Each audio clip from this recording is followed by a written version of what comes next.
Hello. Hey guys. You might be wondering why Chaos Head is not on the screen right now. What if I wanted to play Minecraft, guys?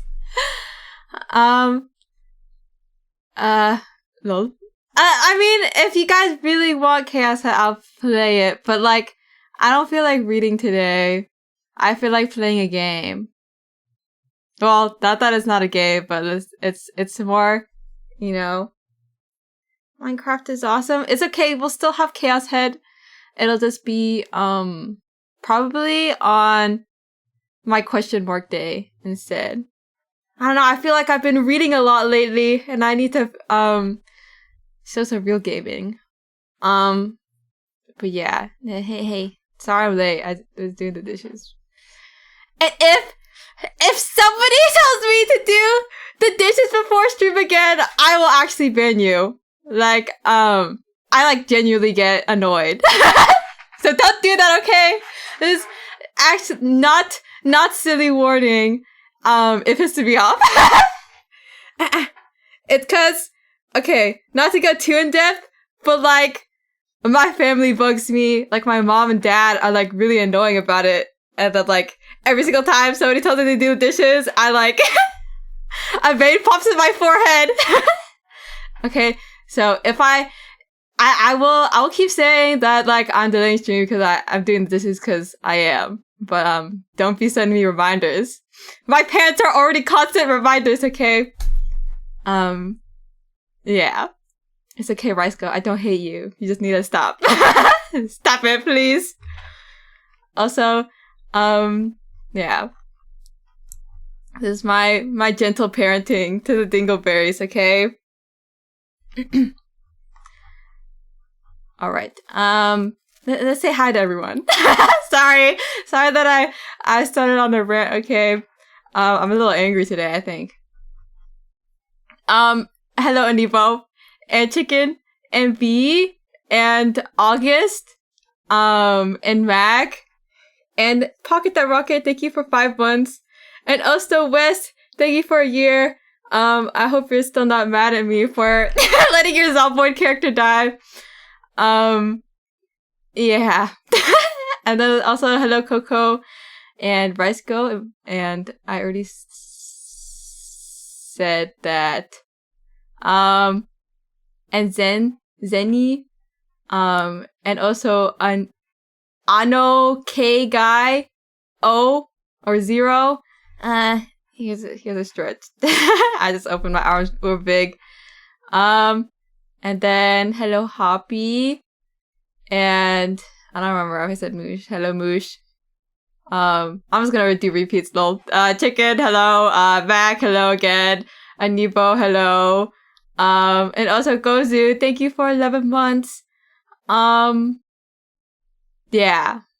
It's a K-Mota, I'm over it. Are you really? You don't hate me? I felt a little bad. Hey, don't get angry at me while playing games, guys. I'll brood over it. And also Sanguine. Hello. Can you say hi to me again? Yeah, hi Saburo. And not August Poi. Okay, we gonna play Minecraft then. I love not sticking to my schedule this week. Sorry guys. You know what? I was planning on taking this week off entirely, but, it's fine. On that day, Mota's heart did stir, but once for Westfield. Not in a good way, okay? It stresses me out when people get mad at me. At least you didn't cancel. So true. You know what? It's revenge for tossing away the chocolates. It all comes back to it. Okay, the real question is whether I play Warcraft or Minecraft. I don't think I've ever played Warcraft by myself. I've always only played on like in servers. Or we could go back into the Minecraft speedrunning things. Did I miss that in VC? What did you do to make Wes mad? Okay, so we're in a base, and then I was patching up Tangyo, and then, like, a zombie came in, and I was like, zombie, but then I didn't stop, like, patching up Tangyo, and then Wes got bitten, because, I ignored the zombie, basically. Lol. I could try to beat the dragon. Okay, we can... I don't mind going back to vanilla for a little bit. Alright, let me open Minecraft. Why didn't anybody do anything? Lol. My bad. Is somebody hearing Wes crash out? Well, I'm glad it was funny for you. Yeah. Okay, wait. Should I play, with my shaders? Or should I, have ugly Minecraft? Also, I'm not sharing my screen because it's not ready yet.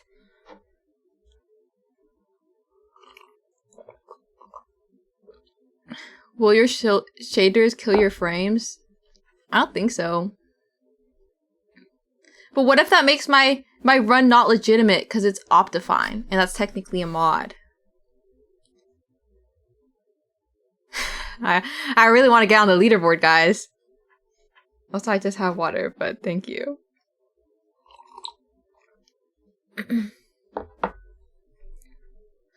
Actually, I feel like it might be a little hard to see if it's shaders.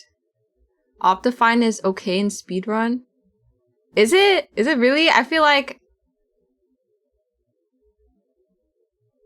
I don't know how well I'll be able to see in the dark, because usually I can get away with it in regular Minecraft, but since Optifine has like shaders and stuff, I don't know how well I'll be able to cheese not using torches. You know what? Let's just play raw. Let's just play raw Minecraft. You guys can only watch Minecraft in its ugliest form from my POV. Okay, it's loading. Do you think I should put my stream category into Minecraft again? Actually, I don't want to. I'm not doing that. Also, hello Jeffrey. I hope you get killed by a zombie. That's not very kind. Also, hello Binya. Is Kai streaming? I don't know. I don't follow up on him. Single player. Lol. Wow, this one has such a beautiful sky. Oh. Oh, okay, never mind. Also, oops, the audio's not on. Worst seat ever. Yeah, it really was. Let's see. I just got world record ? Oh, not the tilde. If you want more ugly, use the old resource pack. I don't think unless it's already built in, because I don't have any other texture packs on. I just have the default one. Alright, we're just gonna do that. Honestly, might as well just make this normal. Honestly, I'd be playing it like it's hardcore. Wait, actually, no. I don't want to make it difficulty on hard. Survival, normal. Okay. It's built in. Perhaps. Alright, let's just get into it. And then if I get bored of Minecraft, we can pivot, but, we'll do a little bit. Okay. It'll be nice to chop, trees down with my fist. Oh. Guys, why is it lagging a little? It's okay, it's just generating. And I've been like watching a bunch of like Minecraft YouTube lately. I can't help myself. And not because of the whole dream stuff, okay? I was already into Minecraft before that went down. Why is it lagging? Okay, well, actually it's fine. I'm gonna actually start getting angry. Video settings. Let's have less render distance. Hello? Okay. Yeah, I heard this more dream drama. I don't care at this point anymore. I like saw some Twitter threads on it, but then I didn't really feel like I don't know, watching any of the stuff. I hope everyone just moves on. Yeah, I think we just need to pretend that he does not exist.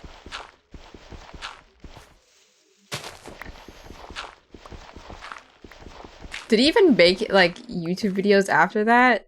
Are you still on the grind? Okay, Heave. Wait, guys, we're kind of lucky.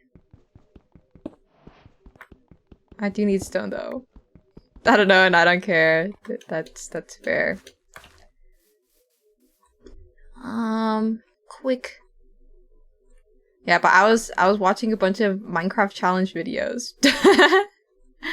Because I thought they were neat. Uh-oh. I didn't get enough stone. Okay, well. You just hop in here. Hello?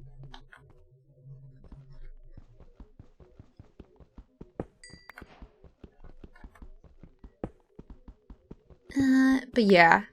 Also, I like went to bed really late last night, so I'm kind of sleepy. Because I don't think I got enough sleep in general.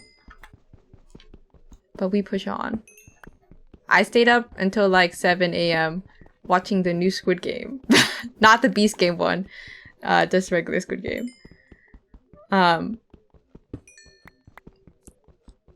How is it?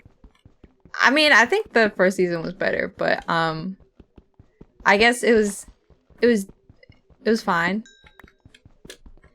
Shiba!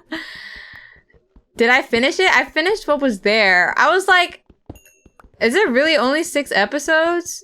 Or is it like, are they drip feeding it?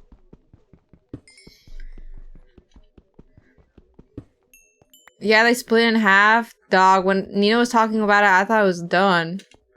It was not in fact done.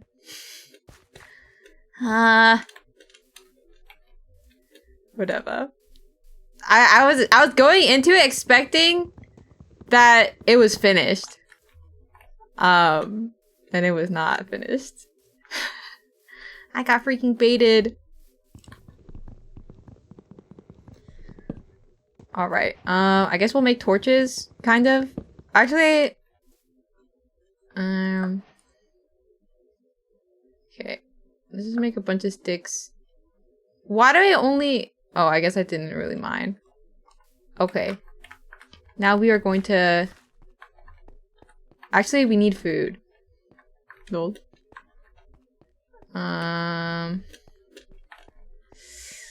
No! Guys, my speed runs over. Wait, I don't even have my timer. Well, whatever. I can't be bothered to put it up now. And we're already so behind.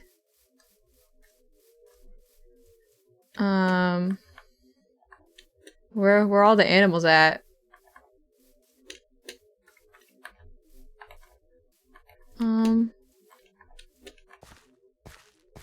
Well, I guess we can have the berries, even though they kind of take forever to eat.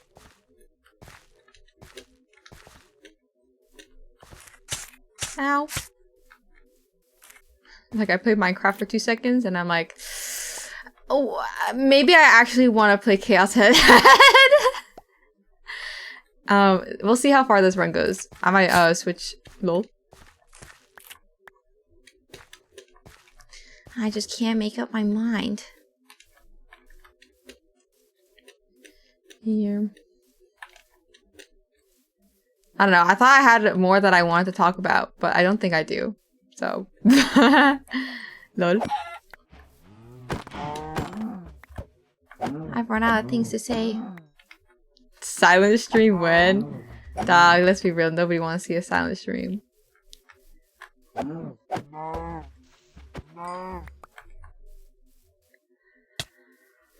also kind of wanted to draw, but I'm still going through my art block phase, so I don't really want to draw in front of people.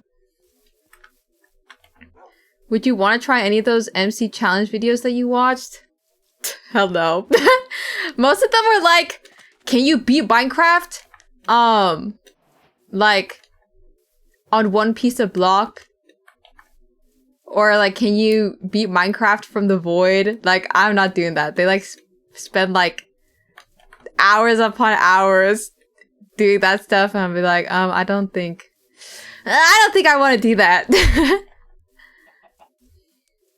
You had the one block one where they had to get the zombie to spawn with the iron shovel, so that they can harvest snow and stuff. I don't know. Minecraft YouTubers are a little crazy, I think. Okay. I don't know if that's enough food. I think I want just a little more piggies. And actually a little bit more stone. Skyblock tub with the crew would be fun. Yeah, one of these days I'll make Mota SMP. That you're only allowed to go on until I turn it on. There's a high table. I made it to stream. Yokata. Oh yeah, I also I was watching like somebody try to play this other mod called like Better Than Wolves, and that it looked like hell. I'm like, I don't think I'd ever want to play that. It's like everything, like the cows attack you, and then like, I think they played with like an additional thing. Wait. Oh, I was like, no way, I don't have enough. Okay, I need food. Better Than Wolves is scary. That's what I'm saying. They have like your pets can get like possessed, and like all your progression, like late game, is locked behind doing villager trades. Like, I don't know, man. And like the start looks so slow. Also, hello Ninja and Monkey. But yeah, I don't know.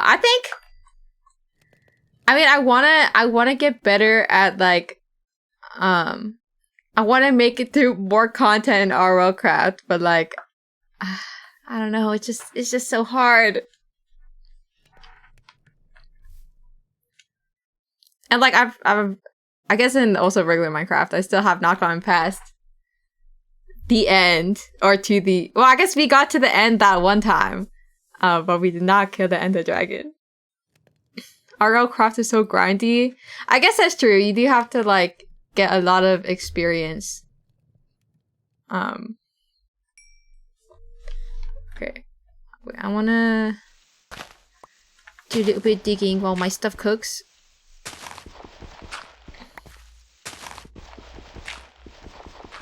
I wonder how RL Craft would go with more than 4 people. I mean, I feel like, for RL Craft, it's like maybe it helps more to have like, I guess like more players attack like a single mob. And like, I guess also the cheating aspect of teleporting to other people. But I don't know. I feel like maybe resource-wise, you could probably get better stuff if you were by yourself.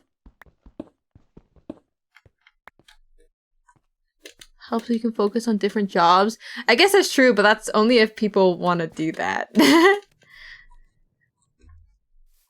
We'd be doing a little bit of everything. More people are just more fun. That is true. I'm not really a solo Minecraft player. Besides my epic speedruns and streaming. I do kind of want to try playing the mini games at some point, like on the game servers. But I don't know, they aren't as busy as they used to be, and so like I feel like queues for like the bigger games like the Hunger Games in Minecraft, or like I don't know, they take longer to fill up. I don't want to dig that. You gotta be kidding me.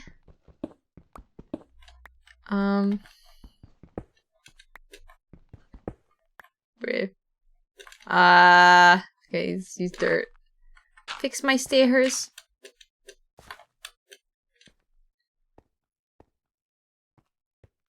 I don't know. I guess like I haven't really explored any other mods besides RLCraft. I just be playing vanilla or RL.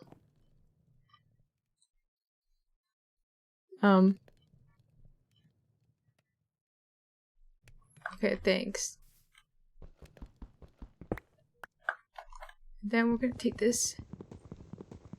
I thought most people just use Roblox for that kind of thing nowadays. I guess so. They've moved on. I guess I'll make some torches. MC's a boomer game. Sigh. Wasn't Roblox like around though? I feel like it's been. I never played it as a kid because I didn't know it existed.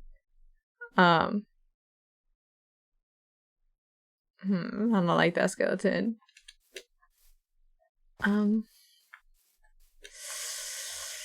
I guess now we just let's just go try to find a cave. Or actually, I think maybe finding a village.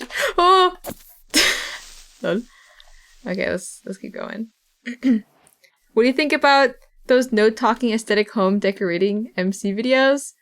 Oh, speaking of which, I think I was playing Minecraft with berries offline in like a vanilla world. And like we'd be just like skipping around just to see what the build looks like so we can copy it. I don't think I honestly I just haven't looked into it, but I do back in the day I think I did like watching what was it? Aesthetic building stuff. Also, hello, A4 Love Letter, legal name. Thank you for raiding. What are we doing? Also, Moontai XOXO and I welcome in. Legal name A4. Yeah, like the paper. Pokemon Nuzlocke? Wait, which Pokemon? Okay, the question mark game for this week, I was like, do I play Okami like everybody else? Or, like, I wasn't sure whether I wanted to play Minecraft again. Because I've been playing it so much recently. Brilliant Diamond. Okay. Yeah, I've been seeing a lot of VTubers start Okami lately. I mean, it's probably because of the Game Awards, and they announced Okami 2, so I guess everybody wants to get around to Okami number 1 first. Also, Moontide, thank you for following. More like meta. Yeah, I'm about to play Miside too. I was watching Nina play Miside earlier. I don't know if it's a game that I'd super love, but like sometimes she's cute.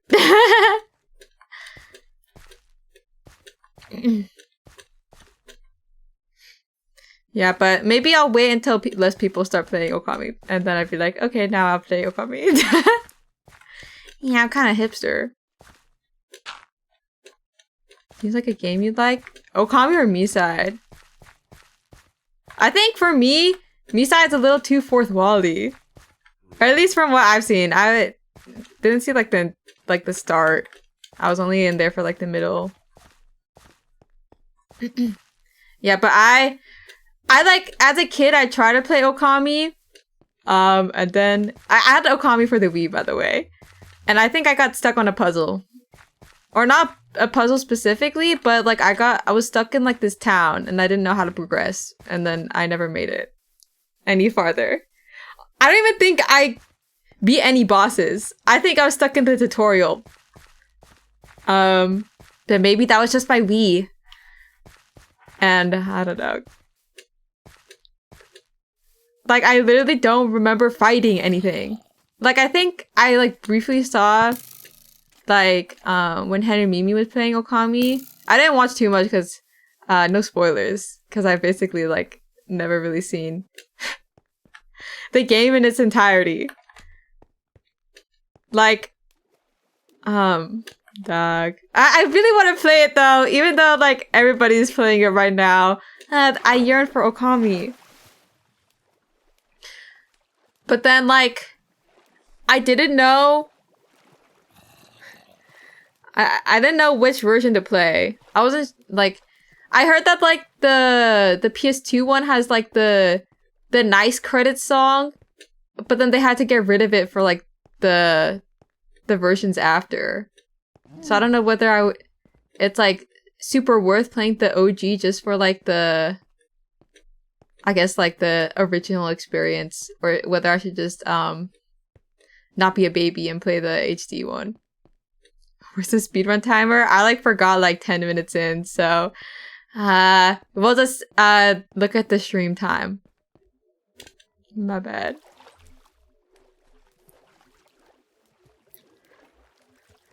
I think the motion controls kind of detract. I think like when I was reading up on it, people were like the only thing they wouldn't recommend was the Wii one. I was like, okay. OG Okami, but play on real hardware? I don't know what to tell you, chicken. I don't got a PS2. Be really hipster and play the one on the DS? Yeah, how do people even stream DS stuff? They have like the top and bottom screen. And nice crunchy pixels. Just buy one. You know how I feel about buying things. Also, I think, I don't know, especially with like my Switch, I kind of hate capture cards.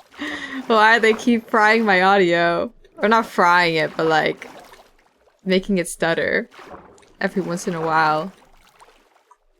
Also, I literally have PS2 controller. Or a PlayStation controller with the real buttons. But yeah, I did intend for Saturday to be like a whatever I feel like, but I guess today was that day instead. Dog, why is there no villages? I thought they were supposed to be more common.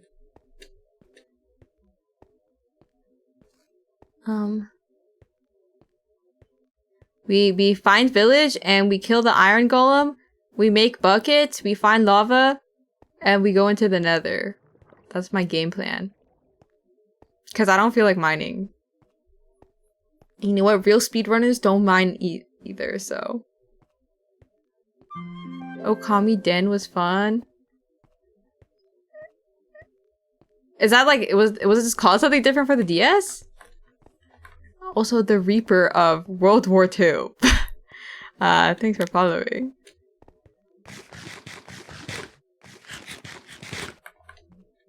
That was a DS version. I see. Did they have to take stuff out? I don't know how they fit a game like Okami on there.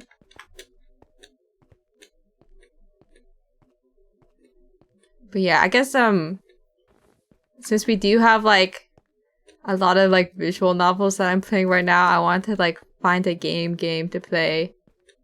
Because right now we have Chaos Head and we have 13 Sentinels, which are both like heavy reading. No, I'm not playing you know what? I looked into Dog's Life and I was like, I don't know. I still haven't seen any gameplay. I was just looking at people's reviews on it. You don't want to eat poop? Is that an option? Yeah. Mota's Life. Yeah, I actually hate dogs. Fallout New Vegas, my favorite game ever. Is it? I don't even know what happens in Fallout. I only know is there's the blonde guy in the little jumpsuit thing.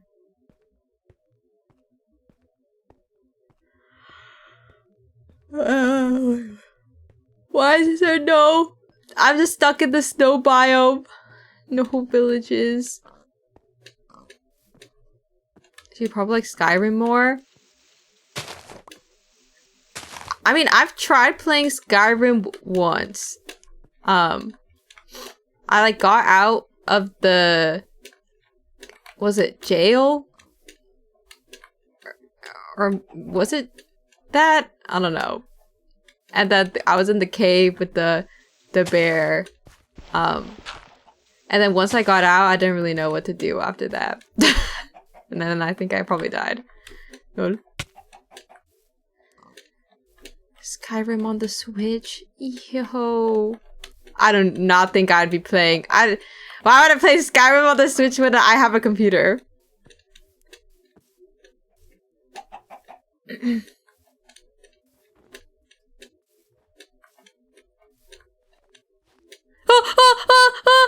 No! Oh, okay. Sorry. Dude, wasn't expecting Pack Snow to be here. Also, I wasn't paying attention. So where's that? Dog, why am I in the worst biome? There's literally nothing.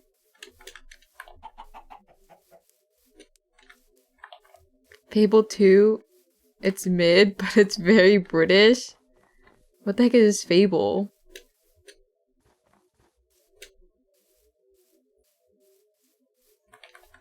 Yeah, who put that there? My ops. Wait. Oh. Ah. Start getting mad. Oh yeah, I played a little Terraria. With Lisa Berries the other day. And I enjoyed it, but I kind of don't know what's going on. Like I saw these cute little walking goldfish. And I mined. I digged it down. And that was kind of it. Like I don't know what to do in Terraria. Kind of had the wiki up 24/7 that game. I literally was like already like looking stuff up, like how to make a home for my goldfish. It's basically MC, just gotta upgrade gear. I feel like I don't know, I guess like also like the UI was a little confusing for me. Cause like the whole crafting stuff was like more windows. It's more boss fight focused. I see. We didn't run into any bosses. It was more of just me fighting whatever zombies and eyeballs came my way. I think I have actually played Terraria once when, I mean, we still have a PS3, but like it was already on there, and I think my brother played it, and then I think I booted it up once, and I was like, I'm confused. Logs out. Fable is a fantasy ARPG series, very goofy. Action role play game. I don't know if I've ever played a RPG. Can I please have like anything? Please? Dog, I'm about to quit halfway through into my speed run. There's literally nothing. Why is it barren?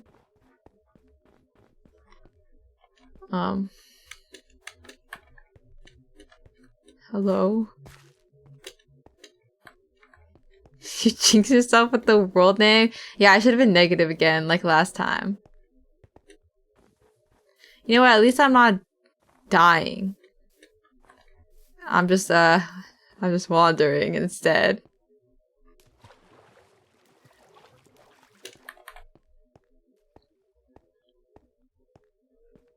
Yeah, but I don't know what new series to play. I'll probably look at suggestions in my awesome Steam library, but I think I was heavily leaning on Okami. Lol. Yeah, I want to play. I want to play so bad.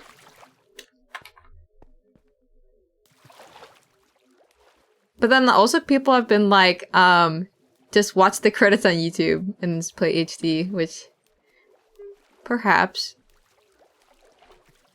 Wait, you're speed running? I thought you were just walking. You're walking just cause.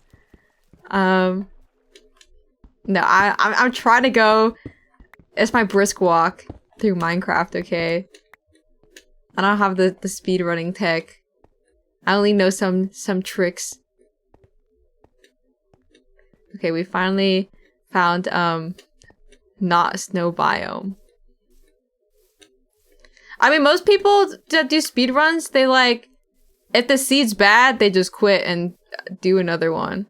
Or try again. But I don't want to quit. Well, I kind of do. Hey, let's go read, guys. Why does it feel like there's something following me? I don't think Moto would like Onimusha. What's Onimusha? Honestly, this speedrun's kind of over anyways. I should just be looking stuff up because I want to. Not the foot fan arts flashing on my screen. Onimusha. Wow, is this like Yakuza? But with swords?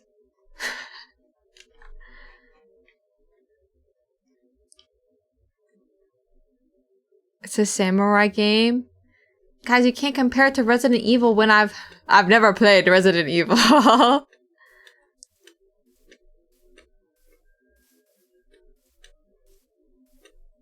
Oh my god, hole. Let me get in that. Maybe I should just make a boat. Sigh, we're not gonna find anything. At least I can travel faster.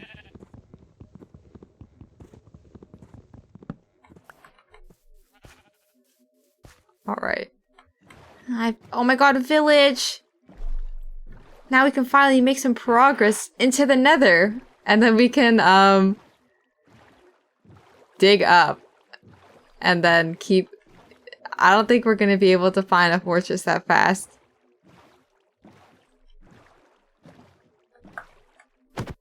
Give me that. I guess we can save our boat for later, in case we need to make some big drops in the nether.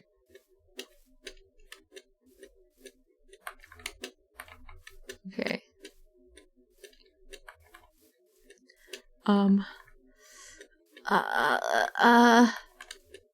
my god, kitties. Oh wait, iron golem spotted. I forgot how tall I have to make this. Was it 4? Hey, get back over here. Bruh. Hey. 3, 4. No! Come back! Dog. Stop moving! Oh. Stop it. 1, 2, 3, 4. Oh, wait. Wait, let me get rid of this one. No! No!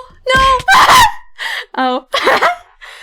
I guess I should have known. I got rid of the other one because I thought I was gonna walk up, but I forgot that there's stuff behind me. Ooh.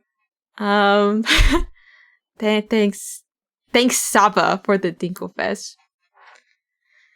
I feel like playing Chaos Head, guys. Let's go read. I've gotten my wiggles out. Dang it, I'm gonna have to like... I'm gonna have to, what is it? Cut the video at this point so I can keep my Chaos Head VOD clean. But that's okay. I don't know what this window is. Oh, it's Valorant. Okay. Title screen. Title screen. Alright. Yippee. Let me boot it up. Also, somebody needs to remind me to play the missions in 13 Sentinels before I start stream. Was it Friday? I streamed 13 Sentinel Friday, I think. This Minecraft segment never happened. Yeah, let me just crop it out. Make another Discord reminder. I guess that's true. I mean, you guys can complain about whether I did it or not. Okay, is it window capture? No. Where the heck do I have this on?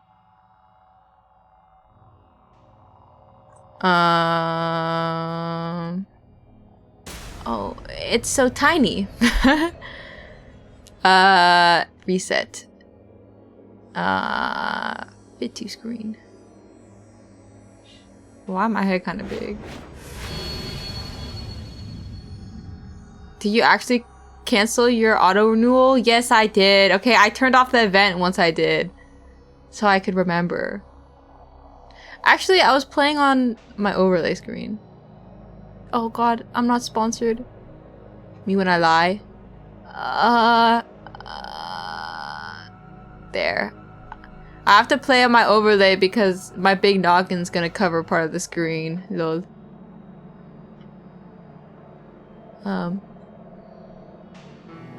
Do do do do do do do do do do do do do. Oh boy. Oh yeah, guys, the raffle ends next week, so be prepared. Also, they emailed me back. Maybe I still will get my money. And no issues yet, so it's a little awkward that part of the bot got muted twice.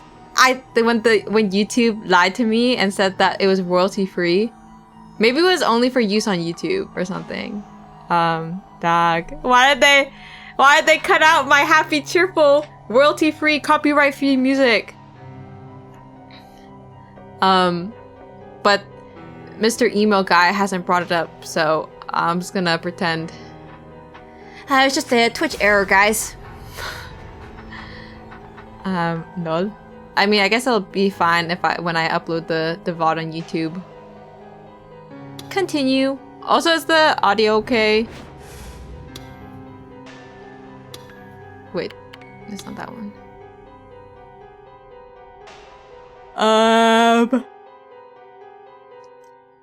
This one.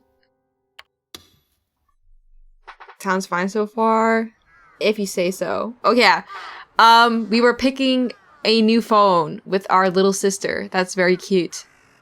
Yeah. And the glasses girl betrayed us last time. She only wanted to get close to us to figure out whether we were the murderer. So yeah, that's basically what happened since last time. In the end, Nanami picked out a model with ease as if she hadn't just... Wait. Let me change my game thing so I can find the timestamp. Game Chaos Head Noir. Okay. Awesome. Okay.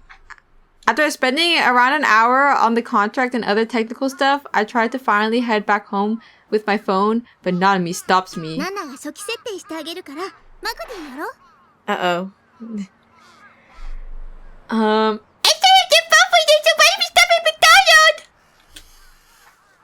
Without waiting for a response, she grabbed me by the back of my collar and started dragging me to the nearest McD against my will. Oh my god, guys, this is literally McDonald's! 電源入れずにほったらかしにする Yeah, に決まってるん you だか just ら check your phone to medically review without your batteries to turn on. ナナがちゃんと使えるようにしてあげる So everything that's easy for you. God damn it. How much longer was she planning on holding me hostage? Out of all the places she could have chosen to do it, why McD? Fancy ass McDonald's? Dude, the ones in Japan, they have like an upstairs. I thought that was pretty crazy. And they had like hand sanitizer station, and then like they had outlets and stuff at like most of the tables. I'm like, dog, if only the burger tasted as good as the American one though. They kind of slacking on the sauce. They kind of forfeited the taste for our presentation. But yeah. Also, hello Zura. I had this in the BG and then all of a sudden Mota used that voice, then I tapped back in and of course she's voicing a visual novel. You got that right. Wait, Zura, you should... I think you'll relate to the MC a little. I think you should watch. Yes, we're literally in Japanese McDonald's, guys. The inside of Shibuya McDonald's was the embodiment of chaos. There's shitloads of people and none of them ever shut the hell up! The sheer amount of dokyuns was off the chart. Also, hello Karo Kuromi! Thank you for rating. Mozura, please give the shout out. Okay, thank you. Yeah.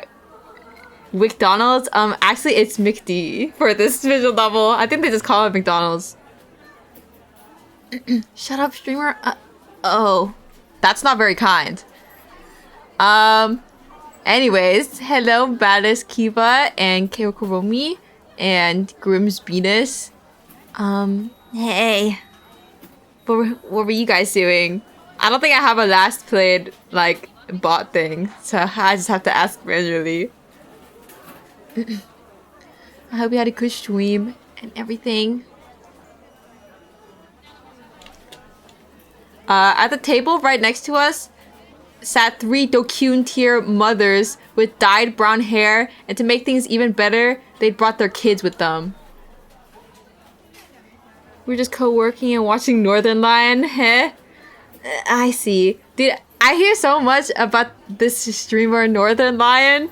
I have like yet to watch like anything from him aside from like that one rock clip. Lol. But I hope you got a lot of work done. I like Northern Lion. I like how bald he is. Oh, so you only watch him for his appearance and not his personality? Dude, who is he? I mean, he's like a streamer. He's like a real well, a real streamer is a little derogatory. Like he's just like a streamer guy that's not a VTuber. It's crazy how popular he got.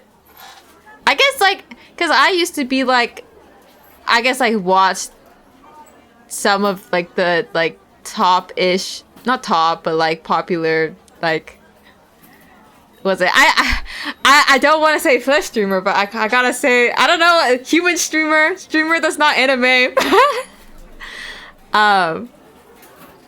In like high school, Moto only likes Kai Cenat. I'm a little scared of Kai Cenat after the Minecraft incident. But yeah. Anyways, they left their children, 3 little crotch goblins with red highlights, to be specific, to run around the restaurant squealing their heads off, and instead of controlling them, they just kept chatting away. What incident? Like, Kai Cenat was going through, like, I think the Minecraft streaming tab on Twitch, and then, like, he clicked onto my stream briefly, and that, that was a little scarring. And then, like, I had a bunch of, like, Kai Cenat viewers like go into the stream for just a little bit, and I'm like, dog, I thought they were like bots or something, but it was a little, I think it was a little scary. But But it wasn't like they were being mean to me. It was more like they were just trying to get Kai's attention from my stream. Lol. First, whatever. Lol.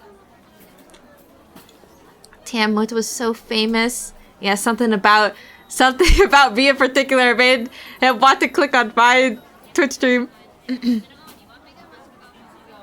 it's okay. Surely. At a different table, there was yet another group of dokyuns. This time made up of 4 high school guys, all laughing like obnoxious pricks. I always worry about VTubers getting non-VTuber watches in their stream. Yeah, it makes me shake in my boots a little bit. Holy shit, this dude's an asshole, and you said I could relate. I was just playing around. We exist. I mean, I guess I don't know. I get scared of like maybe less of the streamer and more of their audience. Because, I don't know. Some people can be a little weird about it. Also, hello, Pratty. Hi, watch everybody stare. Yeah. Next, 2 high school girls, complete with baggy socks and dyed brown hair, sat opposite to each other, hyper-focused on their phones. They didn't even bother talking. Beside them was a stoic, middle-aged businessman slumped down on his table, making it pretty obvious that he was skipping out on work. But what really made me double take was this table was close by a group of 5 elementary schoolers, some boys, some girls. They all sat there with their little school bags on the floor, happily chatting it up with each other as their legs swung back and forth beneath the table. So, considering that it was a co-ed, was it a mixer? It was, wasn't it? Weren't they elementary schoolers? Not at the McDonald's. Well, regardless, the point is that as far as I could see, there were groups of people that I avoided like the plague. Nanami had no problem at all relaxing in a place like this. Me, on the other hand, just setting foot in there or in here only served to make my headache and nausea 1,000 times worse. Wait, why the hell did I have to play along with my sister and stay here in the first place? Hey, what are you gonna do for your weekend? Got anything you want? Without even looking in my direction, Nanami played around with my phone as she prodded me for an answer. Ani-song. Pick an anime song. キャッカー Ever rude! そんなだからお兄は This is exactly why everyone calls you nerd, people! You're the one asking me what I prefer. Come on, it's my phone, so at least let me pick what I want. あ、そうだ Hey, and how about we use the new Omura Karamba song? It's one of my jams, it's so good! それこそ却下だ。 Yeah, no, that's so overruled. まあ Yeah, I get your way, and I'm really Omura Karamba kind of guy anyway, huh? After showing how little she actually cared about what I thought, Nanami took a bite of one of her french fries. I should probably mention that this bitch asked for a fish sandwich combo before dinner, one that I had to pay for. I, meanwhile, was feeling so garbage that my appetite was long gone. Piece of shit, sister, spoiling her appetite and mine. Fucking bullshit. あ、そうそうそれとね Hey, yeah, For whatever reason, Nanami placed her bag on her lap and started digging through its contents. Where'd they put it? Oh, here he is! Then she proudly took out... Oh my god, frog! ゲロカエルンの不良品。 Defective Garo 不 Froggy. 良品じゃないよ It's not defective! 先週出たギョロリゲロ It's カエ the ルン Gokuri Garo Froggy that came out this week! は The what? 知らないんだ You didn't know? You really did it on a walk! ゲロカエルンって毎週 They release a new Garo Froggy every Friday! もう全部で12種類 They've ぐらい made 12 different ones so far! Seriously? Was there really enough demand for weekly ナナが releases? 携帯につけて The one I have on my phone is the first one! The ordinary Garo Froggy! で After that was the fighting Garo Froggy, then the rocket Garo Froggy. Without skipping a beat, Nanami recited the names of the various Garo Froggies. Fourth was the smooth Garo Froggy, fifth was the shining Garo Froggy, and sixth was the most popular, the cat Garo Froggy. Then came the spooky Garo Froggy, the sleepy Garo Froggy, and the boarding Garo Froggy, and the zombie Garo Froggy, and the drunk Garo Froggy. How the hell did she remember all those? Hang on. Had she? お前コンプリートしてるの Have you completed all of them? もちろんだよ。 Well, John, there's no point if you don't collect all of them. 毎週買うのに行列が That's why there's such a huge line to buy one every week. For a half-assed piece of garbage like that, to be honest, even I could shit out a better design. Wait, why had she even decided to start lecturing me on Garo Froggies to begin with?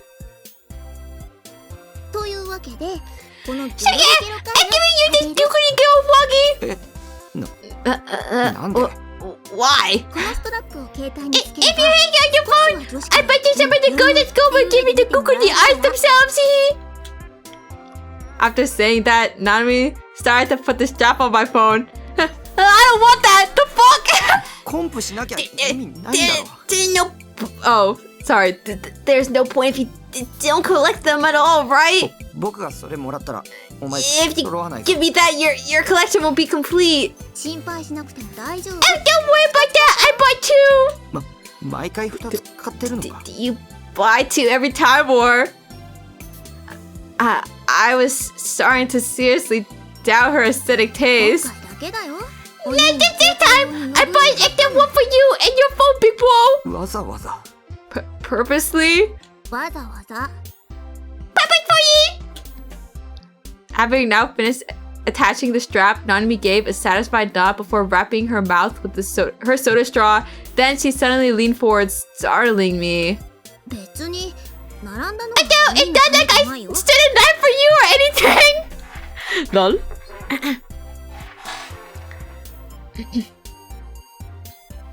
Sorry, I'm itching. My leg. Takumi really is an anti-cis con. Dude, he hates his sister. Also, hello Scarlet. And it's Riggs. あくまでついでなん Hate to lovers. Oh. But we're blood related. Or at least allegedly. I did it because I could. That's all. いらない Also, hello Tango. Every time I get here, you're itchy. It's okay, it's a very brief itch. Not my violent feet ones. I don't want it. は What? Still leaning forward, Nanami opened her eyes wide. She looked like she might throttle me at any moment. あいらないって。 You don't want it. Even though I'm perfectly what am I waiting by for ついでだったんだ you? You said you just did it because you could. っていうか僕 Besides, カエルとか I 興 don't 味ないし care about girl froggies. If anything, I think they look horrible. だ あじゃあ Hello 君は Blitz 女子にモテないんだよ。 This is why you got puppy with girls, big bro. I'd almost expected her to slap me, but surprisingly, Nanami managed to rein in her temper and sit back down. Then, instead of taking her anger out on me, she started nibbling on a fry instead as she sulked. でも抵抗しても無駄だからね。 But it's not like there's any point in resisting. I can put it on after all. She sure was acting like the queen of everything. Then again, I knew jack shit about cell phones, so it was true that Nanami knew best here. もし勝手に外したら毎週 And if 並ん you で even もらう start の刑だ if you think about taking off, you'll be the one standing in the weekly line. Got it? 並ぶって Weekly Nani? line for what exactly? 決まってんじゃん。 Hey now! So you can buy a new girl froggy? The whole thing usually takes a couple hours. Not a chance in hell. No way I was gonna let my sister hit me with a threat like that. For a while after that, Nanami wordlessly continued to fiddle around with my phone. I wasn't particularly picky about whatever she was setting up, so I honestly was grateful for the silence. なんだか変な気分だな。 To be honest, these all feel kind of strange. the next time she opened her mouth, her sullen demeanor from before had completely disappeared. I guess she only needed a few minutes to forget annoying shit instead of having to sleep it off. Talk about easygoing. In a way, I envied her. Everything is strange! It feels like we haven't gone out like this in forever, people! I wonder what was the last time we did something like this? I actually can't remember. You're always cooped up in your room watching anime and playing games, so I guess it only makes sense. But yeah, doing this every once in a while is nice. Gotta shake things up, you know? It's definitely stop doing this every day though, even for me.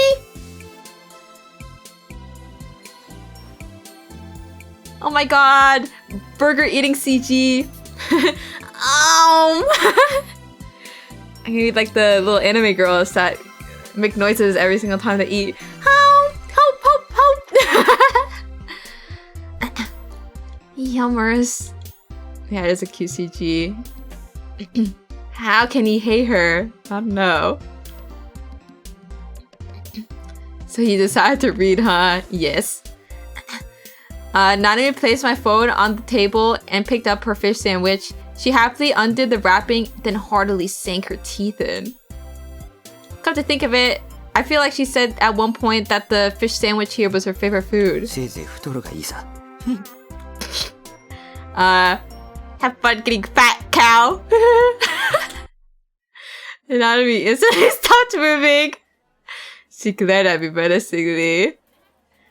Then, after hesitating for a second, she bashfully held out her half-eating fish sandwich.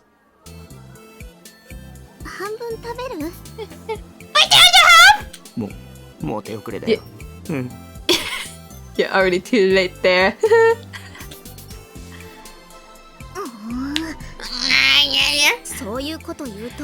Say stuff like that will make all the girls hate you! You better keep that in mind, you big fat jerk! Nanami ended up finishing the fish sandwich all on her own. What a fucking fat ass! Oh.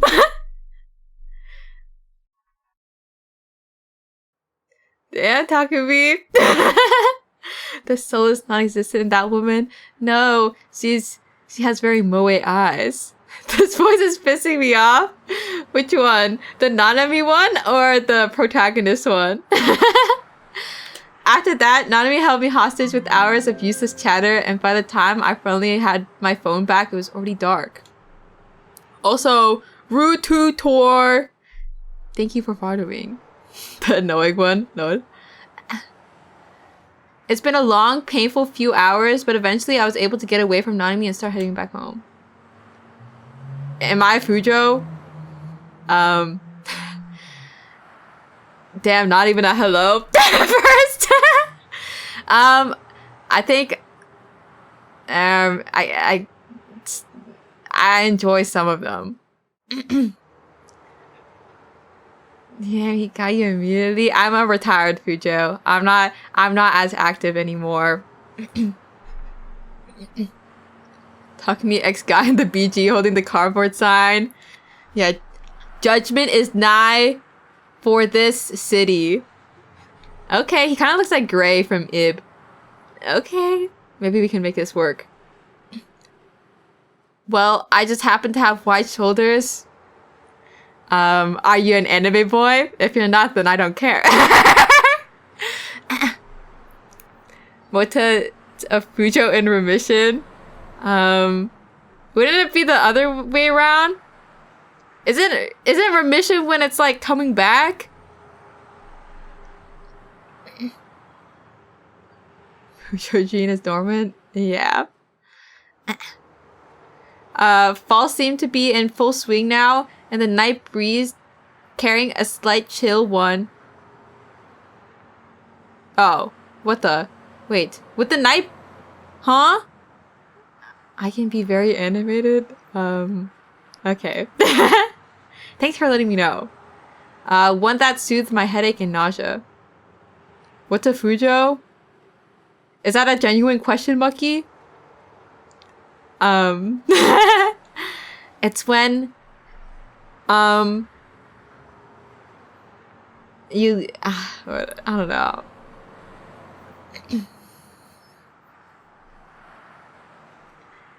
It's a beet soup. Whatever. It's whatever you want it to be. Okay. The two things never fail to. Those two things never fail to torment me whenever I spend a long time in crowds. No, lol. Honestly, not in me. Kill yourself. Okay, don't actually, but still, kill yourself. Oh, okay. She only ever thought about herself. She probably didn't have a clue how much torture she was constantly inflicting on me. If I had an option, I'd love to snap my new phone cleanly in half right now and throw it in the nearest trash can. It wasn't like I'd bought it with my own money after all. Can she say that on stream? No, I'm just reading Takemi's lines, I swear. But if I actually did that, it wouldn't just be Nanami that'd come to my base, but my parents too. And then, without picking up on a damn thing, they'd just go, "Oh, since it broke on you, let's go buy you a new one." Like the idiots they were. My real name is Nanami. My bad. Thus, I reluctantly suppressed my urges to smash the damn thing. I needed to get home, and quickly. I could hear another night of Esso calling my name. Not a single day had passed recently that hadn't filled me with endless anxiety. I really hoped my peaceful everyday life would hurry up and come back already. Guys, I'm just an average high school boy. Living my average and ordinary life. On that night, another grotesque case occurred, the fourth new gen case. Like always, Grim laid out the details to me when I was playing Esso.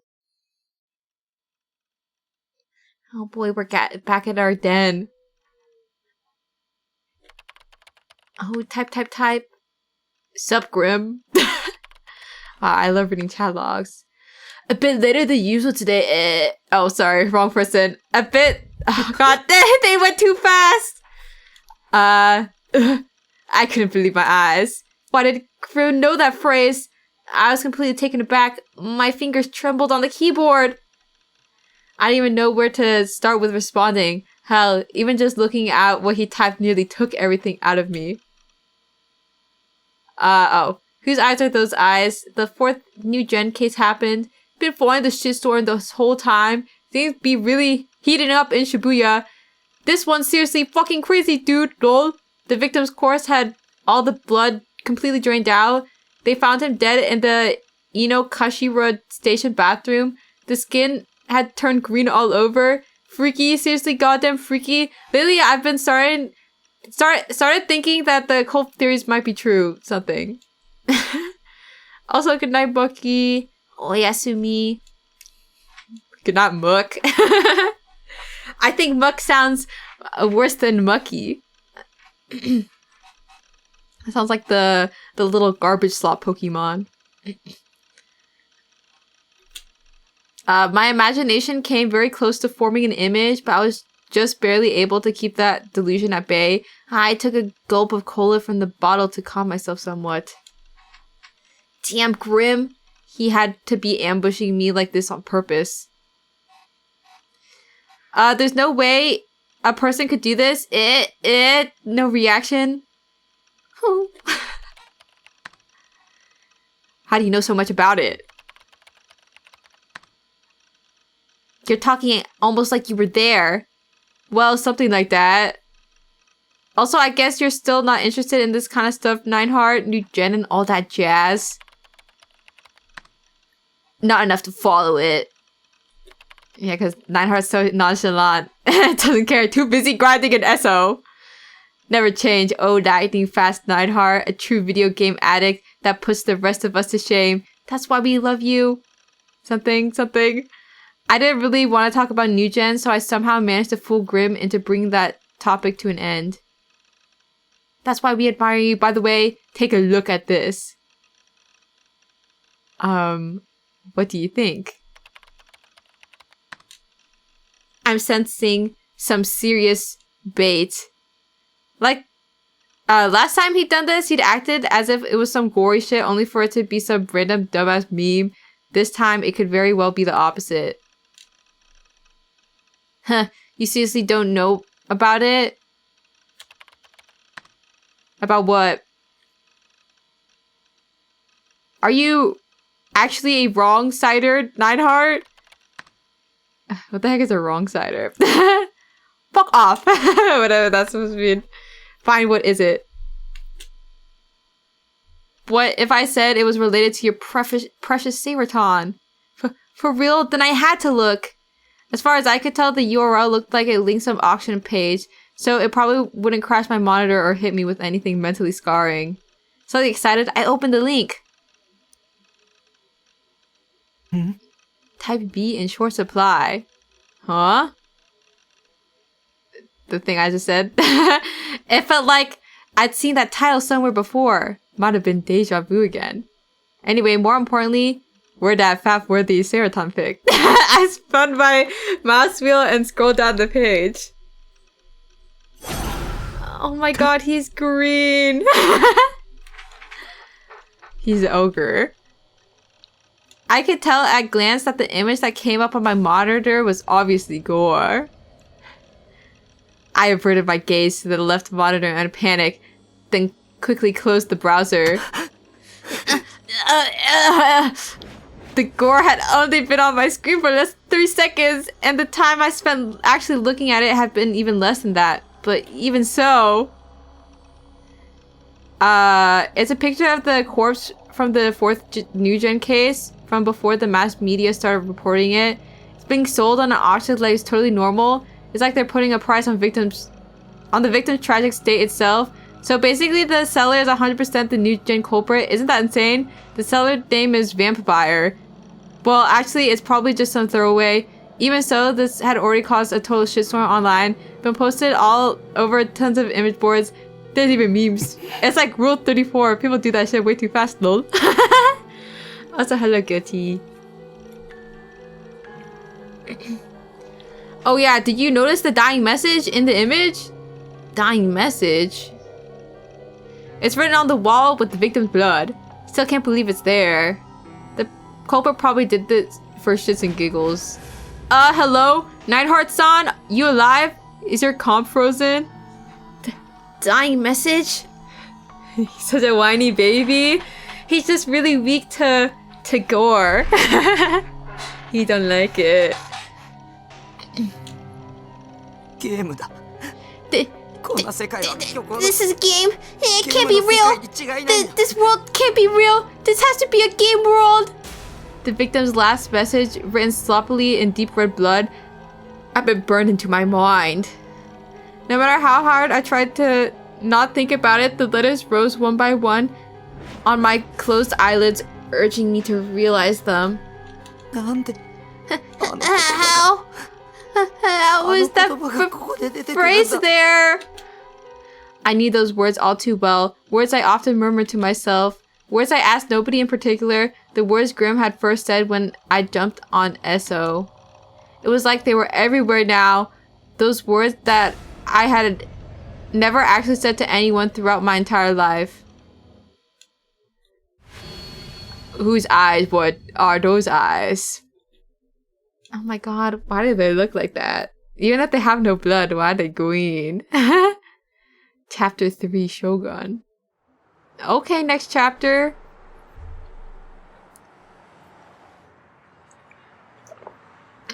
Gulp. Late night, Shibuya, 4 a.m. Despite being named the city that never sleeps, very few people were currently present at its most popular locale, Scramble Crossing. Instead, many taxis were parked in their place, ready to carry away the drunks unwilling to wait for the first train of the morning.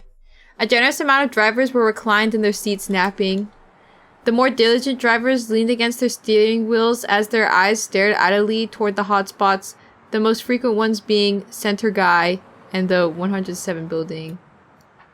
However, they were not trying to ascertain whether or not any of the passersby were potential customers. Instead, they were focused intently on the movements of the sanitation workers who had arrived about 30 minutes before. The 5 to 6 men were thought to be sanitation workers due to their yellow armbands, each of which had sanitation reporter written on them.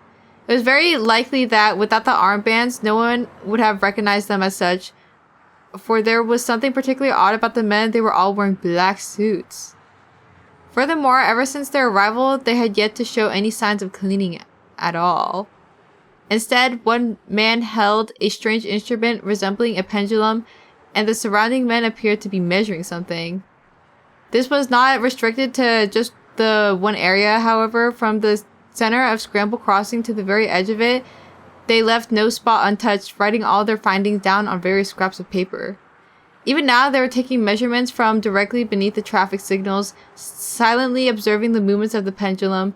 At last, the instrument let out a small chime. Okay. 地点 L2 の8 0.62 メガ G ハイスコアです。 Mega G. I could just give him. I'll give him generic deep voice. Location L28 0.62 mega GE, the highest score yet. 先月より38ポイントもアップか。This guy's voice is even deeper. It risen 38 points higher than last month's, just as expected. But there was no one present in the early boarding Shibuya to pay attention to the odd mumbling and behavior. The taxi drivers would speed off as students' patrons boarded their cars, quickly forgetting about the mysterious sanitation workers. The drunks were hardly conscious, leaving them unable to see anything around them to begin with. Female nightlife workers who had just clocked out, finally freed from the stress of smiling at repulsive drunkards, jumped into taxis to get home as soon as possible. Thus, not a single person was around to notice that the government had not scheduled any plans whatsoever for cleaning to take place that morning.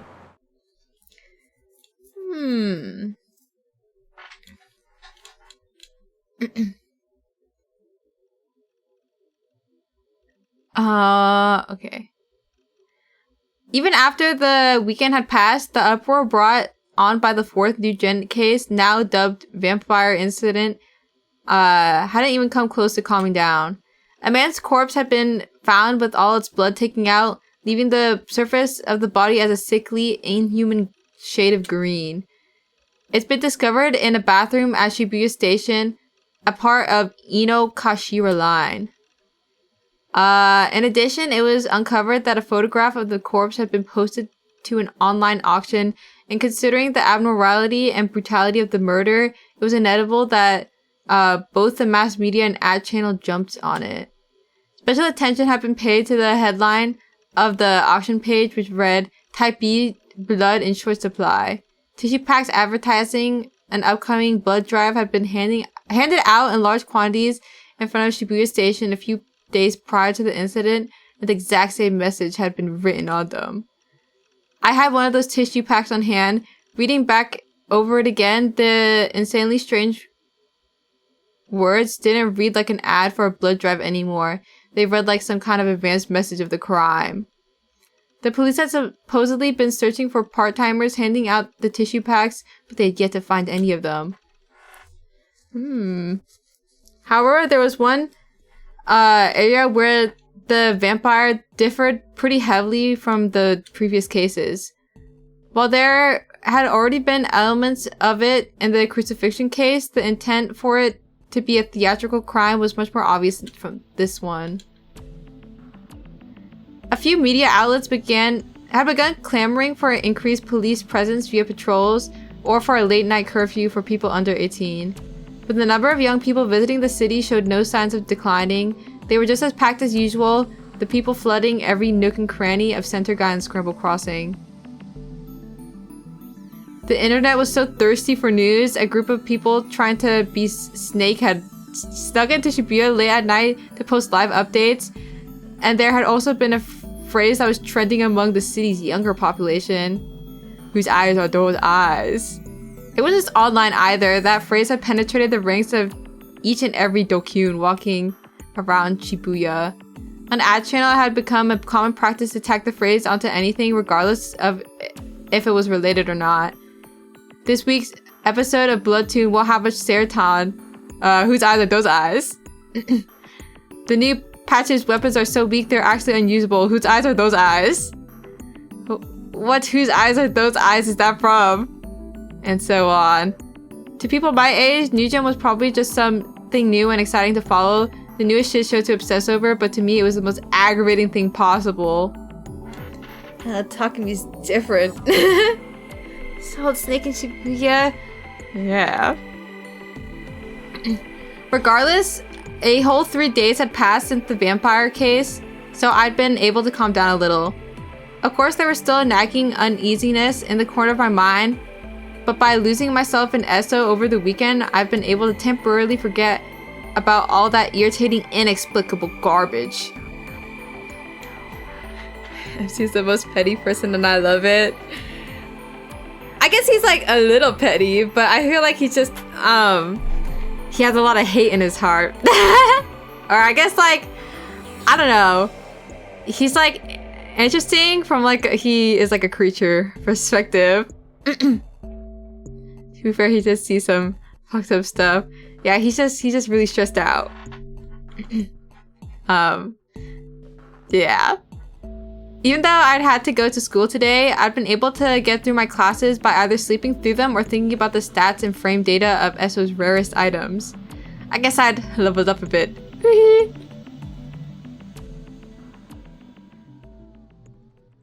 And so, on my way home from school, I stopped by At Cafe for the first time in a while. It made me happy to see that the room I usually used, room 37, was vacant and ready for me. The last time I set foot in it was at least 2 weeks ago, meaning that this was the longest gap I'd ever had between visits. The sour breeze flowing from the air conditioning, the manga stained with the smell of tobacco, how comfortable it was to sit back in the recliner, the snores of old men cutting through the silent, still air. It all provided the store's interior with the aura of pure nostalgia. ルーム37の PC のチャットログを調べさせてもらいま I した。 inspected the chat logs of room 37's PC, そこから分かったことは、 and that's when I realized あなた一人の自 both 作自 members of that chat log were you. 将軍は This Shogun あなた自身。 is you.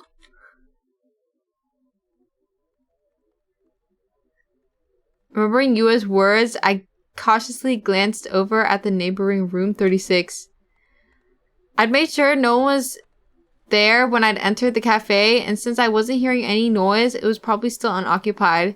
Didn't stop me from being anxious about the possibility, though.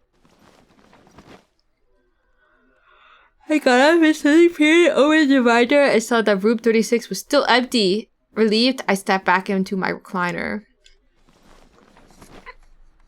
Also, hello, DeGenoa. I don't know how to pronounce it still. I haven't seen Yua since then. We were in different grades and I didn't go to school that often, so it made sense why I hadn't come across her. ユアの妄想はすごいよ。 Yua's got some incredible delusions. I couldn't help but pity her. She was clearly sick in the head. I'd be better off just leaving her be. Besides, meeting her at all had been a freak accident. Over the past 2 weeks or so, I've been dragged to all sorts of random bullshit. Before then, my everyday life had been completely vanilla, and Misumi-kun was pretty much the only one who talked to me. So why was it that basically nothing but weird, inexplicable bullshit has been happening to me recently? I wanted to avoid thinking about that garbage as much as humanly possible. That dying message had to just be a coincidence. The words were all pretty common after all. If I thought of it, there was no reason someone else would have been able to see too as well. I had no interest in who that message was aimed at. No, I couldn't be interested. That was what I told myself anyhow. Suddenly, something started ringing nearby. I jolted up in surprise, and a shudder ran through me as I stayed rooted in my recliner. It was the sound of a phone ringing, but whose was it? Because the store was so quiet, the electric sound rang out all the louder. I looked around, but I couldn't locate a phone anywhere. Wait, maybe it's... A thought came to mind, and I fished around in my bag. Sure enough, the ring was coming from the cell phone I bought just a few days prior. I glanced warily at this LCD display. Normally the caller's name would be displayed there. Okay. Was it a good idea to answer? I didn't like talking to people that much, so probably not. Who the hell was calling me anyway? I hadn't told anyone my phone number yet. The only people who knew I existed were my family, with Nanami's nosy ass making sure she put them in my address book. When one of the people registered in my address book called, their name should display, meaning that whoever was calling wasn't a family member. So, who was this? The phone kept on ringing persistently. Did people who had phones usually force people to listen to this ringing for this long? I never used one of them before, so I wouldn't know, but it was incredibly annoying to suddenly invade someone's privacy like this, cursing them with an obnoxious ringing until they picked up. A socially acceptable way to invade someone's privacy. That was exactly why I didn't want one of these stupid things. Oh, it stopped. Relieved, I checked the screen again. Missed calls 1 was displayed on it. I had no interest in returning this random's calls, so I decided to leave it be. It'd be a pain in the ass if this happened again in the future, so I should really figure out how to set up my voicemail. Ugh, cell phones were such a pain in the ass. I didn't even like phones to begin with. I mean, come on, they were freaky as hell. How exactly were you supposed to know if the person you were talking to on the other end was an actual person you thought it was? With how prevalent fraud was nowadays, were people actually talking or taking the proper measures to make sure they were talking to the right person? I couldn't help but wonder how people would be able to calmly have a conversation with someone who might be an impersonator. An imposter, if you will. Bro, just decline the call. It is not hard. No, he needs to think about it. Even if I understood the gist of how it worked, it was hard to believe that my voice could somehow reach distant places through a phone line. When you talk on the phone, your voice is temporarily converted into electrical signals. They pass through the phone lines until they reach the recipient, where they are restored back to normal. That's when they become audible. In order to talk on the phone, you need to go through this conversion process at least twice. Now I'm just like skipping and making up words. Holy nerd. He's like, he's really into cell phones, or at least the things behind them. With a cell phone, your voice is first converted into electrical signals, then it travels to a nearby base station via radio waves, which then run through the normal phone line into the switching station, then to the closest base station to the recipient before finally arriving at their cell phone right afterward. It was a bizarre, complicated process. If my voice was replaced by electrical signals, could the other party really hear my voice word for word exactly as I'd sent it? In fact, wasn't it possible that in the conversion process, my voice and my words could be transformed into something completely different? Okay, bro got his tinfoil hat on. His little cell phone conspiracies. For instance, if I called Nanami, but instead of connecting to her, it's connected to some strange, shady facility, it's the 5G. He's gonna get called by an AI family member. He's gonna get scammed. And there, I would end up talking to someone I'd never met who was only pretending to be Nanami. Maybe they wouldn't even be a person, but a computer instead. That was a big reason why phone calls freaked me out so much. They were even scarier than talking to someone face to face. Too bad they don't have FaceTime. Or at least not on his cell phone, I think. You gotta flip one.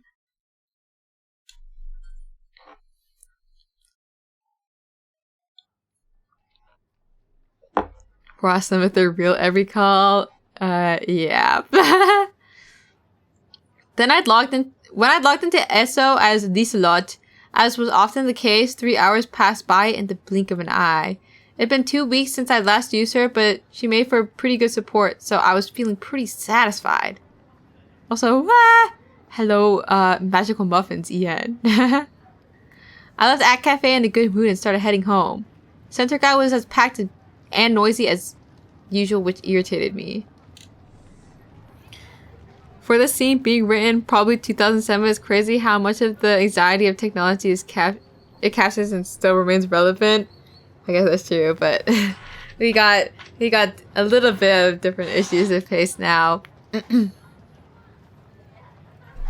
Well, I guess it's still like the same thing on things being new, but I feel like what it is now is arguably a little worse. And not mystical 5G brainwaves. The bright lights illuminating the streets from the various shops made it hard to believe it was nighttime. And at the end of the well-lit road, despite the crowds, I clearly saw her, causing me to stop dead in my tracks. That one girl. Okay, big sword. In the midst of so many people, she glared directly at me. Right smack in the middle of Center Guy, where people were coming and going without reprieve. Where it was difficult to even walk straight, she stood still, resting the gigantic sword she carried on her shoulder. She kind of bad. She got the unbuttoned blazer and the loose tie. Okay. Big sword. The spectacle was completely absurd, and yet no one paid her sword any mind. The stream of people flowed right past her with no change in demeanor. She was the girl I'd seen at 107. She had been there when Nanami was dragging me around to buy a cell phone. The shape of her sword, her Suimei uniform, her long black hair, everything matched perfectly. Back then, she had been standing at the top of the stairs in front of 107, watching the passerby come and go. And I remember the sharpness of her glare. I had met her before, well, once before at school. She had these almond-shaped eyes and clean-cut model-like features, and yet they only served to make her all the more unapproachable. And it was all capped off by that long, silky black hair that stretched all the way down to her waist. She was Girl B, the one who had so rudely probed me in the corridors after school one day, asking me who I was. Come to think of it, why was she glaring at me? Thinking maybe it wasn't me she was looking at, I turned around. Usually when something like this happened, more often than not, they were just looking at someone who happened to be behind me. But that wasn't the case here. The one she was glaring at, her gaze filled with intense hostility, had to be me. I froze. I knew now what it felt to like to be somebody's prey. Glaring back was out of the question. I was always terrible at looking people in the eye, so I couldn't help but stare down at the pavement. Lol. I should run. Normally, I'd go home by taking a left at Scramble Crossing, where she was standing, and then I would end up next to Book Fat. But today, I headed for the station instead. There were a lot of people there, but I'd rather that than deal with some scary 3D girl harassing me. Hell, she might even try to mug me.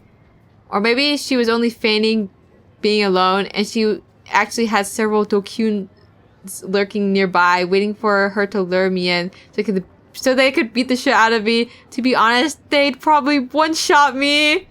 Like I'd fall for that. I strolled to the right, only to be completely off guard. Or caught completely off guard. Oh. What? Somehow the girl was right in front of me. Flustered, I turned back around to look at Scramble Crossing. She was no longer there. I looked in front of me once again. The girl with the sword was still glaring at me, just as she had before. What the hell? When'd she get around me? She's like sand. Legs could only move so fast. That was practically teleportation. Besides, how could she have predicted that I'd turn around in the first place? Wait, what did I give her voice? Hey, you. Her voice reached my ears with extreme clarity. I frantically looked around me. I wanted to think she was talking to someone else. Even though I already knew full well who she was talking to, I searched for anyone else she could be directing that hey you toward. Obviously, there was no one. A number of businessmen were walking by glanced at Girl B inquisitively, only to realize she wasn't talking to them and walked away. Girl B, who had been standing there imposedly the entire time, took a sudden step toward me. That was all the confirmation I needed. Girl B had been targeting me after all. Oh. I'm talking to you. Do you see it? Rude as ever. In my 17 years of life, I could probably count the number of times a girl had talked to me like this on one hand. Well, I guess there were times when Kirimi Tsubaki, aka Sunko, had talked to me like that, but was in a kind of tsundere way. Granted, Sunko was just a 2D character from the eroge Tell Me doll. Thanks for letting me know. Talk to me. Girl B kept getting closer and closer as those stupid thoughts raced through my head. Why does she feel so intimidating even though she's a girl, I wondered. But the reasons were simple. The sharp look in her eyes and the gigantic sword she was carrying. For a sword, it had a fairly unique shape. It was the kind of thing that operated on anime logic. It had an awesome design, but if you actually used it in real life, it would be completely unusable. It had to be from some mecha anime. Had there been any mecha anime that started airing recently? Even though I knew it was a prop for some random anime cosplay, it still looked incredibly sharp and solid. Like, if you even so much as touched it, it would slice your fingers clean off. What a strange sword! I asked if you could see it. Girl B had already cut the distance between us by 2 meters. If she swung her sword, it would hit me. Flustered, I took a step back, but it was too late. Girl B cleared the distance further and further. Oh, please don't swing at me. Wait, guys. Green or red. We either get potentially murdered by her, or perhaps we can have some interesting. I can't even imagine what the green would be. I don't know either. Let's go green. It's okay. He's had enough gore for today. We'll give him the gore next time. She actually swung the sword. Ah! Cowering on the spot, I covered my head. If I hadn't dodged it, it would have hit my head for sure. I doubted it would have cut me, but with that kind of force behind it, it would have given me a concussion and permanently dented my skull. I hated pain. What the hell are you doing? I was so shaken that my speech got all messed up.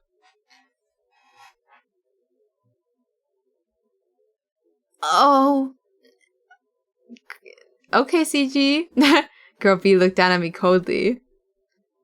Dang, if only we were a little closer to the floor. Man, she was really close. Her bare legs were right in front of me, and at this angle, I could almost see up her skirt. You can see it, can't you? すいません。見てないです。 I'm sorry, I didn't see anything. I frantically lowered my gaze. I knew for a fact she was gonna accuse me of looking at her panties. But I didn't see them, I swear! I almost saw them, but I didn't. Really, besides, 3D panties don't get me off anyway. The only panties I fap to are either 2D or belong to figures. Things talking to me. 嘘だ。絶対見た。 You're lying. You had to have seen. さっきから。 You've been glancing over and over for a while now. 本当に見てない。 I did nice, I swear.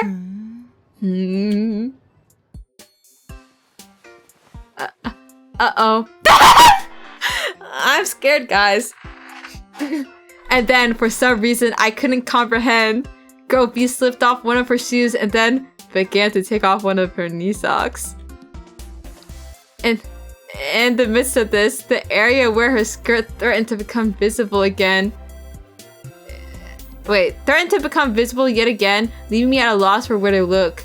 I tried to find an opening to escape, but Girl B refused to take her eyes off of me as she continued removing her sock. Don't jump scare me. Ah! Wait. Oh my goodness gracious.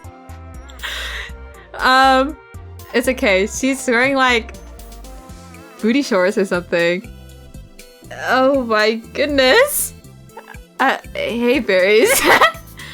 The now barefoot girl assumes an imposing stance, curving her lips in a scornful manner. Hey.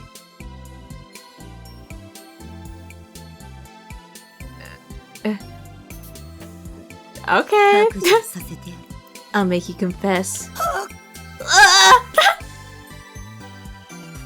Suddenly, Girl B's warm barefoot steps directly on my crotch.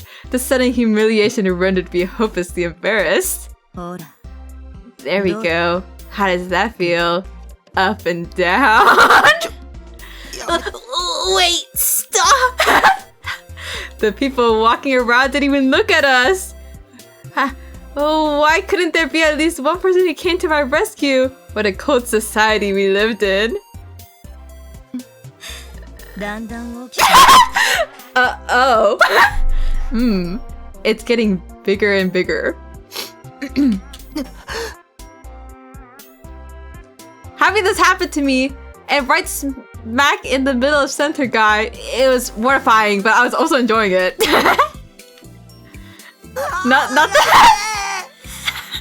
Not the like CG moving up and down. What is this? He's just enjoying himself in his mind palace. It's not gonna be like Totino, okay? I don't have to censor the screen. At least I don't think I do. I don't think there's a possibility that maybe their boobies could show, but I feel like it's like no, there's not gonna be anything freaky. Oh. Answer me. You see it, don't you? The D-sword.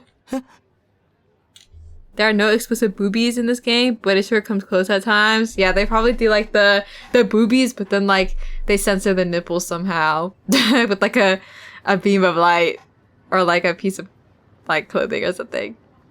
The D-sword. I'll show you my D-sword. Huh? When I came back to myself, I couldn't immediately grasp what was going on, leaving me to blankly stare up at Girl B.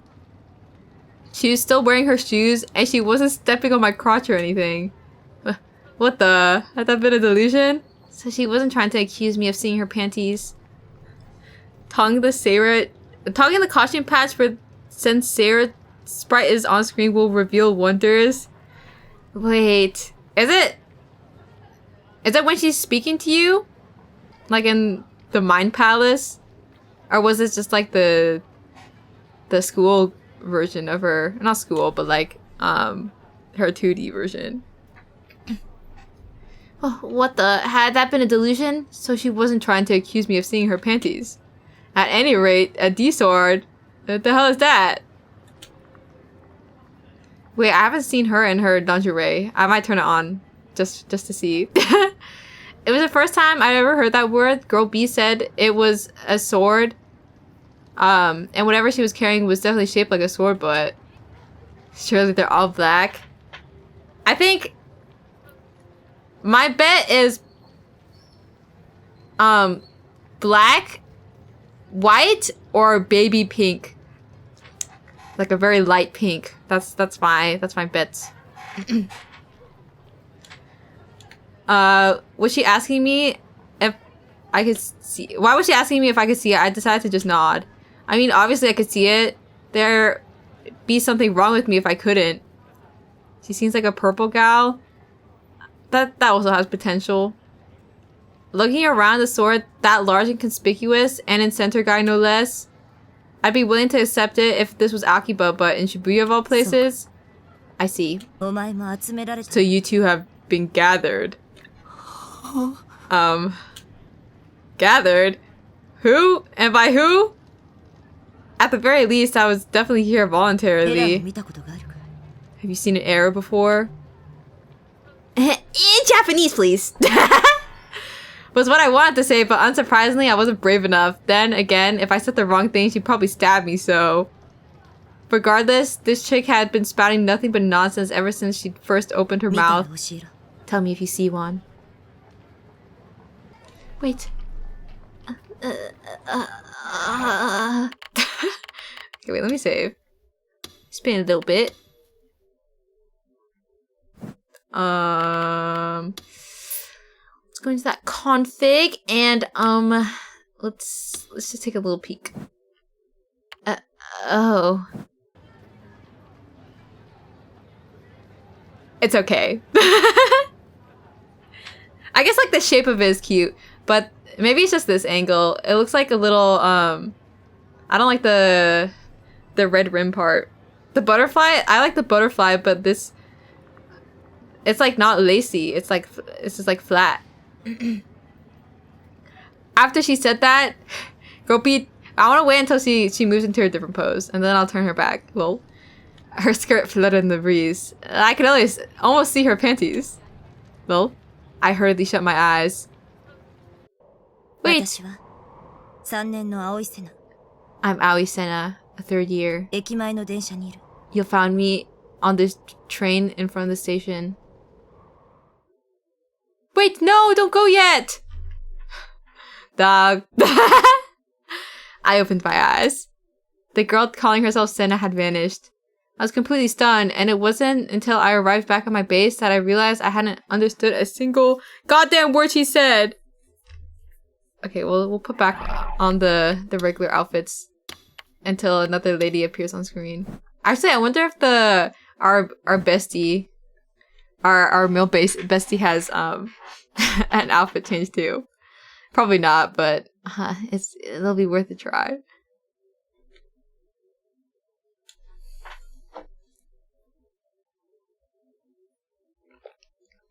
Oh boy, he's letting the natural air in and light. Despite everything going on, I had to go to school 3 times this week. Somebody kill me.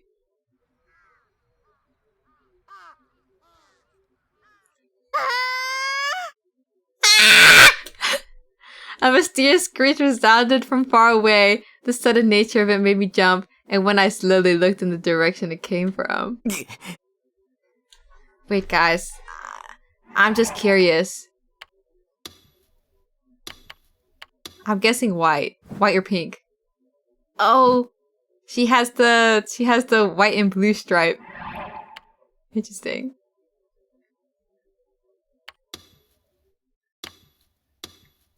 It's like the Miku panties, except the set matches her perfectly.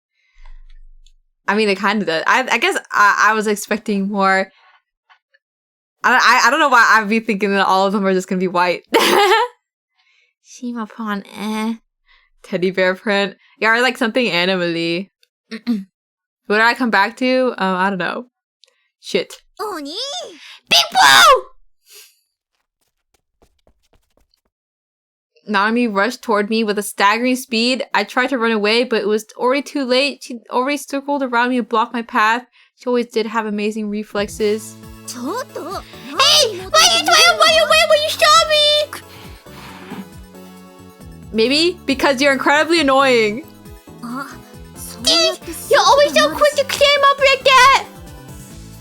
Damn it, why had she decided to go to Suime of all places? That decision had done nothing but cause me endless pain and suffering. Whenever she ran into me on the way to school, she always stuck her nose into my business without fail. Hey, you like a new phone? Are you using it? Let me get probably not white.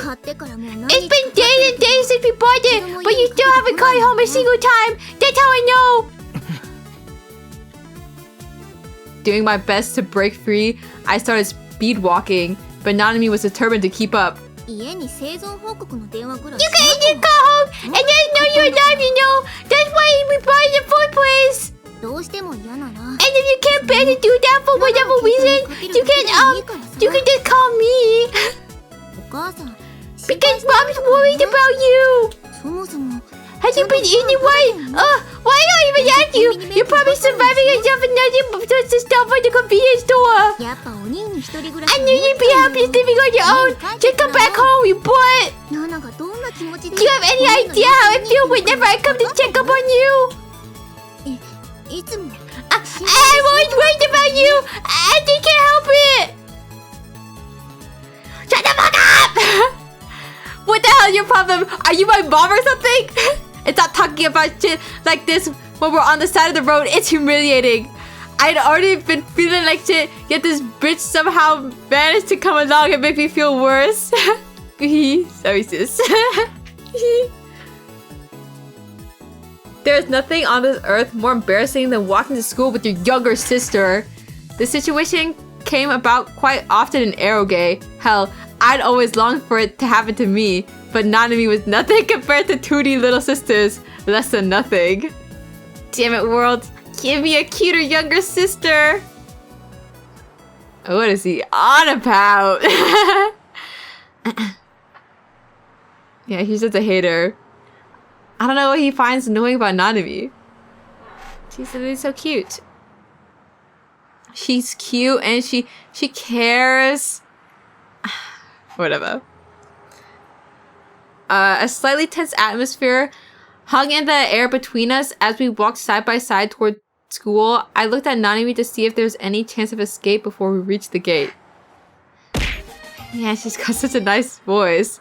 Also, Curran, thanks for the Prime Gaming. Welcome in. Even though she had been yammering on and on just a bit ago, she had fallen completely silent, now walking with an absent-minded look on her face. It even looked like her eyes weren't really focused on the road, but that was probably just my imagination. Yeah, he doesn't deserve her. You know what? Maybe we should be glad that he's not romantically invested in his younger sister. Who knows what he'd do. Something must be wrong with her, I suspected. She kept on swaying back and forth, and about a moment later, she stumbled right onto the road right as a car came racing toward her. No! Hey, watch out! She's like in a hospital for the rest of the game.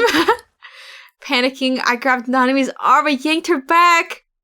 The horn of a car blared as it sped by. She just barely avoided getting run over. Guys, he actually cares. I start doing this to test my siblings. Guys, do you actually care about me? Because it runs into the middle of the road.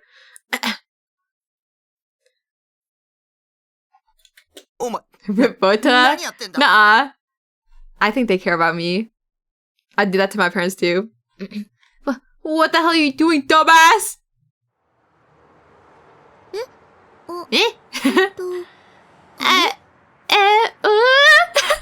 We'll miss you, Mota. Whatever. Nanami blinked a few times, then tilted her head to the side. Why did I do that? I was at a loss for words. She was an honest god fucking idiot. She didn't even understand her own actions, and for the record, that wasn't Moe. Not even close. Seriously, what were you doing? Are you trying to get run over? She wants to go into another world. Was there a car? Yes, there was a car. What was up with this total fucking ditz of a sister? Hey, Big Bo! That word sound just now. Did you hear it? Oh my god. The 5Gs are getting to her. Also, hello, Inhoso.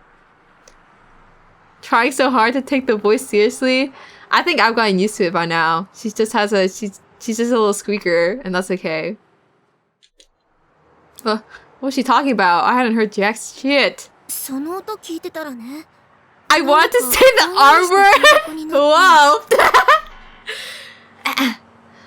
When I heard that sound, my head went all fuzzy. Oh, sorry. When I heard that sound, my head went all fuzzy for some reason. I don't remember if he dropped it in this game. I don't think he did.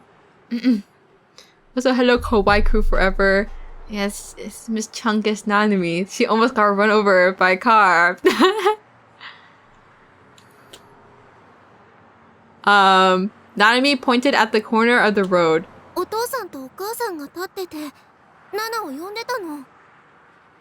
I don't think this translation would since it came out later. Yeah, no slurs for talking me. I kept mom and dad, they were calling me! When I looked to where Nanami was pointing, I didn't see her parents. Instead, I saw a creepy man standing in that exact spot. He wore a plaid shirt, fingerless gloves, jeans rolled up at the bottom, and white sneakers. He had a rucksack on his back that was filled to bursting. He looked like an otaku plucked straight out of Akihabara. Capping off his outfit, he was holding a video camera in one hand. Did he have a warrior fetish or some shit? Hey, don't point at strangers. God, what a rude ass sister. Besides, it'd make no sense for our parents to be here in the first place. They lived in Shimo Kitazawa after all. おかしいな。確か It's に so weird! I knew I heard my name! The man started looking our way. Then he pointed the camera lens at us. What the hell's wrong with him? 行くぞ、ナナミ。 It's going on to me. Frightened, I quickly ran from the scene, leaving Nanami behind. Lol. お兄、ちょっと Hey! Wait, whoa! Wait for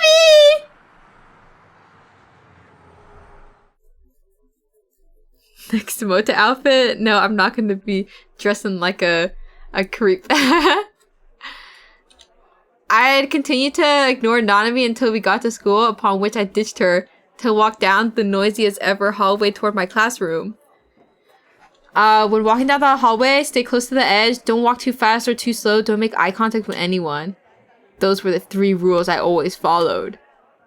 That was how I didn't stand out in school. I transformed myself into an existence akin to air itself. That was my secret to success. Yo, Taku. Yeah, people like him definitely made it hard for it to actually work.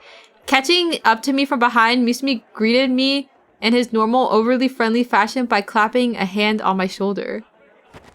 Okay, wait. I just want to see. I don't think so, but one can dream. Sigh! Okay.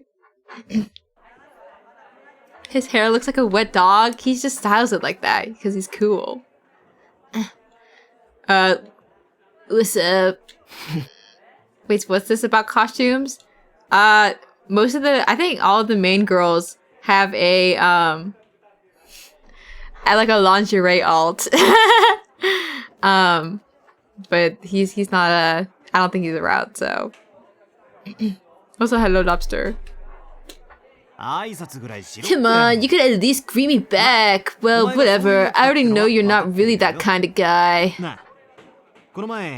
Yes, the X-ray vision. Hey, remember that chick I was talking about a couple weeks back from Class D?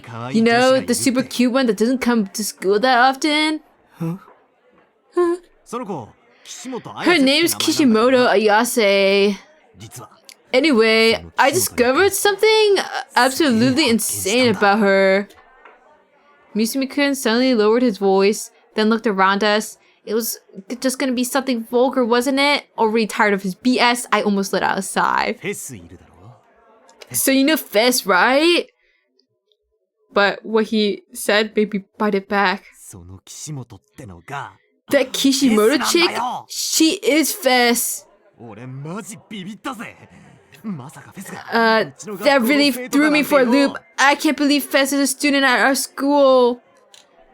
Fess ? That's like the lady with the short white hair that's like goth and she sings. But her like stage name is Fess. And they went to visit her last time at her concert. And did you know she's in the same year as us too? For whatever reason, Misumi-kun leaned his upper body out the window, then gazed up toward the sky with a look of pure ecstasy. This has to be that fate thing everyone's talking about. This was the 3rd floor. If he were to slip, he'd fall to the ground and break his neck, ending his life just like that. My anxiety steadily climbed as I watched him. Misumi-kun leaned farther and farther out the window before switching his gaze down toward the entrance beneath it. Oh shit, speak of the devil, Taku! I see Kishimoto. She'll be here any minute now. With so many coincidences piling up on after another, maybe it really was fate, not that I cared. よし Alright, 捕まえてやる I'll be waiting to pounce on her here. I'll show you a thing or two about picking up chicks. Now, watch me work. He's brimming with self-confidence. Man, alpha males like him were really impressive. Picking up girls and all that was a completely different world for me. It wasn't even worth trying. I love my pickup artist friend. That got bro pussy man. Yeah. No. A few moments later, Fez Kishimoto Ayase appeared. It was just like Misumi-kun said, she really was Fez. I made sure of that while observing her from a safe distance. I still couldn't believe that she was in the same year as us. She was wearing a Suime uniform. A distinct aloofness came from her expression as she walked slowly down the hallway. She gave off a completely different impression than the one she'd had on stage. Back then, despite her apathetic tone, I'd felt a sense of power and liveliness emanating off of her. But now, that aura she gave off felt listless and unapproachable. Ignoring this, likely deliberately, Misumi-kun strolled over to her with the same overly friendly attitude he had always had with me, then casually stopped right next to her. Yo, Kishimoto-san. Oh, hayo. Wow, she's so tall. Yo,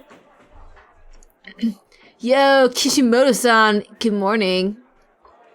Whoa, his smile was so invigorating despite being so obviously fake. I had no idea how he was able to act like that around someone he barely knew. That's why we love him. That's why we admire him. Then again, I don't really want to be him. She got the Doc Martens on. Yeah. Ah, 俺、Misumi Daisuke. よろしく. Oh yeah, I'm Misumi Daisuke. Nice to finally meet you.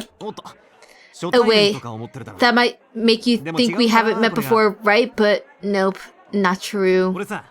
So, I went to a Phantasm concert the other day, and you know what that means? It means that it's our second time seeing each other. Don't question, but what's the difference between Noah and normal Chaos Head? I don't know. I know they're two different games. They have like different story and protagonist. I don't know. Ask Kawaii Crew forever. I'm sure he knows. There's character endings now. Do they not have that in the original one?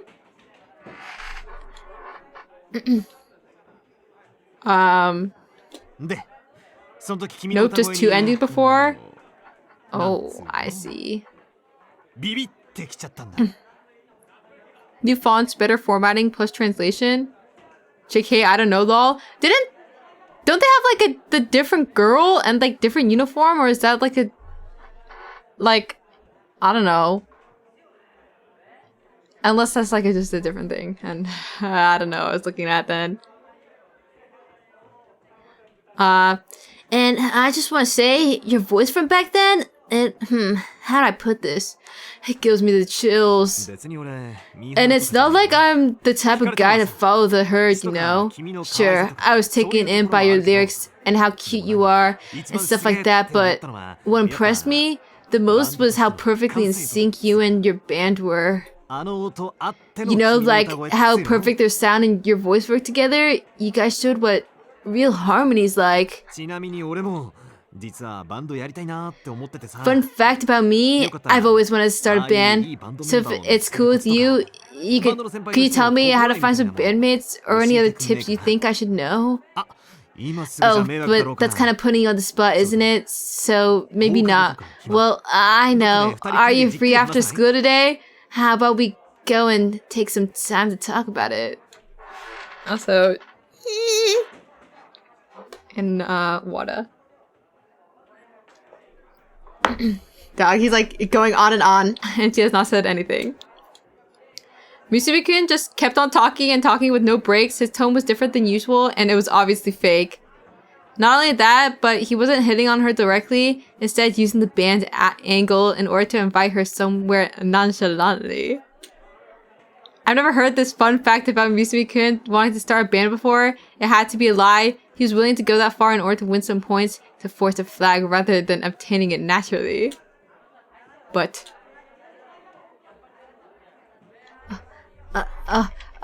wait, we said last time we did green, so surely we have to go red this time, guys.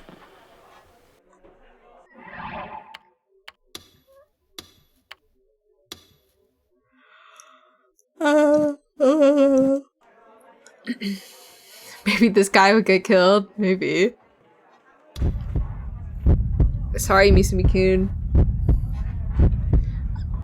Fez didn't even so much as look at him. She simply continued to walk down the hallway at the same pace, as if not a sound had reached her ears. Hey, are you listening? Suddenly, Fez stopped in her tracks. Her slightly lowered gaze slowly rose up, and then... she looked at me. Huh? Me? Come to think of it, the same thing had happened at the concert. It felt like Fez was staring directly at me. Just in general, I've been stared at a bunch by a whole bunch of freaky 3D girls over the past couple of weeks. God, what the hell was going on? Was I becoming popular now?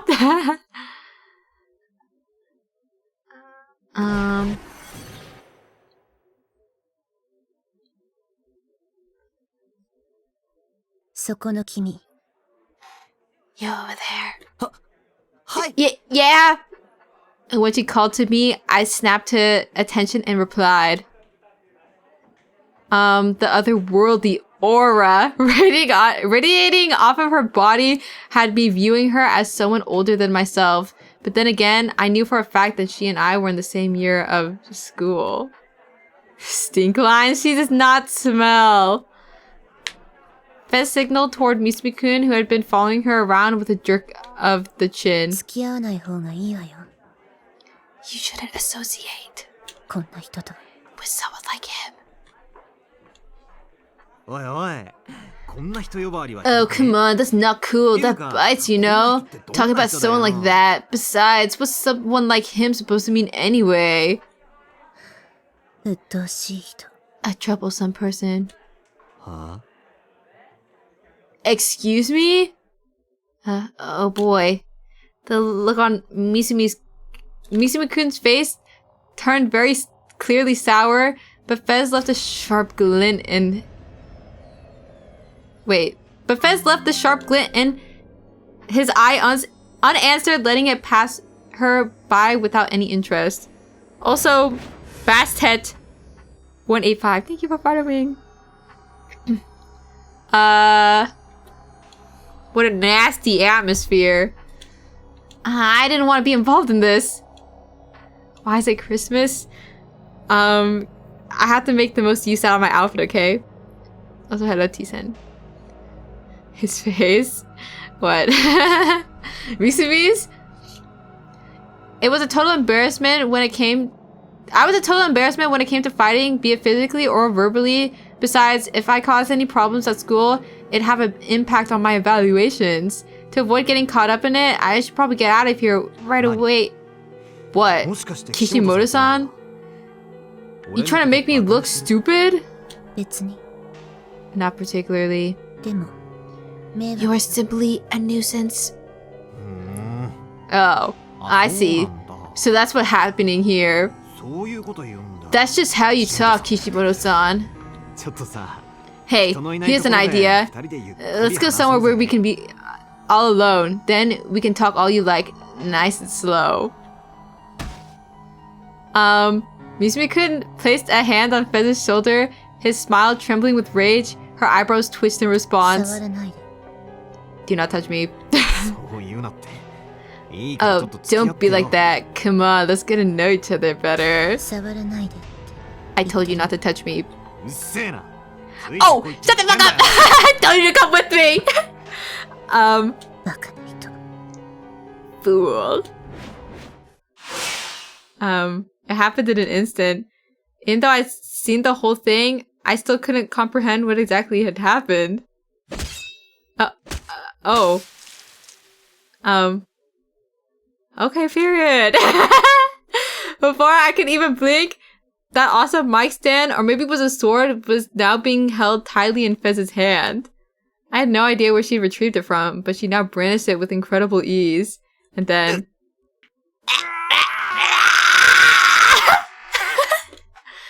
Misumi-kun's left hand was cleanly severed from his wrist. An explosion of blood erupted from the wound, and his severed hand fell to the floor. The hallway was turning crimson.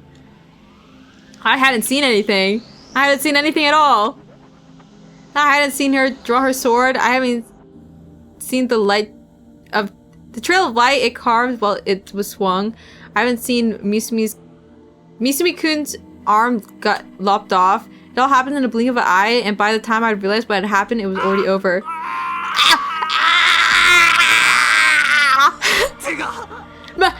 My hand! My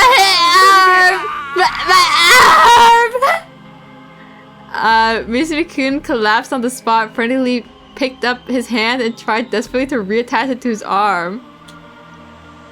His screams echoed throughout the hallway. All the students around us screamed and ran off in a panic. Oh. Wait, she's kind of bad. Oh. As for Fez, she was still holding her sword, calmly admiring the chaos. Then, for a second time, she looked at me.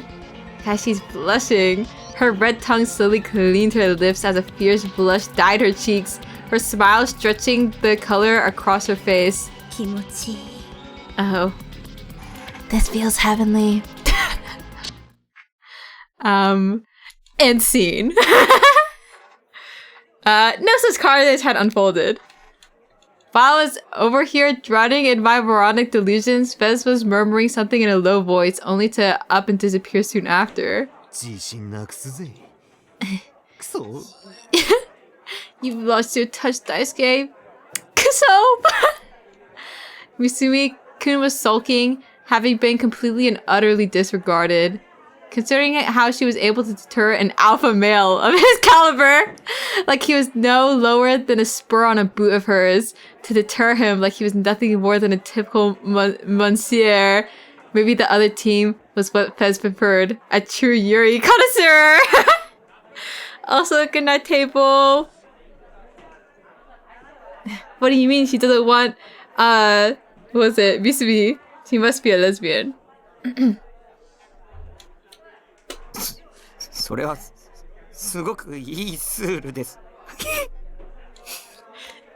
Man, she make a great sewer. I don't know what that means. Wait, I have to look it up. Wait, shouldn't it be in our dictionary? Quick tips list. Not the entry for awesome sauce. A word to use to express assignment. Sister in French? Really? Oh, wait, they don't have it on here. Oh, I can't use the... Hey, this is for whoever was asking earlier. A term for female otaku with a particular interest in yaoi, or works of fiction that depict homosexual relationships between men. Rule 34. Yeah.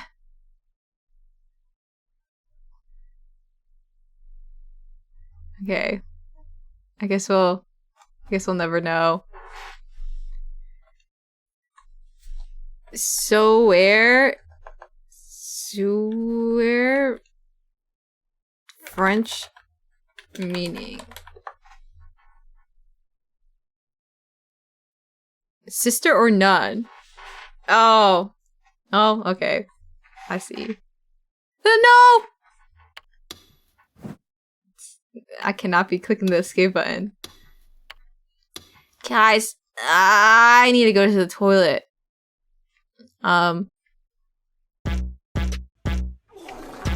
Enjoy.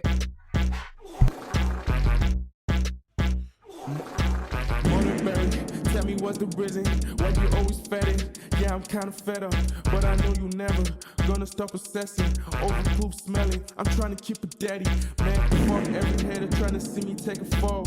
All I ever do is ball. When you see me at a joint, I'll be getting to the guap, reminiscing all the time that I used to go broke. Now I'm moving like a boss. I ain't never going down to the floor. I'm the gold on the throne. I'm the king. Everybody knows I'm lit like Murderberry. I'm the shit. Brown on green. I'm the shit. I'm the shit. I'm the shit.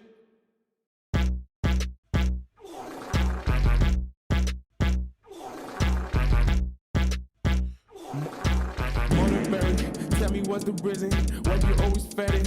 Yeah, I'm kinda fed up, but I know you never gonna stop obsessing over poop smelling. I'm trying to keep it daddy, man. Fuck every hater trying to see me take a fall.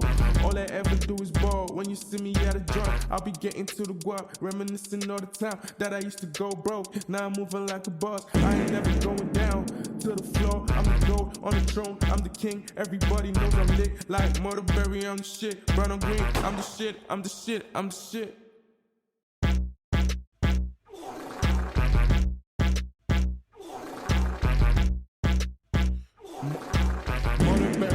Tell me what's the reason why you always fetting.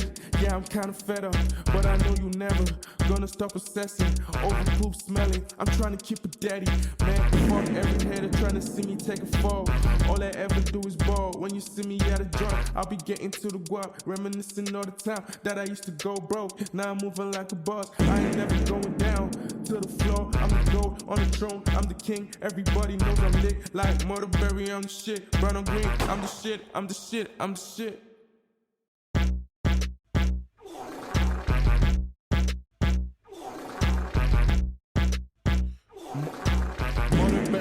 Tell me what's the reason why you always fetting.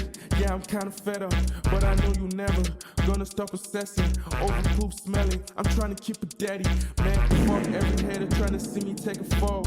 All I ever do is ball. When you see me at a joint, I'll be getting to the guap, reminiscing all the time that I used to go broke. Now I'm moving like a boss. I ain't never going down to the floor. I'm the gold on the throne. I'm the king. Everybody knows I'm lit like Murderberry. I'm the shit. Brown on green. I'm the shit. I'm the shit. I'm the shit.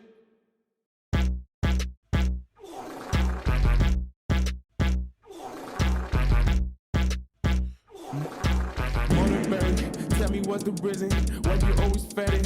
Yeah, I'm kinda fed up, but I know you never gonna stop obsessing over poop smelling. I'm trying to keep it daddy, man. Fuck every hater trying to see me take a fall.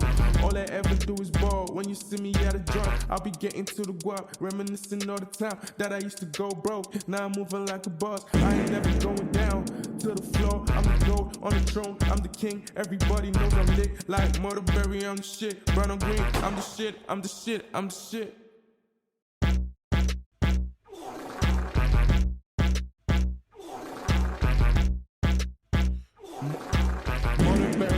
Tell me what's the reason why you always fetting. Yeah, I'm kinda fed up, but I know you never gonna stop obsessing over poop smelling. I'm trying to keep it daddy, man. Fuck every hater trying to see me take a fall.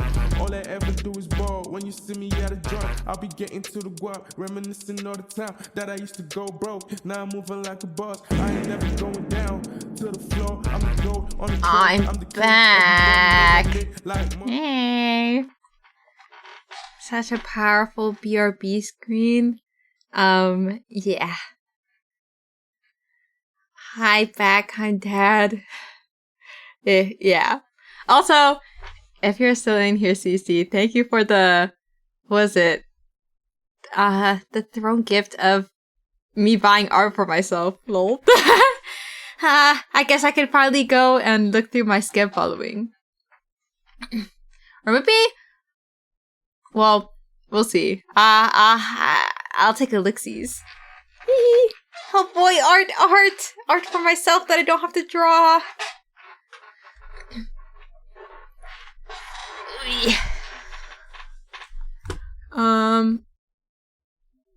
Yeah. Let's freaking go. I haven't bought a skib since, wait, let me see.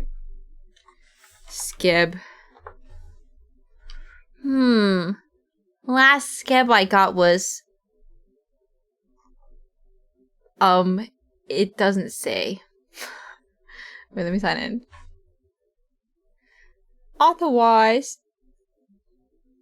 Why is it? Ah!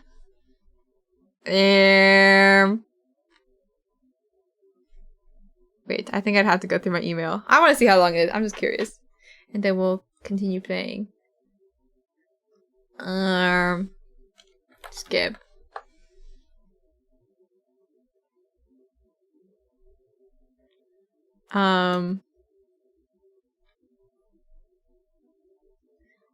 Skip has been approved. Skip. Wait, let me look up Skip to approve.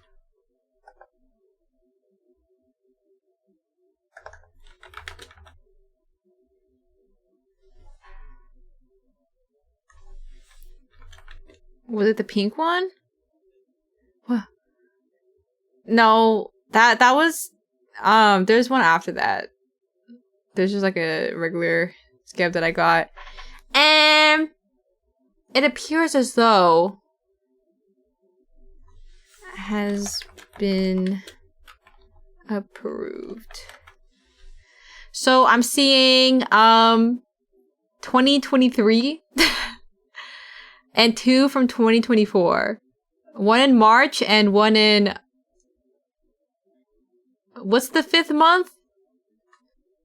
January, February, March, April, May. May of last year. Was the last time I got a Skip for myself. So we kinda on a budget. I also had that near 12. But that's okay. It's fine. Well, now I actually wait. I want to see what 70 schmucks in USD or in yen is now. It's been a while. USD to yen. Yo, 10,000. Okay. Some more standees. Well, I think, you know, getting art for myself is a luxury, okay? Oh, I guess 0 is the button to turn on and off the things. Oh, but it's only the numpad one. So, wait, I need to click out the game to fix it. Alright. Especially if she was a lowly type character like Nanami. That's the stuff. Oh, okay. To lore manga. Yeah. Honestly, earlier I was thinking about like if I potentially made Motivien, like would I just make up new lore for myself? Or would I just be me? I feel like I hate fourth wall stuff in video games with like a passion. So I wouldn't want to do like, I don't know. I feel like I'd want to exist separately.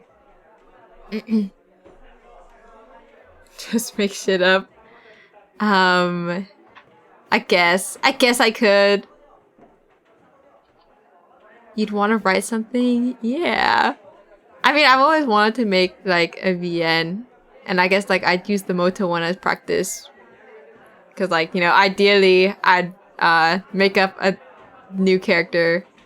But I guess it's just easier if I just use myself as a starting point. Some scenario, yeah. I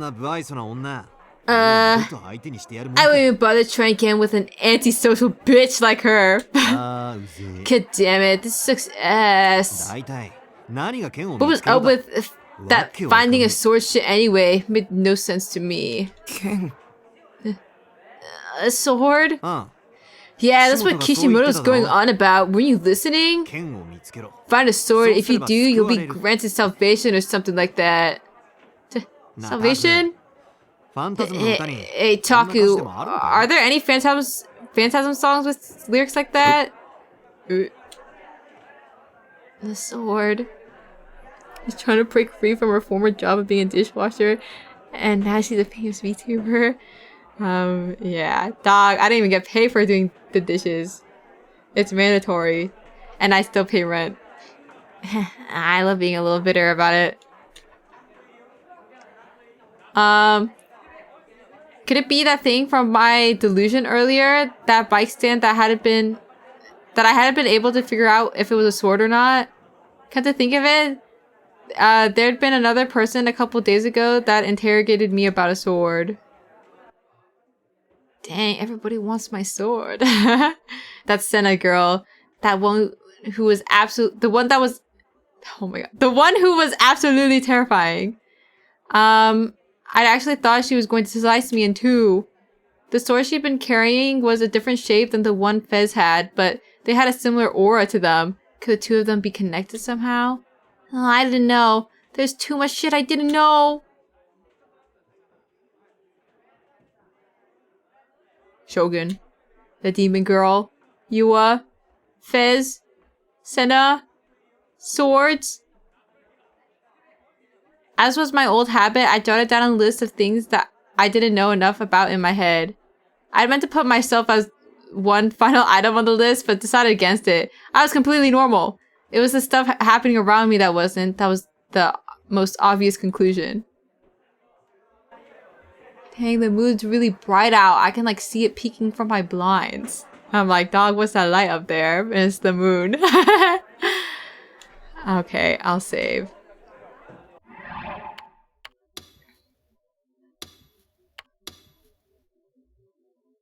Alright. Yeah. Was Fez my ally or my enemy? It'd be nice to know at least that much. Problem was, I didn't have the courage to ask her. We're so shy.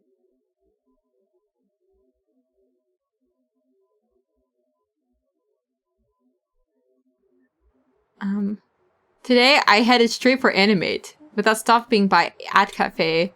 The reason, of course, was to finally pick up my long-awaited Bloodtoon figure, Seraton Post-Awakening version! While I was in checkout, Yua's face crossed my mind for a second, but I cut those thoughts off immediately.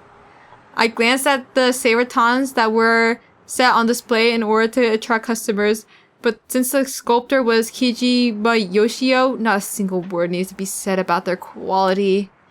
I had to get home fast so I could enjoy every nook and cranny as soon as possible. So Hello Monkey, is this the yaoi game? I feel like it's almost the opposite of that. It's the heterosexual game. Our friend don't want us like that. As long as I could admire Seraton's face every now and then while I played ESO, I was content. So why did the entire third dimension do nothing but bring me trouble? It plagues me even now. I head straight for my base in high spirits, forgetting all about Fez and swords and whatever else, and practically skipping the entire way home. Hey guys. When I was about 50 meters away, I encountered two men who carried an unmistakably abnormal air about them. I attempted to pass by them without making eye contact, but they were very clearly watching me. You over there, could we have a moment? Wait, actually, he was like low country, right? You over there, could we have a moment? The first of the two to call out to me was an dull older man, one that looked like he belonged at a cycling racetrack, gambling his life away. Also, good night, Mac. Nighty-night. His hair was a mess, and his unshaven beard was somehow worse. He wore a worn-out old suit, a sloppily tied necktie, and dress shoes that didn't show a trace of being cared for. All of it came together to form an unparalleled example of a man who'd failed to get ahead in life. For some reason, the fact that he was flapping a fan at himself only served to further emphasize how pathetic he looked. His expression was similarly languid, his mouth curled into a flippant smile. And yet, when our eyes met for a split second, I knew then that he wasn't really smiling. The smile did not reach his eyes, if you will. There was nowhere to run. As I searched for something to reply to them with. The two men made their way up to me. In case you're wondering who we are. Also, Zeph, thank you for a year. Wow, so many people. You guys are 1 year old. She know my head to like chaos. Yeah. The older man took out a black badge from his suit and held it out toward me. It was a kind of police badge you'd see in various TV shows, but it was obviously the first time I'd seen a real one. They finally come for me. They could only be here for one thing, the crucifixion case. Mind if we ask you a couple questions? We won't force you, of course. Oh, no, don't worry. You can take it easy. We're not after you or anything. We just want to hear your take on things, honest. The way he spoke didn't show a trace of trying to intimidate me. The other younger detective, however, wore a strict expression as he nonchalantly moved to block my path. Sweat started running down my neck. If I made any wrong moves, they'd likely suspect me of being the culprit and haul me down to the station right then and there. I didn't want that to happen. That's so close to my golden dingle. Why is he from Texas? You think that sounds Texas? He's just supposed to be vaguely country. Vaguely from the south. Let's see. Have you heard about what's commonly referred to as New Generation Madness? I knew it. I wiped the beads of sweat off my forehead. They gave him a nod in reply. Then, you also know about the third case, aka the crucifixion case, correct? It did happen right in this neighborhood, after all. We've been looking for witnesses. Oh, and while we're at it, could you tell me what your name? Could you tell me your name? A gulp forced itself down my throat. This wasn't some bait and switch shit, was it? Or maybe they were just a bunch of con men only acting like policemen, while in reality they were just mining my personal information so they could put it to ill use. And they could even be the demon girl's underlings. A nervous gulp. Hi, Office Lady Mota. I'm not in my big girl suit right now, but hello, Mr. Puffin Fresh. Are they gonna take it to the back alley? You still there? Did we lose you? If they started to suspect me, there would be no end to it. What should I do? If I gave them a fake name, they might arrest me immediately. Oh, are you worried about protecting your personal info? Well, do I really look that untrustworthy? I'll say. Either way, his friendly way of speaking had to just be an act. Nishijo Takumi. In the end, I figured there was no way around it. That it was in my best interest to answer honestly. Nishijo Takumi-kun. Mind if I call you that? I shook my head. You sure about that? Huh? What was that supposed to mean? I had purposely given him my real name, so what the hell was that reaction? Hehehe, sorry. I'm just yanking your train, Scotch. Don't worry about it. The detective's unnatural laughter rang throughout the quiet residential area. Just hurry up and let me go already! That uniform of yours, it's from Sume, ain't it? What year are you? Do I have to answer stuff like that? Second. Sorry, didn't catch that. I'm at that age where your ears start to go. Could you run that by me one more time? I'm second year. Second year? Got it. Alright then, Nishijo-san. As for what we wanted to ask you, where were you on the 29th from 6 p.m. to 10 p.m.? Were they asking me for my alibi? Did that mean they suspected me? That's ridiculous! Oh, it's not like we suspect you or anything. Just thought that if you were in the area, neighborhood, you might have seen someone suspicious or heard something. This'll. For some reason, the way the guy talked was really starting to get to me. Maybe talking in a way that deliberately agitated the subject was some kind of interrogation technique. Of course, I had seen someone suspicious. I'd seen someone very clearly and with my own 2 eyes, but I wasn't sure if it was a good idea to tell that to this shady old guy. What would I do if I told him and then the demon girl came back for revenge? It seemed like the demon girl was letting me run free for now, but she still had Shogun on her side, and he was equipped with precognitive powers, so by that logic, that must have meant that the girl had some sort of insane power as well. And if that was true, and I had told the police about it, she might find out about it immediately because of her clairvoyance or whatever, and then she'd come and kill me right after. Say, Nishijo-kun, surely it isn't that hot out today, is it? My heart rate skyrocketed. If I stayed silent like this, they would absolutely suspect me of being the criminal, but at the same time, I was scared that if I lied and said I didn't see anything, they'd see right through me. The older man fanned me a couple times with his fan. A cool breeze rustled my hair. We're pretty deep into fall after all, so I can't say I feel it's hot enough outside to be sweating. Well, no one's built quite the same as anyone else, I suppose. Haha.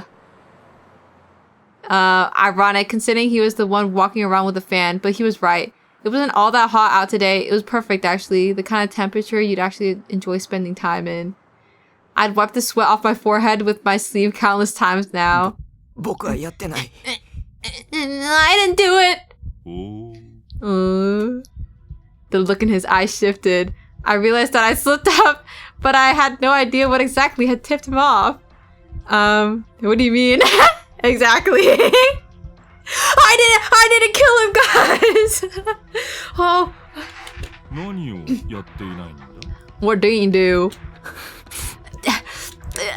They definitely suspected me. I had to answer honestly. Staring at the manhole cover right beneath my feet, I began to blurt out everything. I saw something! At the crucifixion crime scene, there was a girl. She was standing in front of the body and her hands were covered in blood. There were tons of sticks stabbed into the corpse. There had to be over 500 of them. It was so messed up. The body, it looked like a hedgehog. The girl, she looked at me and said, "Thank goodness," that she smiled at me. The girl, she's not human, she's a demon. She's the cobra behind Nujin. She's been she has precognition and super strong ESPN.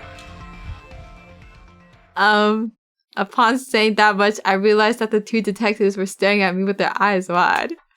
Maybe they didn't believe me. Thinking that, I clenched my mouth shut. Demon, huh? I see. That's very helpful. I'm telling the truth. I know. I never doubted that. You've given us some valuable information. Please get the police to protect me. Before we do all that, do you know how old the girl was? Her clothes, her facial features, stuff like that. That'll also do. Suime uniform. Suime, you mean Suime Academy? She was wearing a Suime uniform. In other words, she goes to the same high school as you, Nishijo-kun. After simmering on that for a moment, the old man grinned. He then muttered something that could be either an actual question or him just mumbling to himself. What year she's in, I wonder. What do you think, Nishijo-kun? I don't know. Alright then, what's her name? I don't know that either! I don't know that demon's name! What about her height and weight? Oh, and while you're at it, her measurements? What was it, this old man? Was he screwing with me? How was I supposed to know even a single one of those?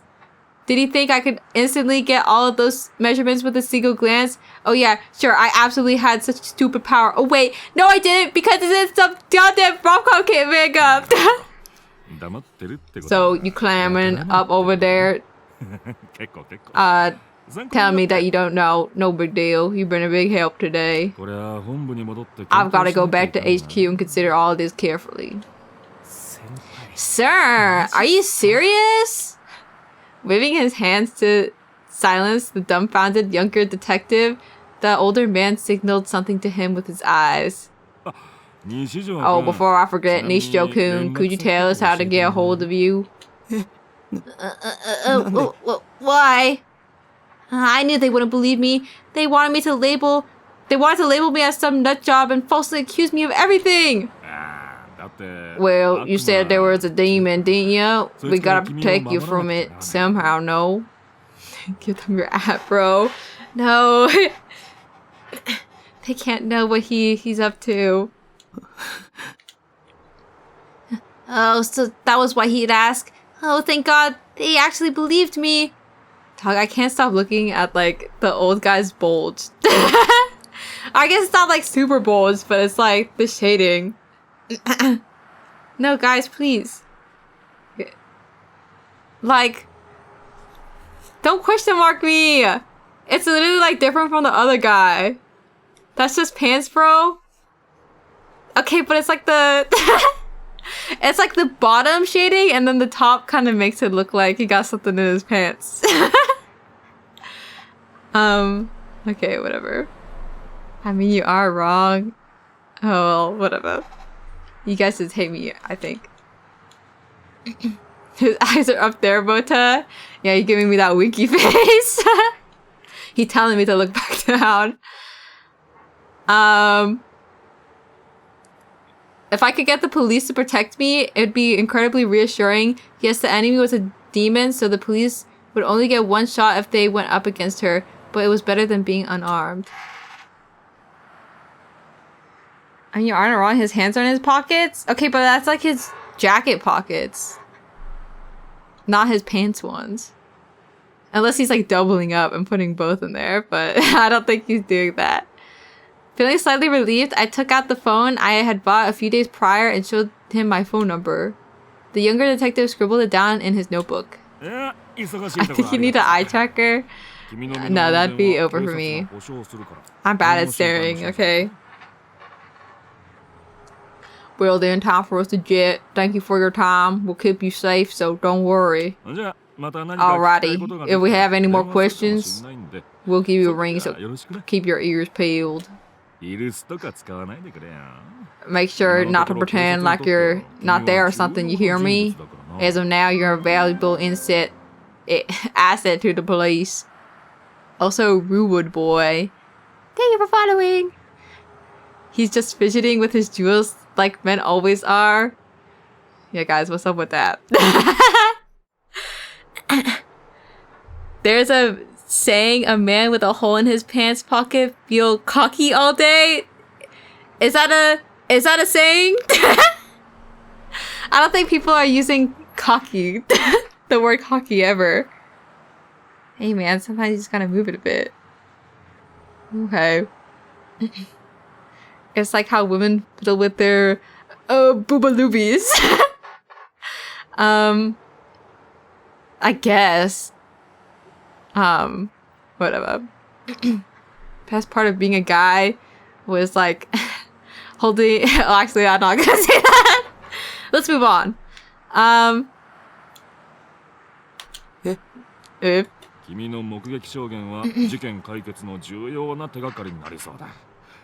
Ancient Chinese proverb says, "Man who runs behind car gets exhausted. Man in front of car gets tired." Okay, you bring out the jokes from your joke book. Your eyewitness testimony could be exactly what we need to blow this case wide open. Have a good one. The two detectives bowed their heads and promptly took off. After taking a glance at me over his shoulder, the younger detective whispered something to the older one. The older man paid him no mind and simply continued to walk. I let out a long, long sigh. That was intense. It was the first time I'd ever been questioned by actual detectives. I'd acted pretty suspicious without meaning to, but they believed me anyway somehow. God, I'd give anything for the police to arrest that demon girl. Then again, the police didn't have any special powers, so maybe I should keep my expectations low. I then noticed that my mouth had gone incredibly dry without me realizing, so I redirected myself to the nearest vending machine and got myself a cola. Wow, he loves cola. I can see them on his desk. 覚醒バージョン残すエロすぎバンモノじゃんかだがそれがいい Holy shit, the costume on the post-awakening version is way too erotic. Her panties are completely visible. But that's what's good about it.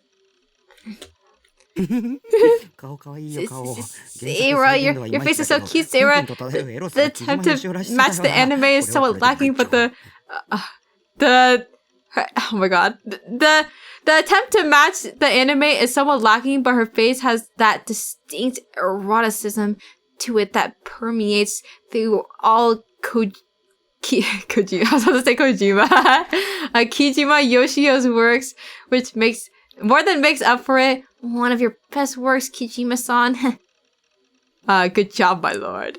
Her jacket's removable too. From this angle, she almost looks completely naked. Holy shit! The way her hair flows looks so fucking good. I had a theory that the hair would be what truly sells the post-awakening version, and I definitely wasn't wrong there. Alrighty then, the part we've all been waiting for. Let's take a look at the panties. Let's see. Wow, they did an amazing job on her V-zone. The wrinkles look so real. Wait, no. Could it be? Camel toe! Holy shit! Holy shit! This quality on display here is truly awesome sauce. V-zone. I thought V-zone was like a man thing. But I guess it's like the hip bone and lower. See this car as I turned the volume up to get a drink downstairs, and then this part happens. Well, surely you don't live with anybody. This is only the 5th model, yet they managed to put out a masterpiece like this quickly. Seriously, how do you expect to top this? Kijima is actually a god! Okay. Got little white panties now. I carefully stood my new Saberton next to my monitor. Sarah, you're so sexy, Sarah! Simply looking over at her made me grin uncontrollably. Life is good. I logged on and immediately started posting my impressions of my new Saberton figure on At's channel. When I finished doing that, I went to check my email, then checked to see if any of my friends on FreePara had posted any updates. I've got a friend request. Who's this? Probably someone from the Sailor fandom. Sure. Except. Now then, time for SO. But the very second I thought that, I felt chills on the nape of my neck. It was the gaze, complete with its usual intense presence. Whose eyes are those eyes? Oh boy! Wait, guys! Green or red? Green or red? The gays here. They're always following Takumi. What did we do last time again? Oh. Something sexy or something alarming. We did red. Okay, I guess we can go green then. Go back and forth. Oh boy. Oh, my boner time. Damn it, this was not the time. When I had first started feeling the gaze. When had I first started feeling the gaze, I'd long since forgotten. It slithered its way into each and every part of my life, bothering the shit out of me all the way. There were a lot of things that disturbed my peace, but the gaze was right up there with Nanami as the most irritating thing I had to deal with. Fine, let's do it. Then it'll take more than that. To make me turn around game. Still fixated on my monitor, I try to think of some cool lines you'd hear in a manga. Come out, you piece of shit! Do you think you could pull the wool over my eyes? How incredibly naive.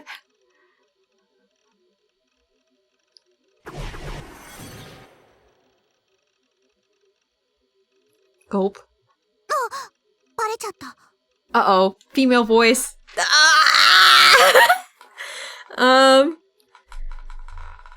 Okay, well, I know who this is because I'm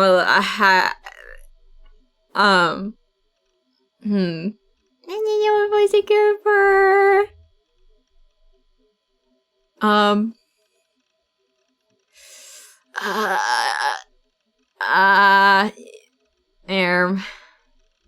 I could just do high pitch. We don't have regular high pitch voice yet. Ah, you found me out. Of course I have. How many times have I told you not to stand behind? Huh? Well, was that a woman's voice just now? King Mickey? Should I make her Mickey? I feel like there might be a better Mickey candidate.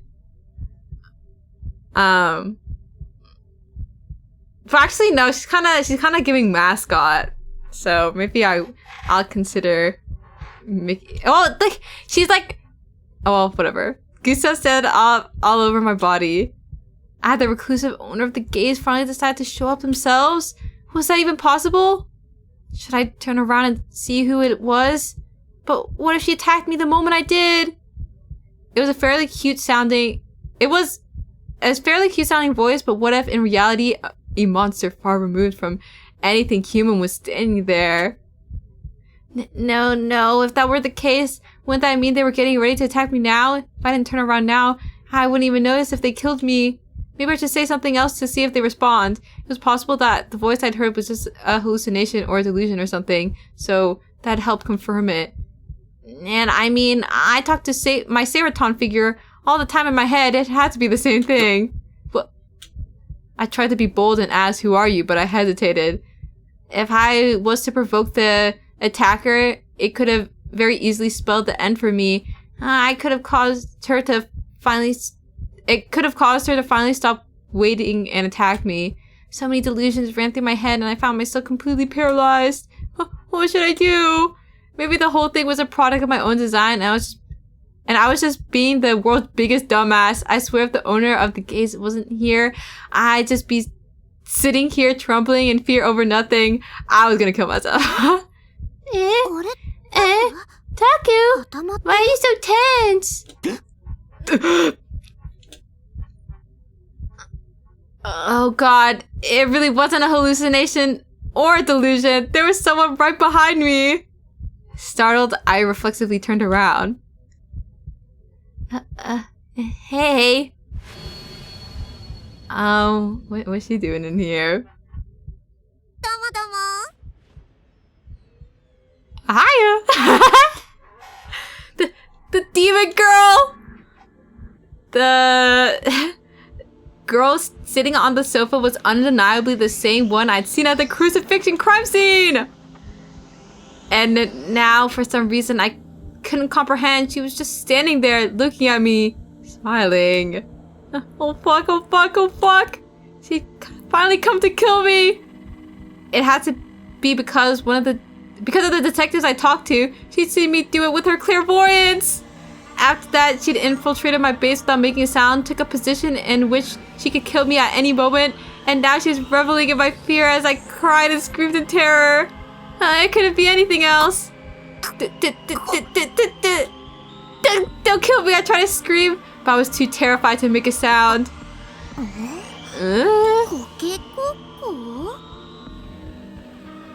Wait, I could give her country just like, was it Sarah? Because they both have pink hair.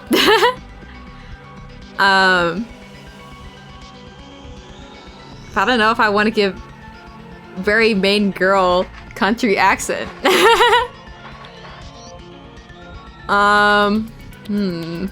Many such things to think about.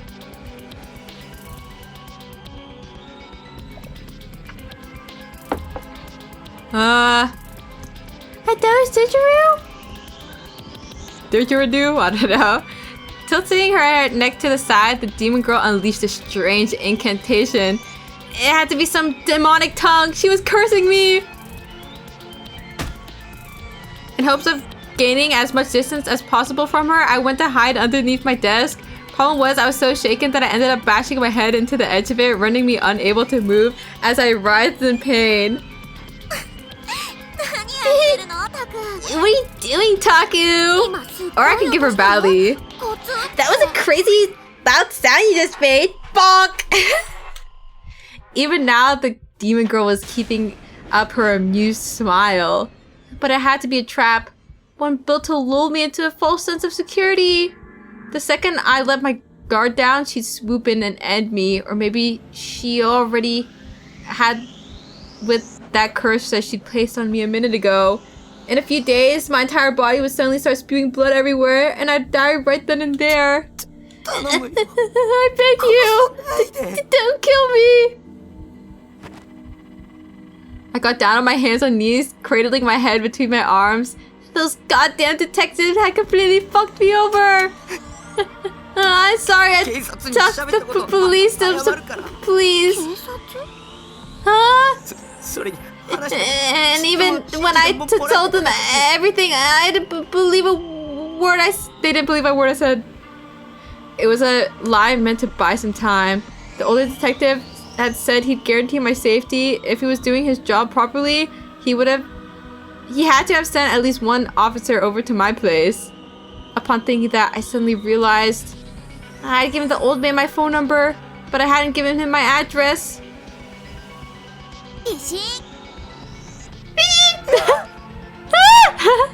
Suddenly, the demon girl assumed a pose resembling a salute. And what was just as, if not more strange, was what she said. It was almost like a sound effect. Was it another demonic curse? You're gonna stop talking like that right now. Stuff like, don't kill me, the police, or any other weird stuff like that. I've got no clue what any of it means. What? Was she trying to play dumb? Or was this her roundabout way of threatening me? And in actuality, she was saying, forget the trick, act as if nothing happened.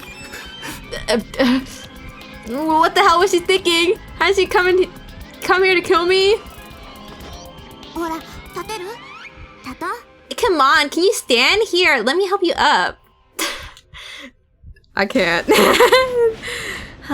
My girl voice reservoir is very low. Actually, I guess my voice is in general. I don't have enough variety to keep this up, guys. The demon girl got up from the couch and reached her hand out to me. The kinky voice is so good, actually. Really? Her expression was so gentle, and now that I was seeing her up close, she was actually pretty cute. She complaining just a lot. That would ruin this girl. I guess it's true. Damn it! I was letting her get to me. Stop acting like a goddamn idiot. Was I seriously calling a demon pretty cute? She was a murderer. She used Yua and Shogun to trap me. Now she'd come to finish me off herself. Don't trust her. I'd already learned my lesson back with Yua. I'd never make the same mistake again. I refused to take her hand. Don't be deceived by the demon girl's smile. She was a demon trying to tempt me. If I gave into that temptation, I'd die. Trust no one. Don't believe anything. Don't believe anything anyone says. But I saw... I saw you kill someone. Taku? Don't you realize that that's a pretty weird thing to say? Can't say I ever thought I'd get called a murderer. What was she gonna do with me? Are you gonna kill me?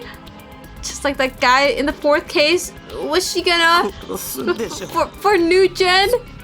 Or are you gonna take me to where Yua and Shogun Yua? Shogun? Who's those guys? Maybe the three of them had decided to work together. That way, I wouldn't be able to fight back when they beat me to death. No, please, anything but that. Okay, I promise I'll help you as long as you stop treating me like a murderer. So that was her true goal. Oh, come on, don't freak out like that. You act like this You act like this to every other thing I say, and it always bugs me out. I won't tell a single soul about you guys, so please let me go. Hello, Taku? Could you calm down a little? This bitch, acting like we were close or something. Call me Taku and shit. Wait, actually, how did she know my name? She'd already known it back when we first met at the crucifixion crime scene. How did she know it? Also, how had she known where my base was? I mean, why wouldn't I? It only makes sense. Why I know your name, I mean. Has she just read my mind? I knew she was clairvoyant. She knew my name, my address, all because she used her powers on me. You sure do talk to yourself a lot, Taku. Then again, you've pretty much always done that. Always. How long was she talking? Wait, had I been talking to myself out loud just now? I hadn't been aware of it at all.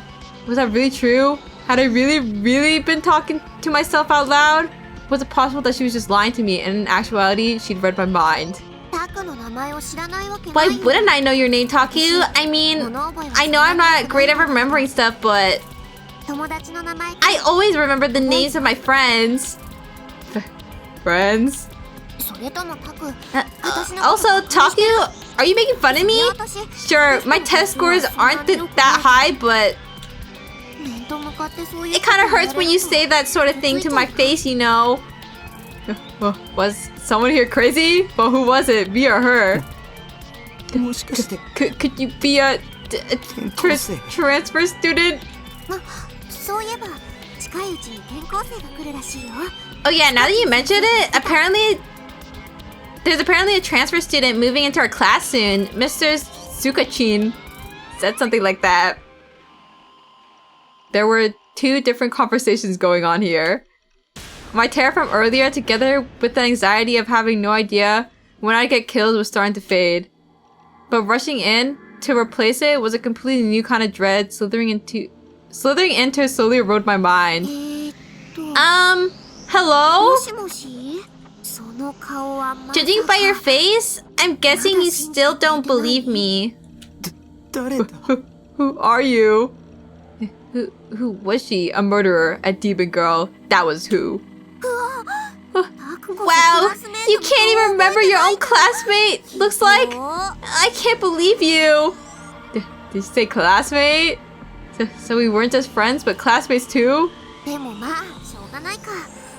I guess I can't bug you too much about it. You don't come to school very often after all. However, that doesn't mean you can just totally forget I exist.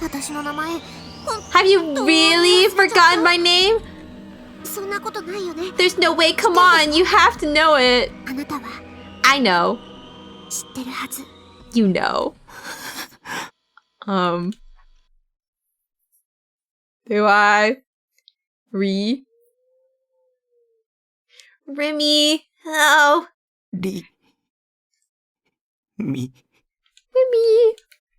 Wimmy-chan.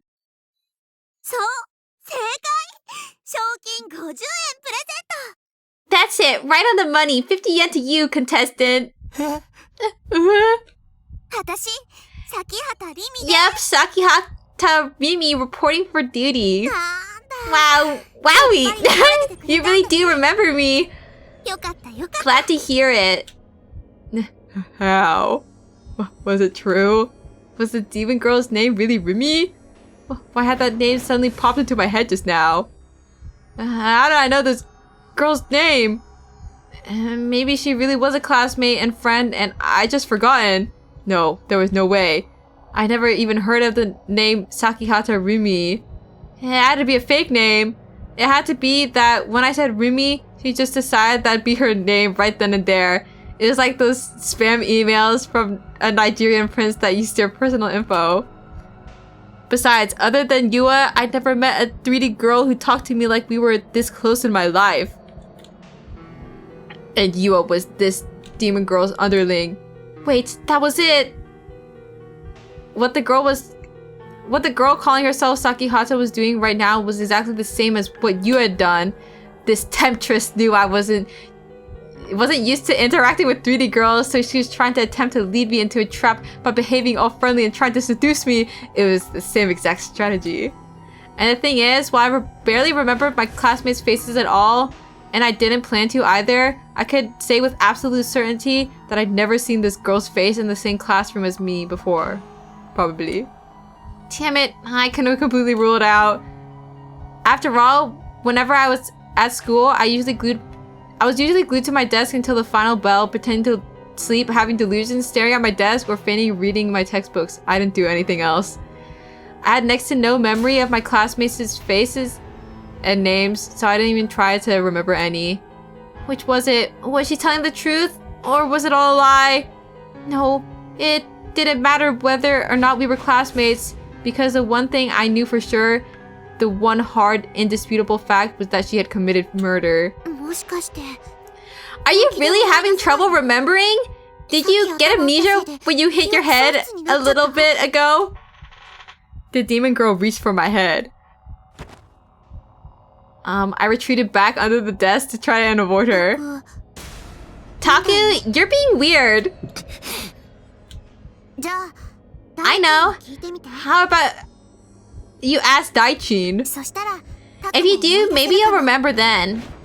Daichin? Who the hell was that? Was that a person or some sort of secret code? Another demonic incantation? Come on, Daichin! Daichin! Misumi Daisuke! Huh? She knew Misumi-kun's name, and not only that, but she was calling him Daichin. She wouldn't call him that unless they were really close. Okay, just a sec. The demon girl reached out for a bag on the sofa, a bag that wasn't mine, and took out a cell phone. Let's see. Daichin, you should be... Alright, got him. Here you go. After a bit of fiddling with the phone, she held it out to me. When I made no motion to take it, the demon girl forced a smile and quickly grabbed my hand. Oh, come on, loosen up! She forced me to hold the cell phone. The demon girl's hand was soft and just a little bit cold. I expected it to be a lot colder, almost like ice, but it wasn't nearly that bad. I guess even murderers had blood flowing through their veins. And because her hand was unexpectedly feminine, my heart started to thump. No, don't fall for it! She's a demon! I'll never let her seduce me! I'm not into 3D! Let me your power, Saratan!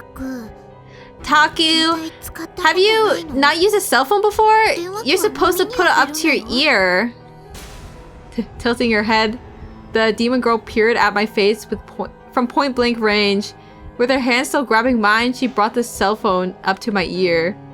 But before she did, I quietly looked at the screen. The registered name Daichin was displayed, and it looked like it was already calling them. With no escape, I pressed the receiver up against my ear. I heard the sound of the phone ringing.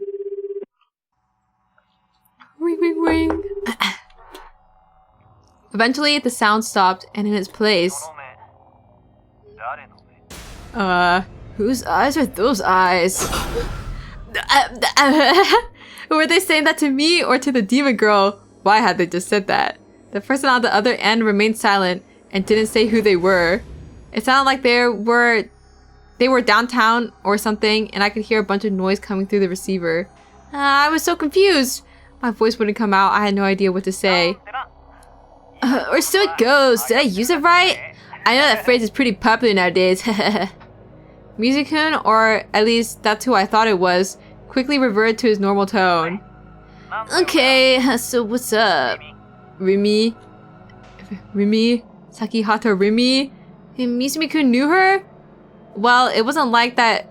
was anything unusual. Musume-kun was a natural born playboy after all. It wouldn't be surprising if he'd gone out with the demon girl in the past, or even if they were in a super intimate relationship now.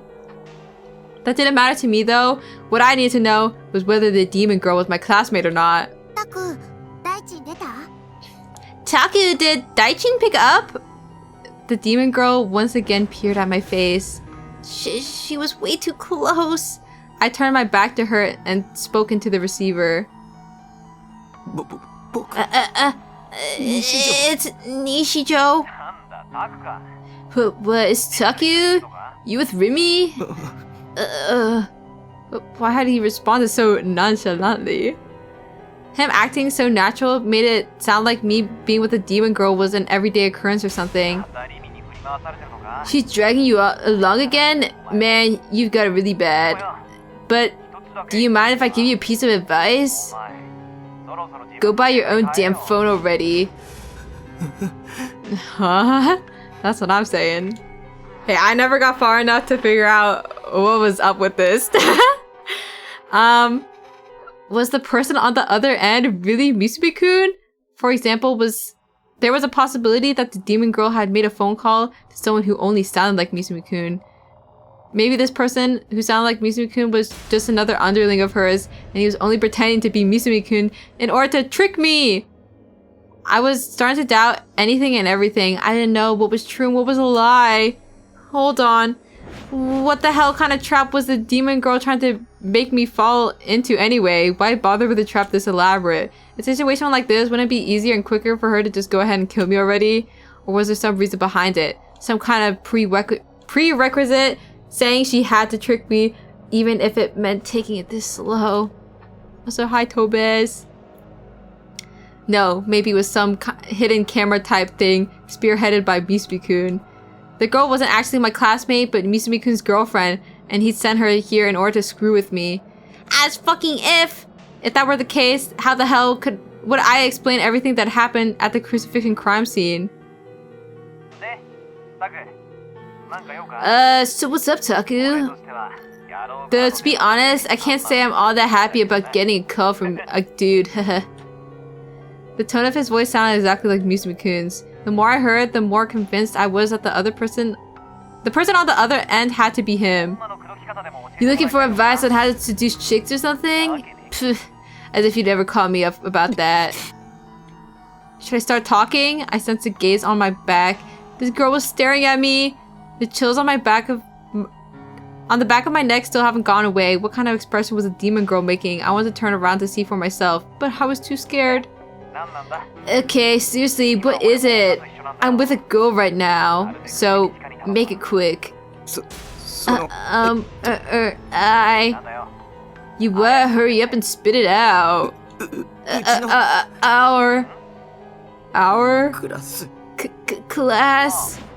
Yeah, what about our class? In it?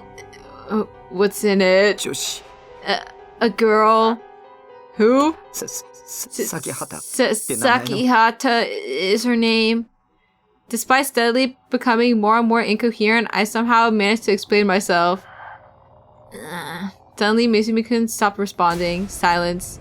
However, I could still hear the noise of the city around him, so the call hadn't disconnected or anything. Why wasn't he talking?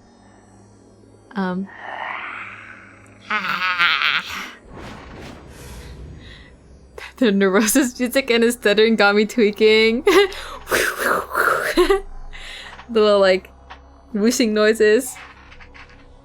Sigh. The next thing I heard was an extremely exaggerated sigh.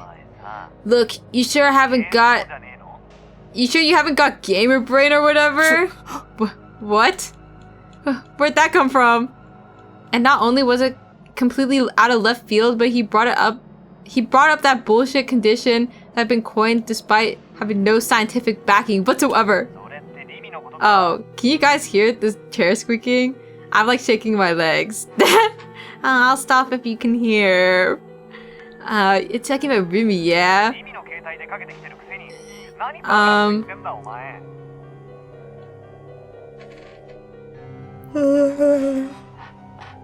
It's okay, it's the Mota staple. I don't want that in the background. You come right from her phone, so I don't understand where all the dumbass shit's coming from. Oh, I get it now. Rumi put you up to this, didn't she? Did it a prank? You two trying to pull one over me? Oh boy.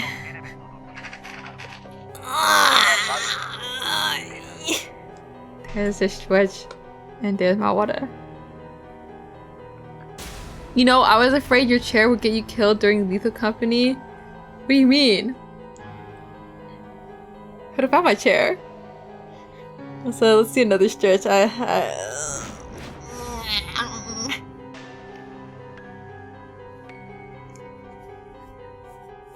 Oh, Lethal Company dogs? They can hear your mic? I kind of forgot that was like a thing. I didn't know that you had to be like silent.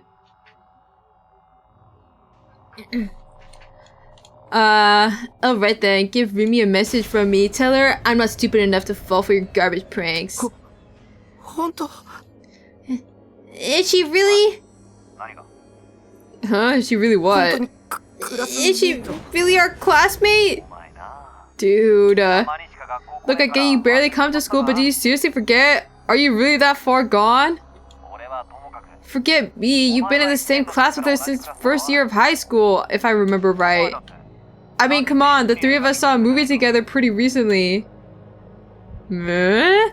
I couldn't comprehend what the person that sounded like Misumi-kun was saying.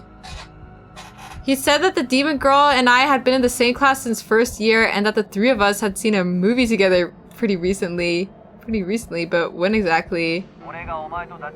We wouldn't have become pals if it weren't for Rumi. I was hanging out with her when we met.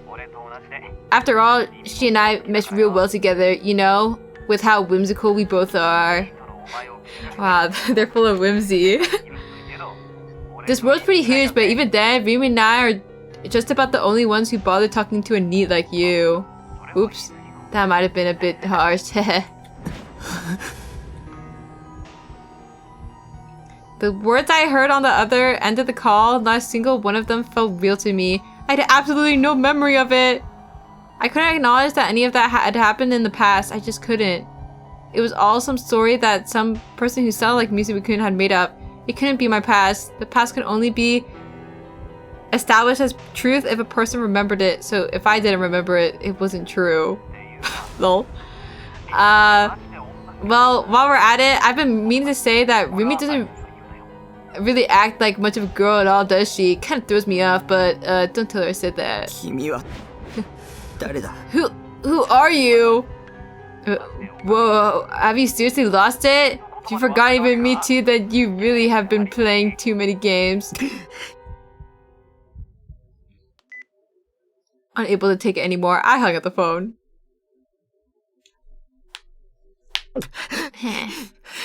Crack. My breathing had grown extremely heavy without me even noticing. The sweat that had been beading on my forehead showed no signs of stopping. In fact, it was increasing. Long trails of sweat trickled down my entire body, starting from my face and ending at my feet. Oh, he's so close. Taku, you're covered in sweat! The demon girl, looking worried at me, calmly offered me a handkerchief. A cute, patternless vermilion handkerchief. There was a faint floral scent to it. Instead of taking it, I attempted to somehow maintain my composure and organize my thoughts about everything that was happening, but in the end, it didn't go too well. I was doubting anything and everything, causing all my thoughts to rapidly turn together in a chaotic whirlpool. Sighing in a minor disappointment, the demon girl put away her handkerchief and then, with a triumphant look on her face, asked me a question. So, what did Daichin say? She was acting like she already knew the answer. I couldn't afford to answer her. Well, was she an ordinary classmate of mine or a monster? I had no idea. Maybe I was the crazy one. Really? Taking the chat with Shogun into consideration, I couldn't rule out the possibility that someone other than myself was controlling my body. Or maybe all my memories of the demon girl, of the girl named Sakihata Rumi, had somehow gotten knocked right out of me due to some freak accident or something. at this point. I didn't know anything about myself for sure. Crazy? I was crazy once. I feel like I've heard that sentence before, but like I have no idea where it's from.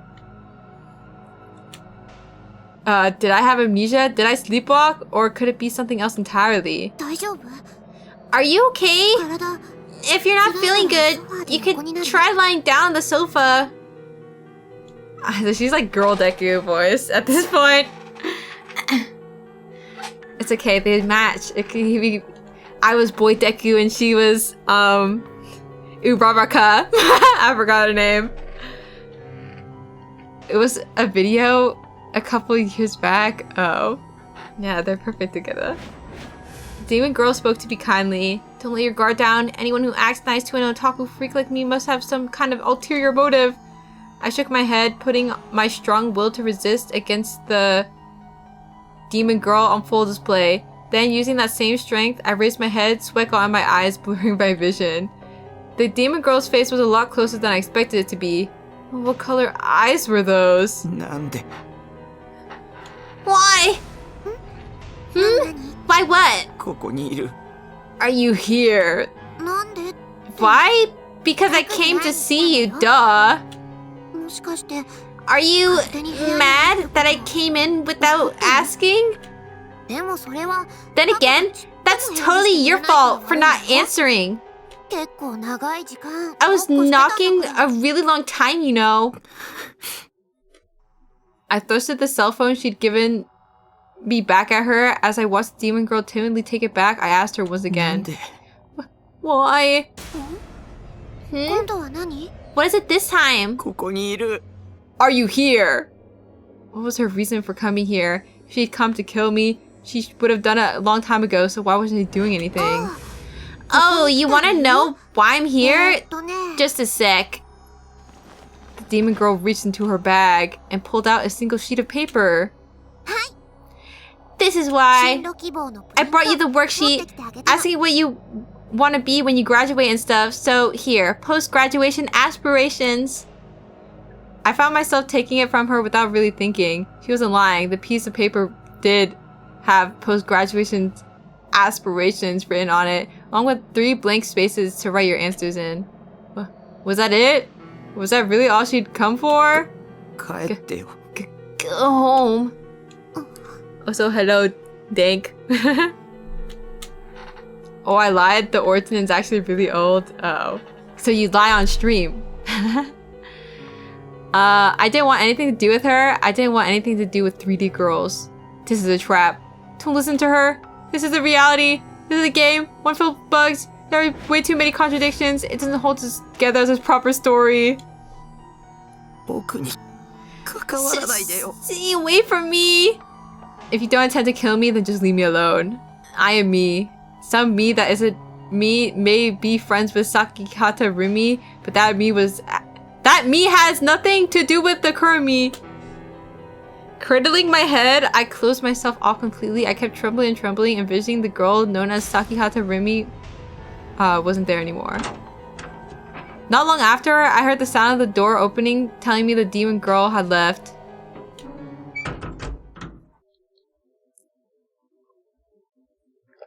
We shoot our pink waifu away. In the midst of a pitch black room, the pale light of the PC monitor cut through the darkness. Pictured on the screen was a screensaver from Bloodtoon, the animation. While there had been a girl by the name of Sakihata Rumi present in the container half a day prior, the only figure that remained was the container's owner, Nishijo Takumi. It was already 5 in the morning. Wait, I want to quickly grab some chips before my dad goes to sleep. Gotta do it before, because it's like hiding behind his bed. So I need to swipe that real quick before he sleeps. Lol. This screen again. Surely it won't be as long.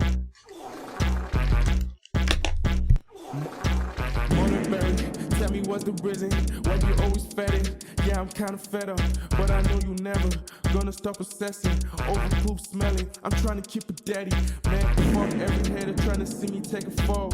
All I ever do is ball. When you see me at a joint, I'll be getting to the guap, reminiscing all the time that I used to go broke. Now I'm moving like a boss. I ain't never going down to the floor. I'm the gold on the throne. I'm the king. Everybody knows I'm lit. Like Murderberry, I'm the shit. Brown on green, I'm the shit. I'm the shit. I'm the shit.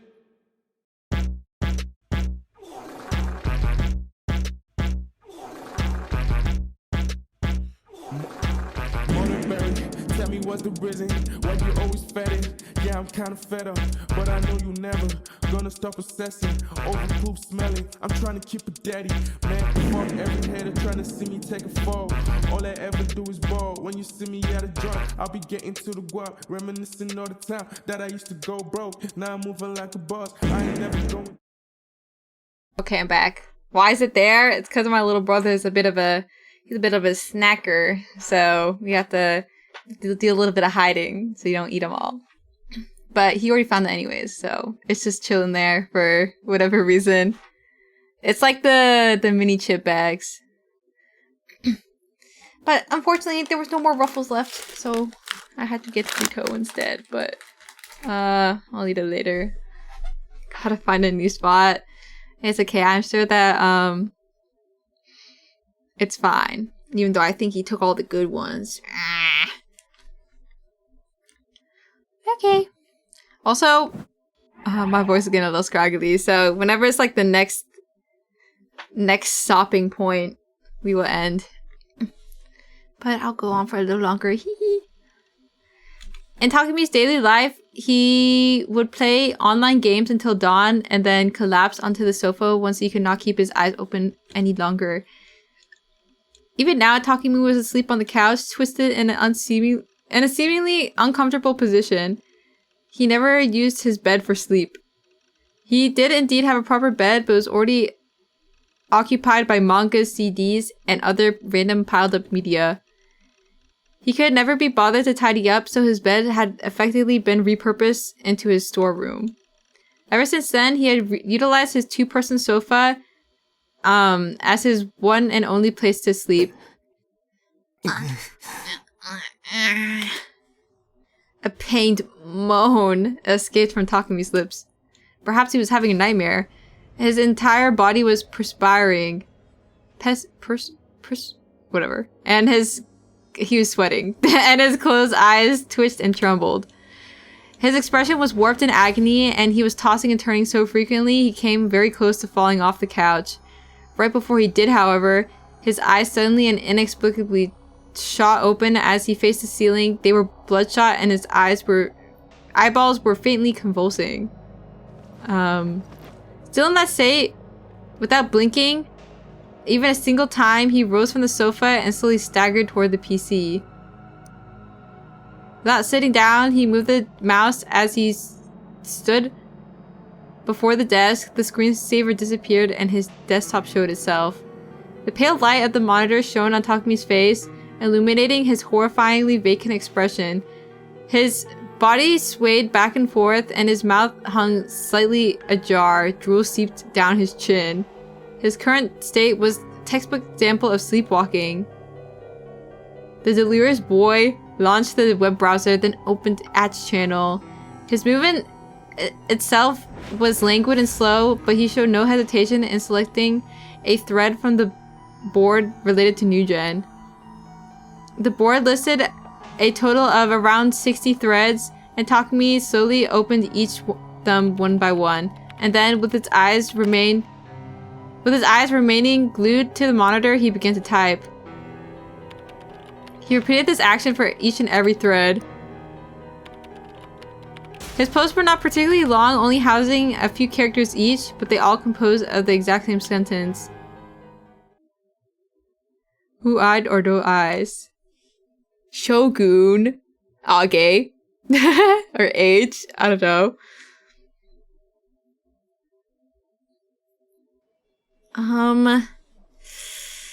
Guys, I didn't kill them. It was my sleepwalking monster that killed them. Guys, I was sleeping, I swear. Okay, yeah. The hello arts.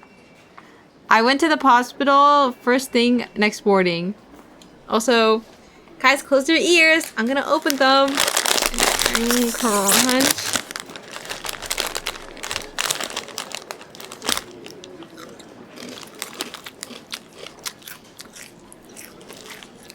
I'm deaf now, thanks. You're welcome.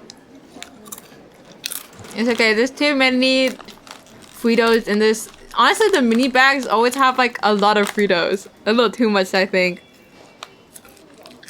But we're eating chili cheese flavor.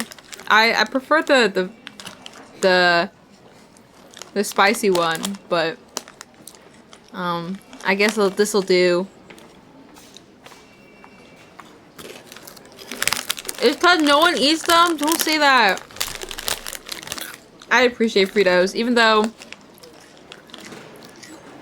I think after the first handful, like the novelty wears off and I'm just eating them to finish the bag. Well,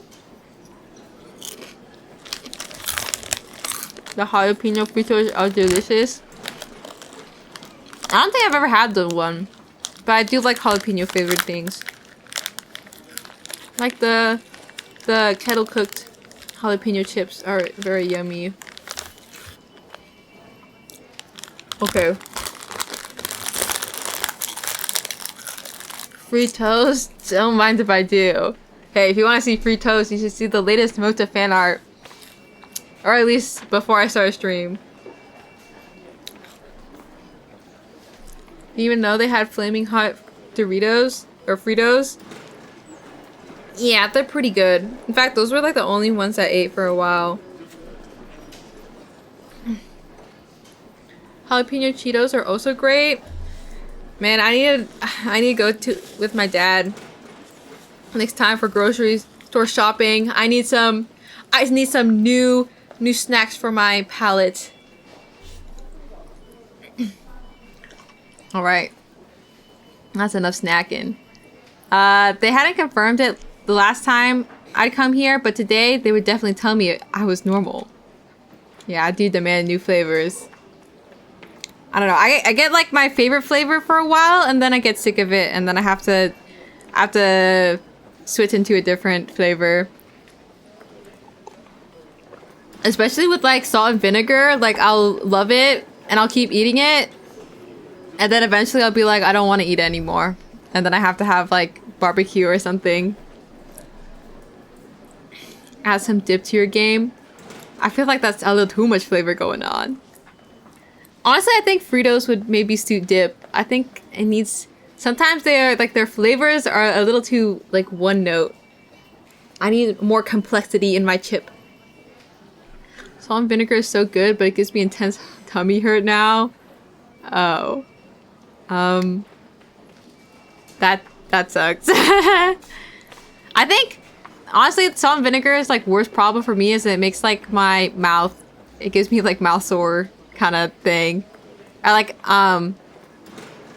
was it on like my tongue, sometimes I'll have like, I don't know what they're called, but like, okay, you just know, right?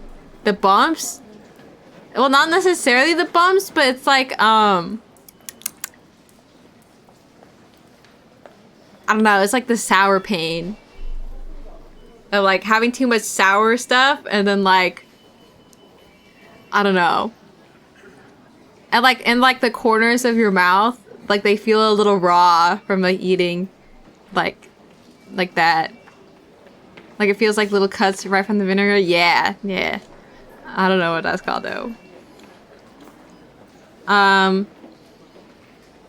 Dr. Takashino would remember me. I tell him, it's me, Nishijo. I was a patient until around 4 years ago, and he tell me everything I need to hear. Oh yeah, also last time, Takumi went to the doctors to test whether he was normal and not sleepwalking.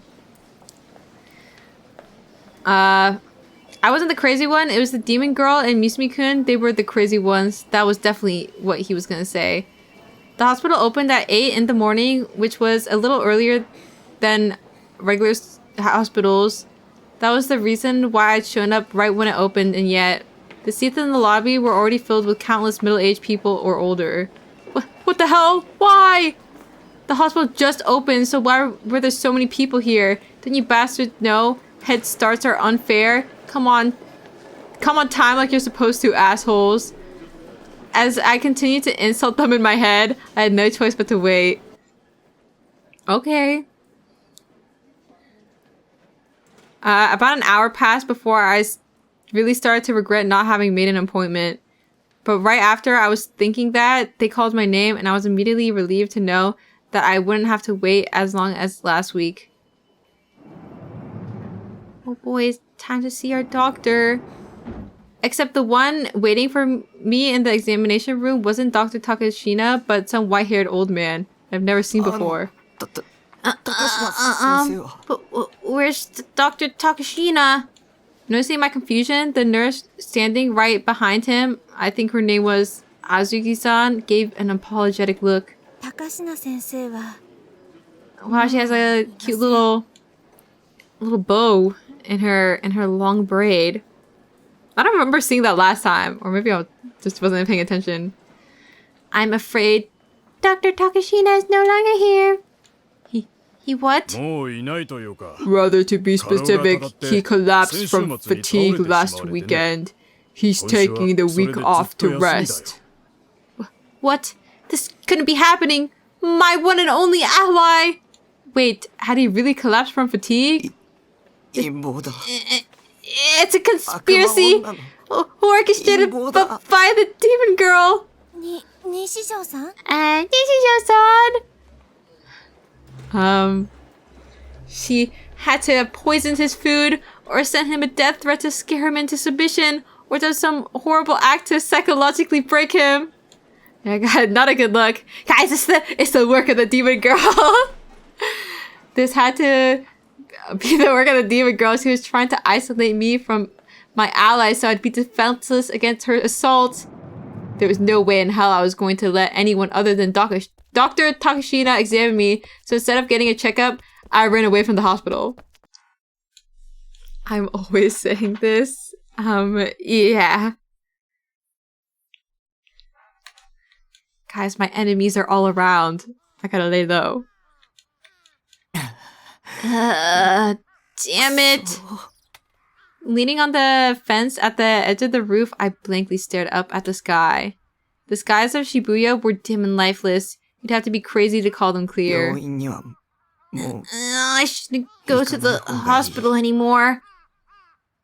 The demon girl's net was tightening around me. Maybe I already had nowhere to run. Maybe the detectives I'd met yesterday were imposters! Maybe in reality, they had been the demon girl's underlings all along and they'd just been testing me.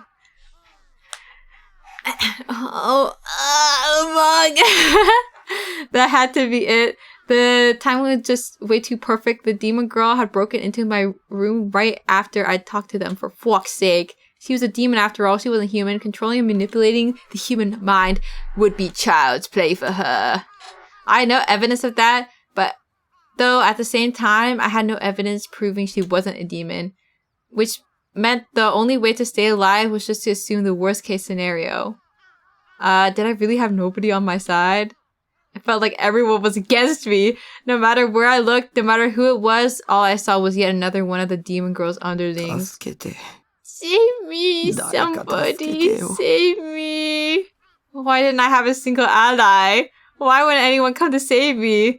Why did only I have to suffer so much? It felt more helpless than ever. I just wanted something to support me, someone who would protect me, something that would protect me. Fishy girl, save me. I feel like he and the demon girl are not on good terms right now. Save me, white girl. I didn't care who or what it was, just something, please grant me salvation. Wait, it kind of looked like his container was blushing. But now it's gone, so you just have to believe me.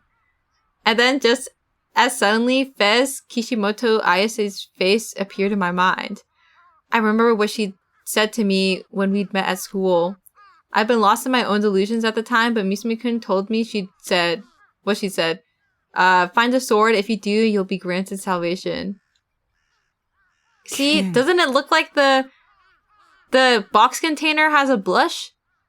Like on the bottom? It's like blushing, guys. So naughty. That's what I'm saying. It's like when people see faces in cars, except there's no face. It's just it got like two red circles on the side. It's blushing. It's housing Takumi after all. Also, I need to pee again. Lol. I'll be back. Haha. Come inside, Takumi. That's awesome.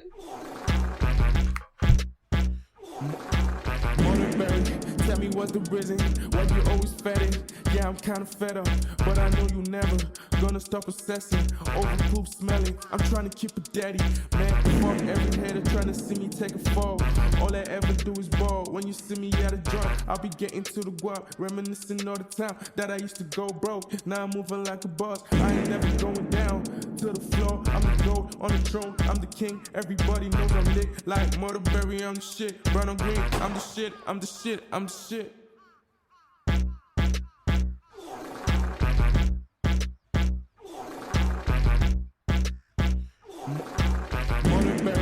Tell me what's the reason why you always fed. Yeah, I'm kinda fed up, but I know you never gonna stop obsessing over poop smelling. I'm trying to keep it daddy, man. Fuck every hater trying to see me take a fall. All I ever do is ball. When you see me at a joint, I'll be getting to the guap, reminiscing all the time that I used to go broke. Now I'm moving like a boss. I ain't never going down to the floor. I'm the gold on the throne. I'm the king. Everybody knows I'm lit like Murderberry. I'm the shit. Brown on green. I'm the shit. I'm the shit. I'm the shit.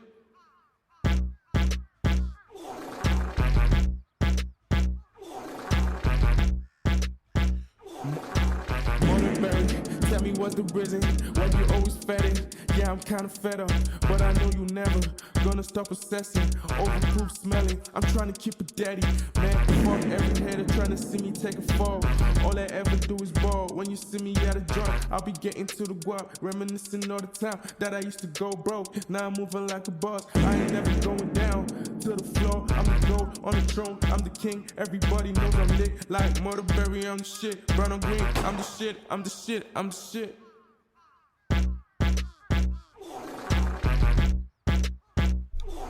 Hello. I thought there was like something playing in the background. I thought I left somebody's Twitch stream on my Chrome tab, but it was just the crows. Hello. A sword. Drink some more water. If this was a game, I'd be the protagonist, and there'd be some cliche story moment where I'd attain the legendary sword and triumph over evil. At this point, I'd heard the word sword from 2 different 3D girls recently, in extremely close proximity at that. There still remained the possibility that Fez was on my side. Girl B, however, I think her name was Senna, had a pretty high chance of being one of those demon girls' underlings. Judging by her attitude. A sword. A sword. If I can get a sword, then I'll be... This is just like my video games. To be fair, that's like the only thing he can relate things to. That's all he consumes. And anime, I guess. I was grasping at straws at this point. If I just get my hands on a sword, I might be freed from this nightmare. I couldn't help but hope for that. It wasn't that I believed what Fez had said about it granting me salvation. I just had nothing else to cling to. At the very least, I could do some research. Or I should do some research.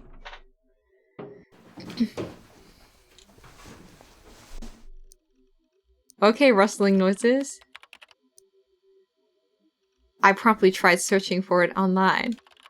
I started off by checking to see if the swords Fez and Senna were carrying around appeared in any anime, but I couldn't find anything, at least from the seasonals. I have a sword in my hand. A nice medieval sword, surely. Actually more like a pocket knife, but Start doing them little foot tricks with them, like Barry's server. Don't post those. I still can't forget about it. That's crazy.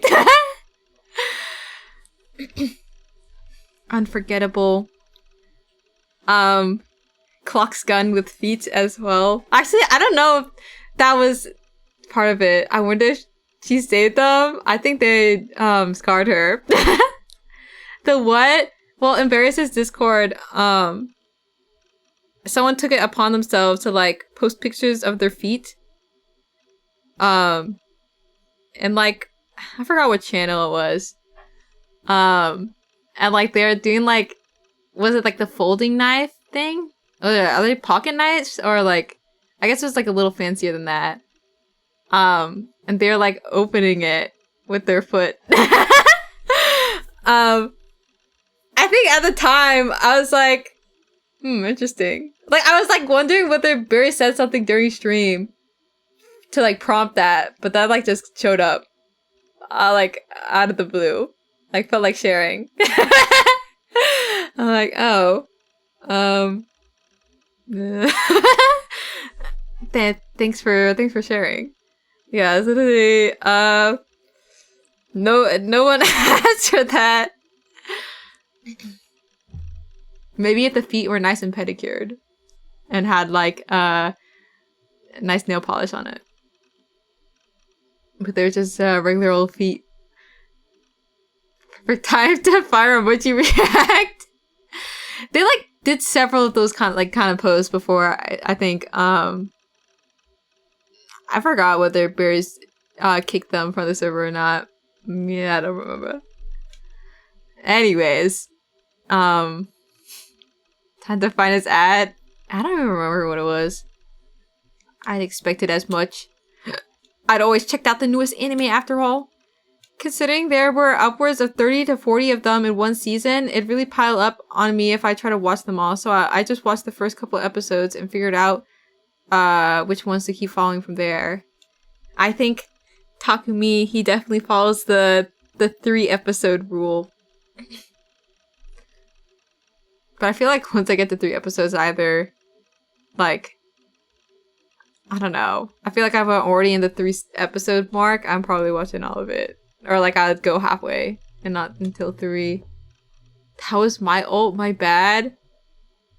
Anivo. I'm usually just more selective about what I watch.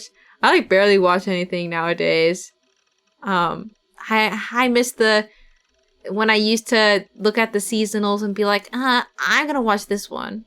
But now it's like, only if like a bunch of people are talking about it, or like, and it also has to be like something that I want to see. Like if it's fantasy or something. Me like fantasy. Gotta consume the slop. I don't think I can anymore. Not to be like, I don't know. I can't consume slop like I used to. I think I get bored of things. Not like in a was it attention span way? But more of like, I just don't think it's that interesting to continue watching.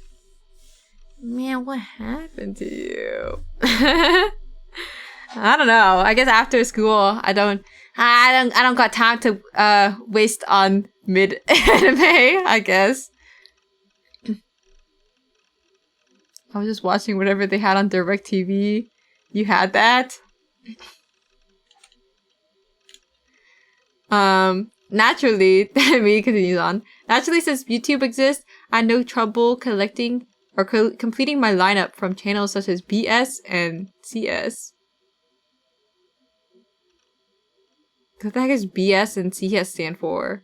Computer science and bullshit. So there was no way I'd overlooked any anime. And those swords weren't in any of the shows I checked out. The swords both had extremely distinctive shapes, so if they'd showed up, I definitely would have remembered them. Although if someone other than myself had been controlling me when I saw it, then there was nothing I could do about it. Next, I tried searching for the swords themselves rather than an anime they might have appeared in. Type, type, type, type. This is what I sound like when I search. ほとんどがゲームの攻略サイトじゃんか。 Damn it! They're almost all video game walkthrough sites! Terms I knew well, such as Essos, Shangri-La Edge, kept popping up. I was making no progress. For fuck's sake, how was I supposed to find it quickly? I had a feeling that Senna had used a more concrete name for it, but what had it been? Remember, the nightmare will end unless you remember! These on game facts. Yeah. 答えろ。 Answer 見える me. んだな。 You see it, don't you? ディソードが。 The D sword. ディソード。 Yeah. That was it. She called it a D sword. I quickly typed it in and ran a search. Type, type, type, type. Oh. Yo, we got 2 out of 2 search results. A little Baron. What the heck is Jewel? Jewel 300 and Jewel 20. Guys, jewels are bad for you. I got hit. Only 2 of them though. Even so, I was already starting to think of those 2 links as my road to salvation. Holding back my excitement, I clicked on the top one first. Oh. Shit, the page was down! Damn it, what the hell? Okay, calm down. Go back and look at the cache. The family jewels? Yeah, pass it and puff. Oh, we're back on wiki pedophilia. The page had an illustration on it. Must have been a recreation based on how the sword was described in various books. Oh my god, I'm not reading all that, guys. 元ネタは伝承か。 Hey, it's from a legend? Weasels. でも、セナって女が持ってた Why のに is 比べると vacuum like こっちは highlighted? 随分地味だな。 But compared to the one that the Senna girl had, it's really plain. Why did it have to be such a niche sword to begin with? I mean, why couldn't it have been a sword like Excalibur or Kusanagi? You know, swords that were actually a big deal. No, this isn't the time to piss and moan. Niche or mainstream, I didn't care as long as it could save me. I decided to research a little more. Continuing, I clicked on the second link. The words "I bought a D-sword" caught my eye specifically. Were D-swords something you could buy? The blog owner seemed to be male, so I could deduce that it wasn't the demon girl or Senna. And the energy shown in the writing was way too different from Shogun's.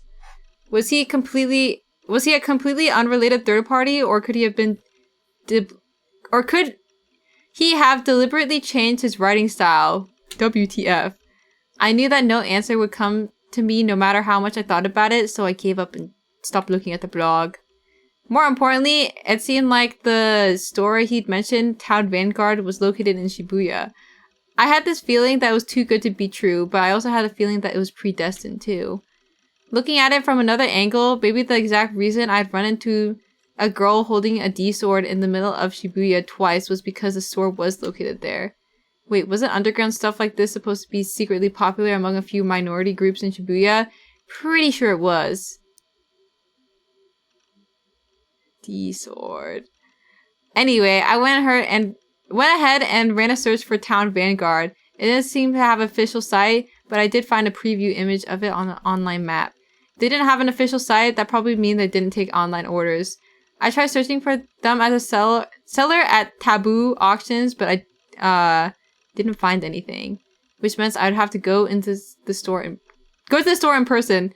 I didn't really want to go outside, 剣は but 手に入れなくちゃ。手に入れ I ないとダ have メな to んだ。 get a sword. I have no other choice. I had now come to think of the sword as my sole and only means of opposing the demon girl. I didn't have any idea what I would actually do after I got it, though. I certainly wasn't brave enough to kill her with it. Not even close. Even so, I had hoped that if I got my hands on a sword, I would be released somewhat from the terror that was tormenting me. The D-sword would be my protective charm, something I could depend on. There was something strangely alluring about that sword. Okay. Guys, I think he likes swords. Save me, sword, save me. Dang, it's Gary again in the back. What does that say? God has... something something city. Bleh, I can't. I can't read it. God has abandoned this. This is getting like can make my eyes tweak out if I try to focus on it too hard. I don't think it says abandoned. It looks like there's like a I don't know. Because I know this part is city because it looks like the other thing. Chosen?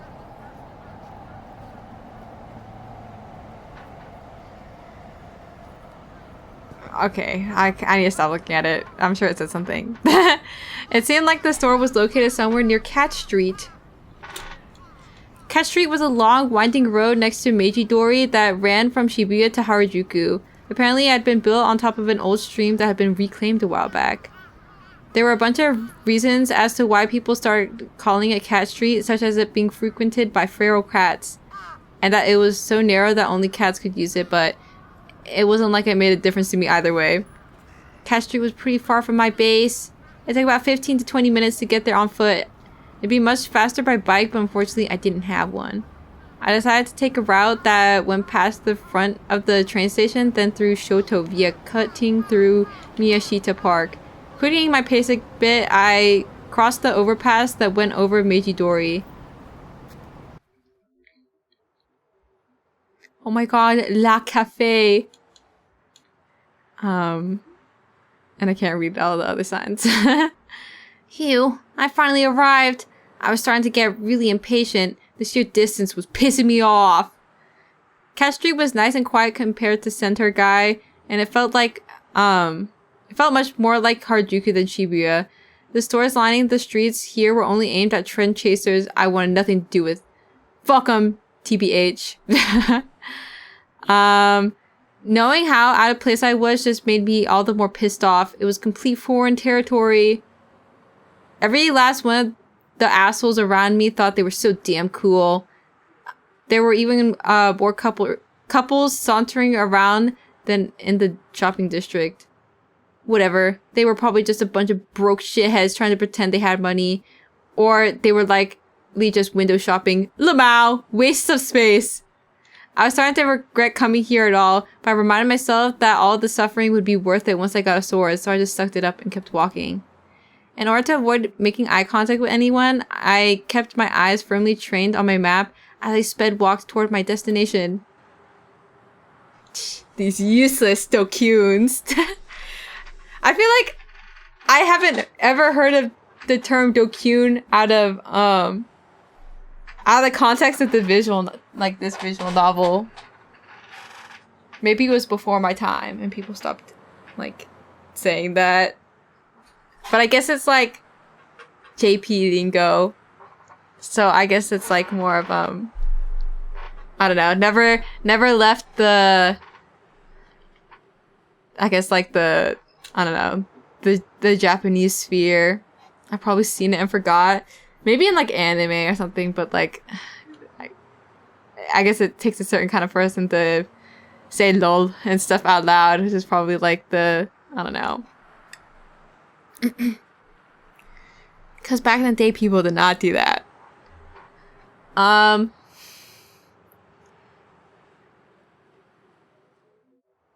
2chan meme or something. Maybe. I guess that's probably something. Town Vanguard was deep into a narrow side road that split off from Cat Street. ここか。 Is this it? Even though I'd only gone one side street away from the main road, the atmosphere had changed dramatically. It was a narrow, cramped, filthy alley with It was a narrow, cramped, filthy alleyway that no car could travel through. The street was lined with wooden houses, out-of-business stores with closed shutters, and the inevitable spray-painted graffiti that covered said shutters. Despite how nice it looked from the outside with all its high-class name brand stores, Cat Street 2 was nothing more than a superficial facade. Behind that facade lay a whole host of broken down, mercilessly discarded junk heaps. Honestly, I think it's kind of interesting that like every single time I see the word facade, they keep like the little dingly on the C, and they didn't just like what was it? Make it just like the word. I feel like every single time I see that word, they like they don't type it with the regular C. The fruity C, yeah. See, if you squint, it's like a big S. It's a S with a big head. Facade.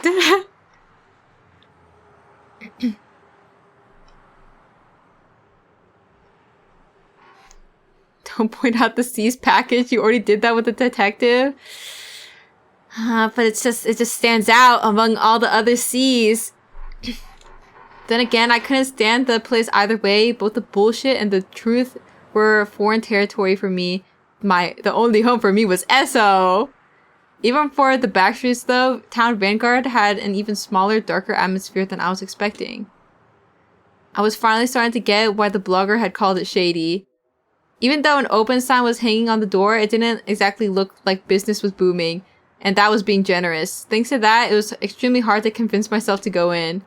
How was I, a guy who couldn't even go into a gyudon shop by himself, supposed to enter a sketchy-ass store like this? I want to go home. No, I need to get my hands on the sword no matter what. What should I do? I spent a little while trying and failing to get myself to go in. Not a single person came through the cramped alley. I'd already spent 30 minutes waffling over what to do, but I still haven't seen a single soul since I'd gone off the road. All that happened was I would finally decide to suck it up and go in, but then I would realize I wasn't brave enough and repeat ad nauseum? I don't know what that means. Nauseous? I don't know. But I couldn't go home empty-handed. This was the only place I could get my hands on a D-sword. Even though my sense of reason told me that, my instincts made me hesitate to enter the shop. In my mind, I had a delusion where the clerk came out to me. Of course, she was a cute maid, and she talked to me with a voice straight out of an anime.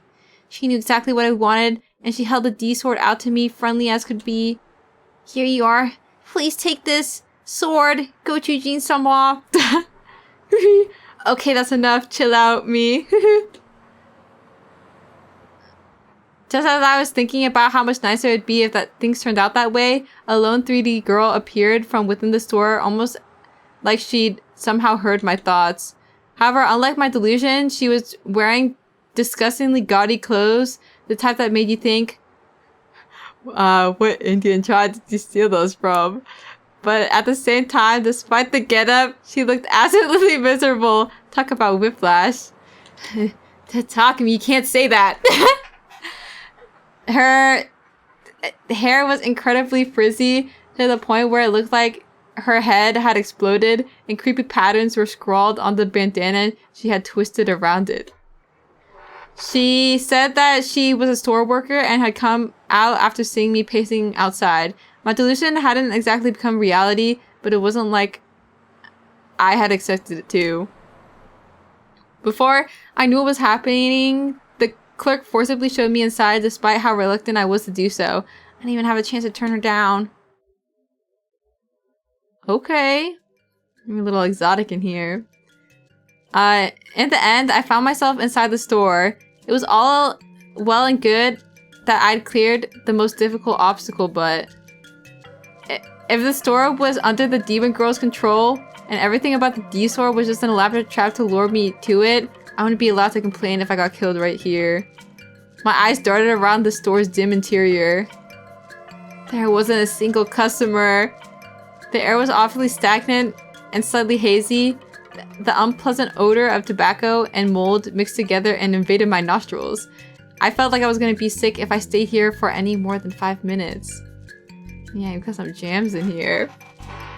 Though I saw things that looked like products, it was difficult to tell whether or not they were actually for sale. All of them had been placed haphazardly. There's no way to distinguish them from just plain old garbage. And it didn't help that not a single one of them had a price tag. I didn't notice until after I'd come in, but there were a whole lot of porn and sex toys. Among them were devices you see in humiliation type eroge, and I had no idea where to find a safe place to look. This store must have been a variety shop for adults or something. After forcing me into the store, the clerk sat down on a stool behind the counter, then proceeded to zone out as she smoked. She showed no indication that she was going to continue meddling with me. Spencer's Japan. I don't think my Spencers look like this. She was probably a partial source of the haze in here. Even though it had been less than a minute since I'd come in, anxiety, a weird sense of pressure, and the embarrassment all combined with how sick I was feeling in the form of a disgusting sweat seeping out of my forehead. I wanted to get out of this otherworldly place as soon as possible. I had to hurry up and find D-sword quick! I walked toward the back as I looked throughout the store. I soon found the fantasy weapons section, which had been mentioned in the blog I'd found. This corner of the store was the only one that stood out to me. Numerous pole-shaped toys were neatly displayed. All the toys were tubes of some sort. They were different colors, but pretty much all of them were lightsabers. You could tell pretty easily from how shoddy they were that they were all bootleg. I doubted they would even glow. It seemed like the light shuriken talked about in the blog was sold out, which surprised me. Yet, mixed in with the lightsabers was a single item that was clearly different from the rest. Oh my god. A sword. It only took one look for me to know it was a D-sword. It almost looked exactly like the illustration I saw online. I went to pick it up. It was unexpectedly light. I wonder what it was made of, but it definitely seemed like some sort of soft vinyl. It wasn't sharp at all, the edges were slippery, and naturally it didn't hurt me in the slightest when I ran my fingers across it. Compared to the one Senna and Fez had, it was badly designed, had no sense of weight, and above all else, it didn't give me the sense that it would sever anything with just the slightest touch. Could it be fake? That worried me, but there wasn't anything else in the store that resembled a D-sword. Would this even give off light at all? The D-sword Fez had swung around at her show had a piece of glass embedded in it that gave off blue light and looked extremely badass. But I didn't see a single shard of glass in the sword I was holding. Maybe I shouldn't buy it. The D-sword was so shoddily made that I couldn't help but come to that conclusion, despite how long it had taken me to get here. But find a sword. I remembered Fez's words. Right, if I didn't buy it right here now, I'd lose my only chance of getting my hands on a D-sword. Maybe it only looked cheap, but once it recognized me as its true master, an incredible power would manifest within it. Or maybe I'd seen too much anime, or read one too many manga. But I had a sense that exact kind of unknown power in Senna and Fez's swords, so this sword should have it too, but what to do? While my internal debate raged on, the clerk came up and stood right behind me without me noticing. With a melancholic smirk, she pointed at the D-sword and muttered, 10,000 yen and I'll throw in a free bonus. How absurdly cheap it was made me doubt my own ears at first. I had amassed quite a bit of cash from RMT, and if it was only 10,000 yen, I could buy it simply by sacrificing a single figure. When I heard the price and when I'd realized it was the last one they had left, I'd come to an immediate decision. The bonus that had come with it was a cheap-looking bangle. To be frank, I didn't want it in the slightest. Okay. RMT. It's like, he's selling his gold in his MMO for real money. Yeah. Disgusting. No, that's his side hustle. All he does is play game. You need that. Everything after that was hell. Town Vanguard didn't do deliveries, so my only option was to look at home myself. Toy or not, my excitement died instantly when I realized I'd have to carry that stupidly long sword right through the heart of Shibuya. But I'd already paid for it and the clerk adamantly refused to let me return it. Lol. This was a really intense form of humiliation to roleplay. Having to haul a huge toy like this down a fancy street. Just like I come to expect, the Dokyun couple's dolled up grills and whatever other manner of sheep that passed me by all had those same exact mocking smiles. Damn it. Every last one of you should just kill yourself! I focused intently on keeping my head down for the rest of the way home, having delusions all the way about swinging my newly bought D sword at the innocent people in the middle of the road, viciously slaughtering piles and piles of them. Okay, school shooter.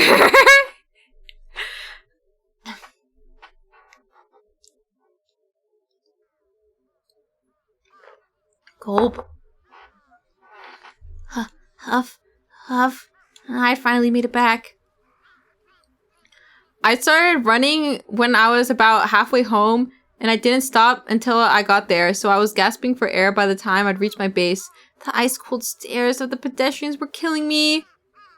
It was somewhat impressive that Senna was able to endure this kind of embarrassment all the time. In a way, I even respected her for it. I could never do what she did. Suddenly, a sound came from a blind spot in the shadow of my base. Was someone there? Freezing in my tracks, I gulped. The pure white smile of the demon girl who called herself Rimi appeared in my mind. Maybe she'd come back. Maybe this time, she'd come to kill me for real. What should I do? Should I run? I sensed a presence. The light of the sunset etched someone's shadow onto the ground. Once that I knew, without a shadow of a doubt, it had to be female. I immediately readied my D-sword. When I actually tried holding it like that, though, it felt even less reliable than I expected it to. Senna's sword had felt incredibly intimidating, and I had this sense of overwhelming pressure that wouldn't allow anyone to get near it. But the D-sword I was holding didn't feel like that at all. And maybe it really was a fake. Could I really fight with something like this? There was no way. Even if I had a real one, I still couldn't do it. Not only that, but I hadn't realized how heavy it was until I first started holding it just now. Maybe I was holding it wrong. In any case, it would be impossible to even swing it like this. The shadow suddenly wavered. It was approaching me. Stay back! I shut my eyes and haphazardly swung the sword in front of me. I knew I wouldn't be able to defeat my enemy this way. Even so, I had a faint hope that as long as I had the sword, it'd somehow do something anyway. But I didn't feel it hit anything, nor did my enemy make a sound. I couldn't believe it. Could that single strike of mine had utterly annihilated the demon girl? If so, that'd be the best shit to ever happen to. Oh god, I had to do her verse again. Wait. What's up, Big Ball? What's up with this one, Big Ball? Hey. When I opened my eyes, the one standing here wasn't the demon girl, but rather Nanami. She was looking at me with unmistakably judgmental eyes. All my strength disappeared instantly, and I dropped to the ground right where I'd been standing. お前 You, 脅かすなよ don't scare me like that. She was the worst little sister ever. Did she know how shitty it was to scare her own older brother like this, let alone enjoy it? Who the hell did she think she was? This was exactly why 3D would always pale in comparison to 2D. 別に脅か I really tried to scare you. I just came over for your routine survival check like I usually do, but you weren't here. なんでナナが30 Why'd you make me wait here for 30 minutes? You realize how worried I was about you?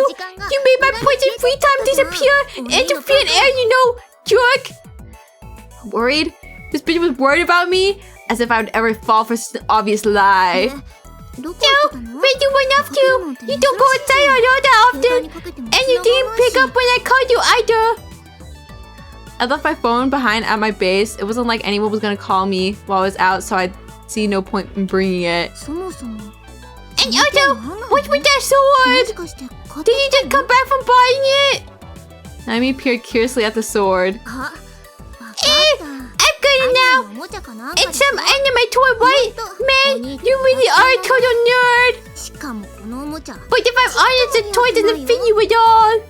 さっきだってへっぴ Just a second ago, you had your shoulders all squared up as you had it up. Pfft, I couldn't crack out just thinking about it.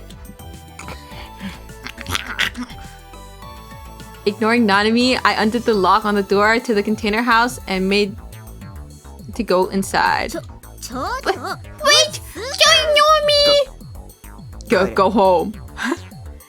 If she'd just come to check if I was alive, then she got what she wanted. She no longer had any reason to be here. She was always making fun of me, and every time she came over, she would do nothing but complain. If she was really that put off by being here, then she didn't have to come at all. It was annoying anyway. It'd be no skin off my back if she stopped. あのね Hey, I came right here to check up on you. So could you at least be a little grateful? せっかくお I even bought a present for you and everything. Her voice was whiny as could be, and she pursed her お lips. 土産 A present? そうお母さんに持ってけって Maybe instead me to bring it here. Nanami handed me a bag of clementines. There were about 10 of them, wrapped up in a red knitting. Weird, something's fishy here. I'd eat clementines if they were right in front of me, but they weren't my favorite food or anything. というわけでナナもちょっと一服 I didn't know I could use a quick break. So how about I sit down and eat some with you? Go home. もう What the heck? I bought you a present and I'm offering to eat it with you. Aren't you happy? Because you should be. What exactly about eating clementines with Nanami was supposed to make me feel happy at all? Besides, it was obvious that she just wanted to eat the clementines, and that was the whole reason why she'd come here. She'd been a fat ass ever since we were little, often stealing my portion to add to hers. I couldn't count the amount of times we'd fought over that. Oh. Nanami, unable to take a hint, waltzed right on into my base. I gave up and followed in after. お茶あるあったか Give me い tea. I'd like something nice and warm. What the hell would I have tea? I only drink cola and nothing else. Nanami sat down on a sofa and grabbed a clementine. Sighing, I set down the D-sword so it'd lean against my computer desk. I had no reason to continue carrying the bangle in my pocket, so I just chucked it somewhere behind me. あれそれ何 Huh? What's that? My stupid Fujimoto crap! No! Quickly spotting the bangle I'd thrown on the floor, Nanami went to pick it up. へえかわ Eh, いいバン what ドじ a ゃん cute こ bang れも買ってきたの Did you bite it too? Why do you think you actually got good taste sometimes? Cute? How? This thing was nothing more than a piece of junk you'd get for 500 yen at worst. I couldn't believe how bad Nanami's taste was. Ignoring her once again, I nabbed one of the clementines that sat down in front of my ねえね PC. えなんでこれ Hey, 捨てちゃう why are you の throwing this away? だっていらないし Because I don't want it. うーん Eh, じゃあさこれ Okay, then I'll take it off your hands. はあ What? いいじゃん。どうせ What's 捨て the るの problem? か You said you were gonna get rid of it anyway. たまにはお兄ちゃん Come らし on, く you can act like a 一つでも present every once in a while. Give your sister a present. Consider it your first step. You call it president? You call it a present, but it's just something I don't want that you suddenly decide to appropriate. 勝手に持ってけば。 Oh, sorry. Fine. Just shake it. 本当 Really? Yay! Aww. Her dainty little wrists. Literal walking PMS. As soon as she'd gotten my approval, she put the bangle on her wrist. Takes a real cheap whore to get this excited over such a cheap piece of junk. Oh, the Chan has such a kawaii voice. Honto. So, what do you think? Did you go on me? 全然。 Not even close. I hate my cheap whore sister. The mouth of this guy whenever talking to his sister, jeez. Yeah, he really don't like her. あ、そう That's all. いいのばー You dick. Dick. It was supposed to be a present, so why is she treating me like this? Little sisters weren't supposed to call their brothers mean names. What were they teaching girls nowadays? Go play 100 arrogate this instant. She was grinning from ear to ear. I meanwhile was getting extremely pissed off. これ気に入っちゃったからもう I really like it, so I'm not gonna give it back っ anymore. ていうか Now you think about it, I think this is the first time I ever got a present from you. しょうがないから大事にして But あげ I る have now, so I take real good care of it. As if I cared. No one asked you to take care of it. I didn't even get it for you in the first place. もう用は済んだんだから。 If that's all you want, then go home. 僕は暇じゃない。 I don't have time for this, so stop bothering me. うん The moment I said that, Nanami pursed her lips. そんな言い方しなくてもいいじゃん You don't have to say it on me like that. それに Besides, we haven't even eaten the Clementine yet, and you haven't gotten me any tea either. おめえに飲ませるお茶はね。 I don't have any goddamn tea for you to drink. うんか Nanami glared at me intently, hands on her hips. Before long, her eyes started welling up and then... 分かったよそんなに邪魔なら Fine. If I'm that much of a butter, then I'll just leave. ああ、さっさと頼んで。 Oh, good. Make it quick. お兄のバカ You big dick! Get Clementine's skin in your eyes and go blind forever! あと番号 And I'm not gonna get back the bagel either, jerk!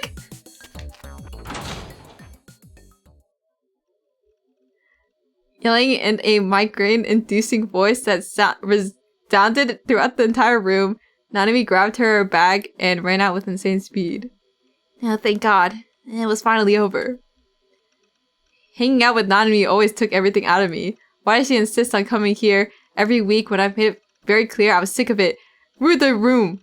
For fuck's sake!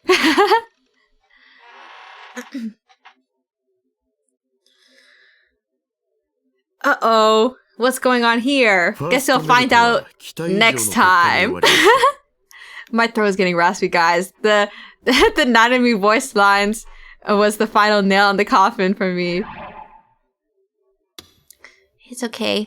We'll get more next week, guys. This is a good place to stop. I know, right? How nice. Did I? Okay, I saved. She putting you through the ringer for real?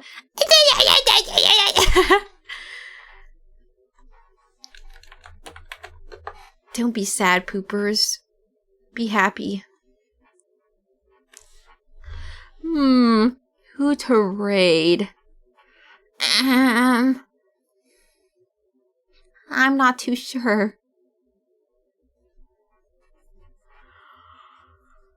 Guys, don't be sad. I'm streaming on Friday. That's like you have one day off before you see me again. I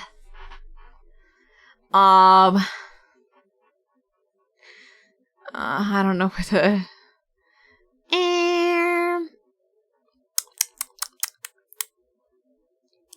Raid XQC. Does he even like VTubers? I'm not doing that. Imagine Obama? I don't know. I don't know who that is. I think it's been a while since we've rated Kari, so I'm gonna rate Kari. Oh my god, Miku Fortnite! Okay. Raid. Oh, it's a fighting game streamer? Okay, maybe I do that next time. If they're also streaming. Obama is crazy though. Unless it's supposed to be Majino Bama. Oh, I spelled it wrong. What the heck?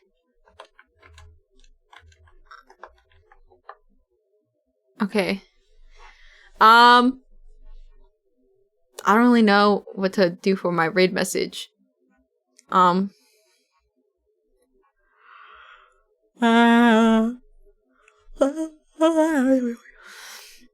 he literally has Obama with Majin M on his forehead. His profile pic.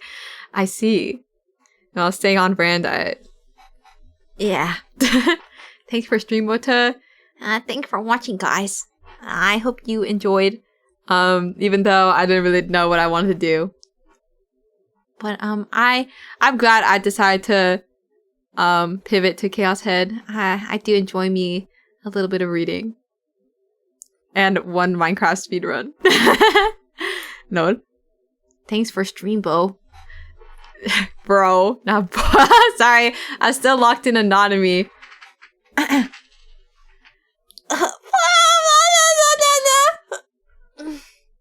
This man really was as interesting as it looked.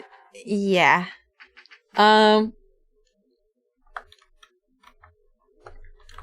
Wait.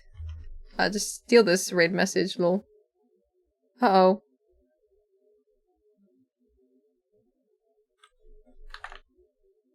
Okay. I got scared. I thought Karu was ending for a second.